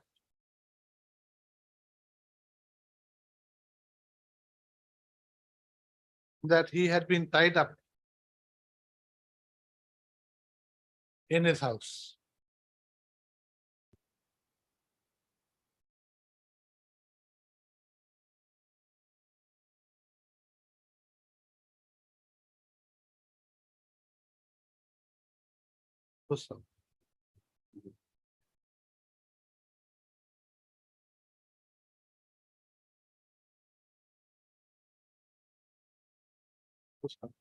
The, the above facts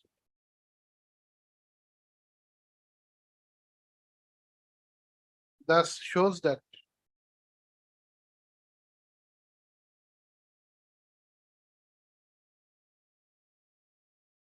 there has been no explanation forthcoming as to how the appellant's wife had died.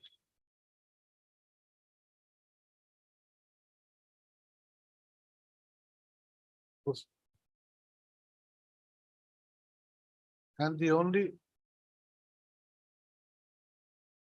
no, comma, while the only people living in the said house was the appellant and his parents. While was the appellant, comma, his 3-year-old daughter and his parents.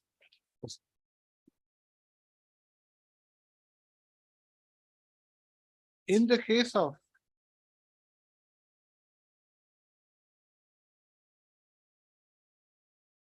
Nandu Singh Supra, comma,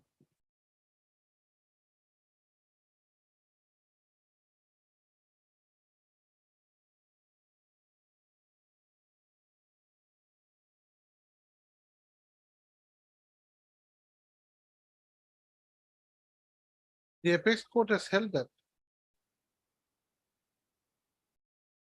in a case based on substantial evidence, comma, complete absence of motive assumes in a case based on substantial evidence, comma, motive assumes great significance. Full stop. It is not as if motive alone becomes the crucial link in the case to be established by the prosecution.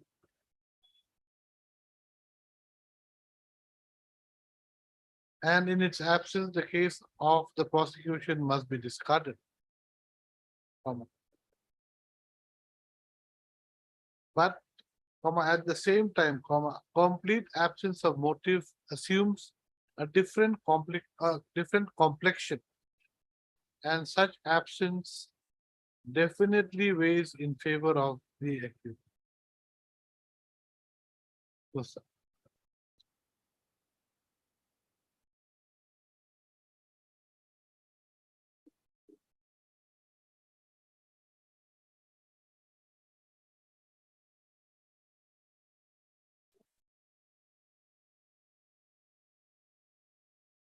In the case of Shivaji Chintappa Patil versus State of Maharashtra, 2021, 5 SCC 626. The Supreme Court has held that in a case of circumstantial evidence, comma, motive plays an important link to complete the chain of circumstances.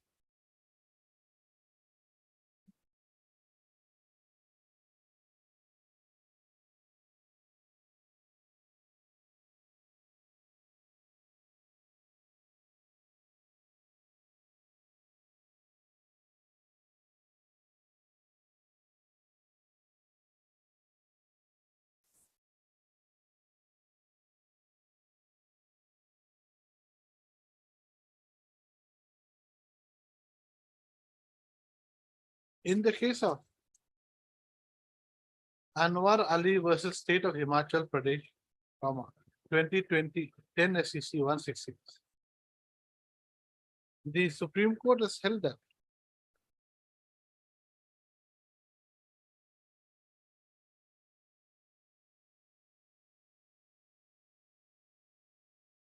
absence of proving the motive cannot be a ground to reject the prosecution case. It has also been held by the Supreme Court in Suresh Chandra Bari versus State of Bihar, 1995, Supply 1, SCC 80, that if motive is proved, that would supply a link in the chain of circumstantial evidence, comma, but the absence thereof cannot be a ground to reject the prosecution case.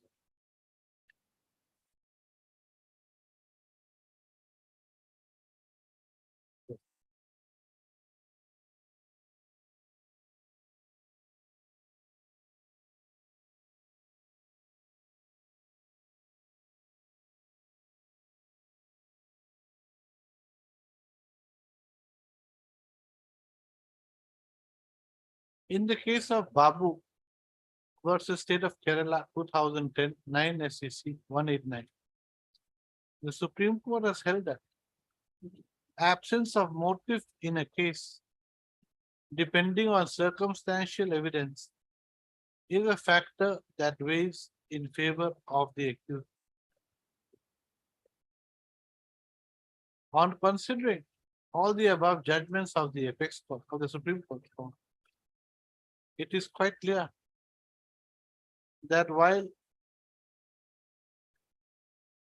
motive plays an important link to complete the chain of circumstantial evidence, comma, the absence of motive cannot be a ground to reject. The absence of motive cannot be a ground in itself to reject the prosecution case. Full stop.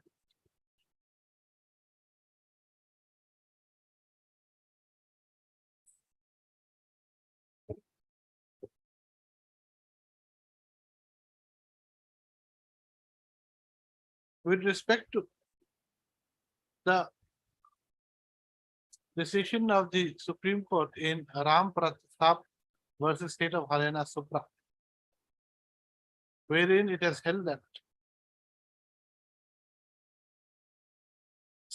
that suspicion, however strong, cannot substitute the requirement of the prosecution to prove its case beyond reasonable doubt.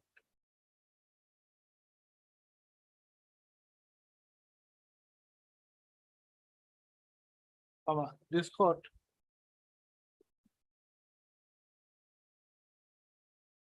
is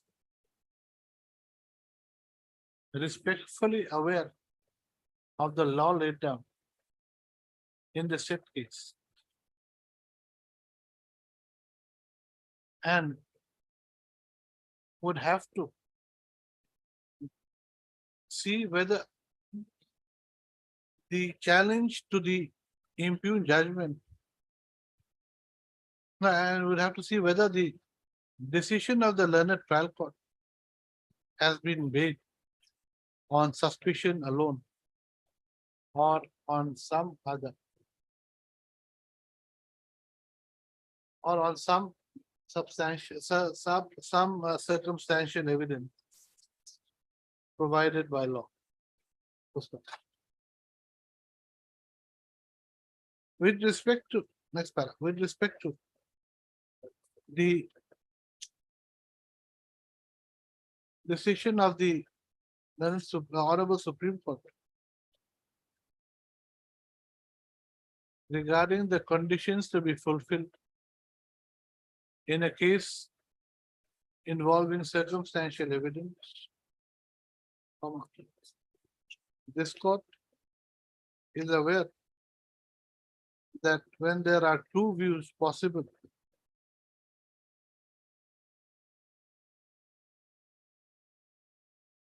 the view favorable to the accused has to be adopted.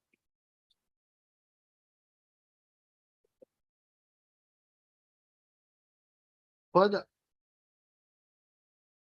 the conditions required to be fulfilled for proving a case on the basis of circumstantial evidence would naturally have to follow the conditions laid down, would naturally have to fulfill the conditions laid down by the apex court. Next para. As stated above, comma, the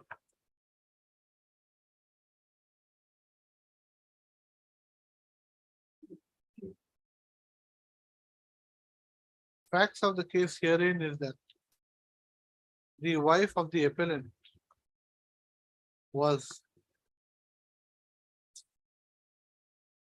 found dead in the morning in the house occupied by the appellant, comma, his minor daughter and parents. The medical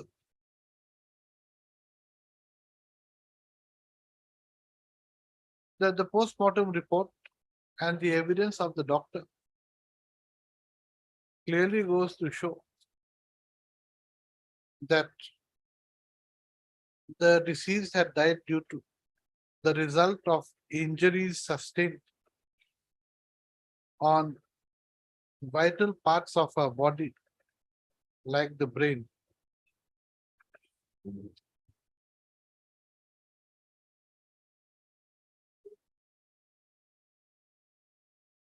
Where a blood clot was present.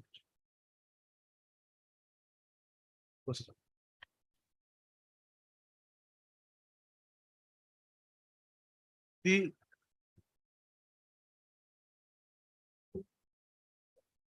silence on the part of the appellant when asked by his father as to how his wife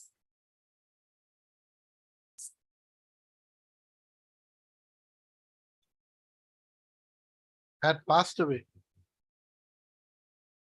speaks volumes.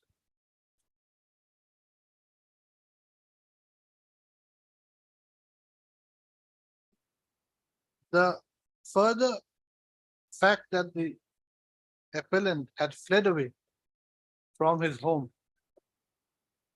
and had to be caught by his own brothers also speaks volumes on the conduct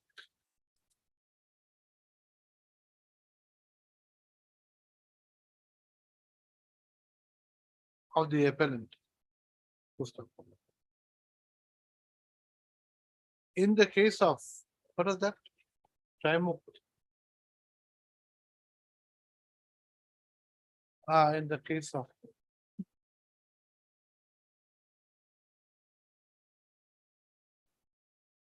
In the case of Trimuk Maruti Kirkan versus State of Maharashtra, 2006, 10 SCC 681. Trimuk is TRIMUKH. Maruti MAROTI. Kirkan is KIRKAN. The effect the Supreme Court has held. Where Para has held that where an offense like murder is committed in secrecy inside a house, comma, the initial burden to establish the case would undoubtedly be upon the prosecution, comma, but the nature and amount of evidence to be led by it to establish the charge cannot be of the same degree as is required in other cases of circumstantial evidence. Full stop. The burden would be of a comparatively lighter character. Full stop. In view of Section 106 of the Evidence Act, there will be a corresponding burden on the inmates of the house to give a cogent explanation as to how the crime was committed. The inmates of the house cannot get away by simply keeping quiet and offering no explanation on the supposed premise that the burden to establish its case lies entirely upon the prosecution and there is no duty at all on an accused to offer any explanation.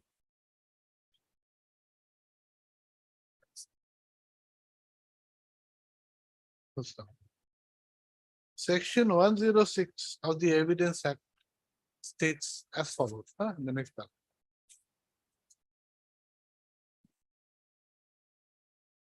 And this 2010, para 2010. Who has cited this?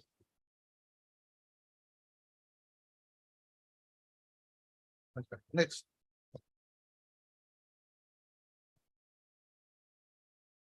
Okay, I will put it on. Hearing concluded, judgment reserved, huh?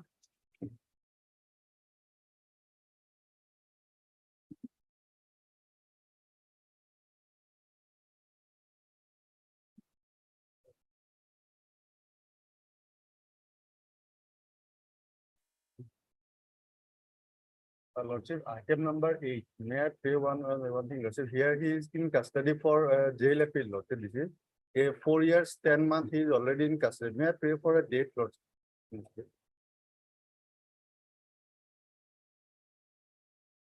He killed his father. Yes, but it will be, my humble understanding, Lordship, it may be converted to 304 part 2. Even if 304 part 2, when did it occur, the crime? He is in custody for 4 years, 10 months. Wait, no hurry.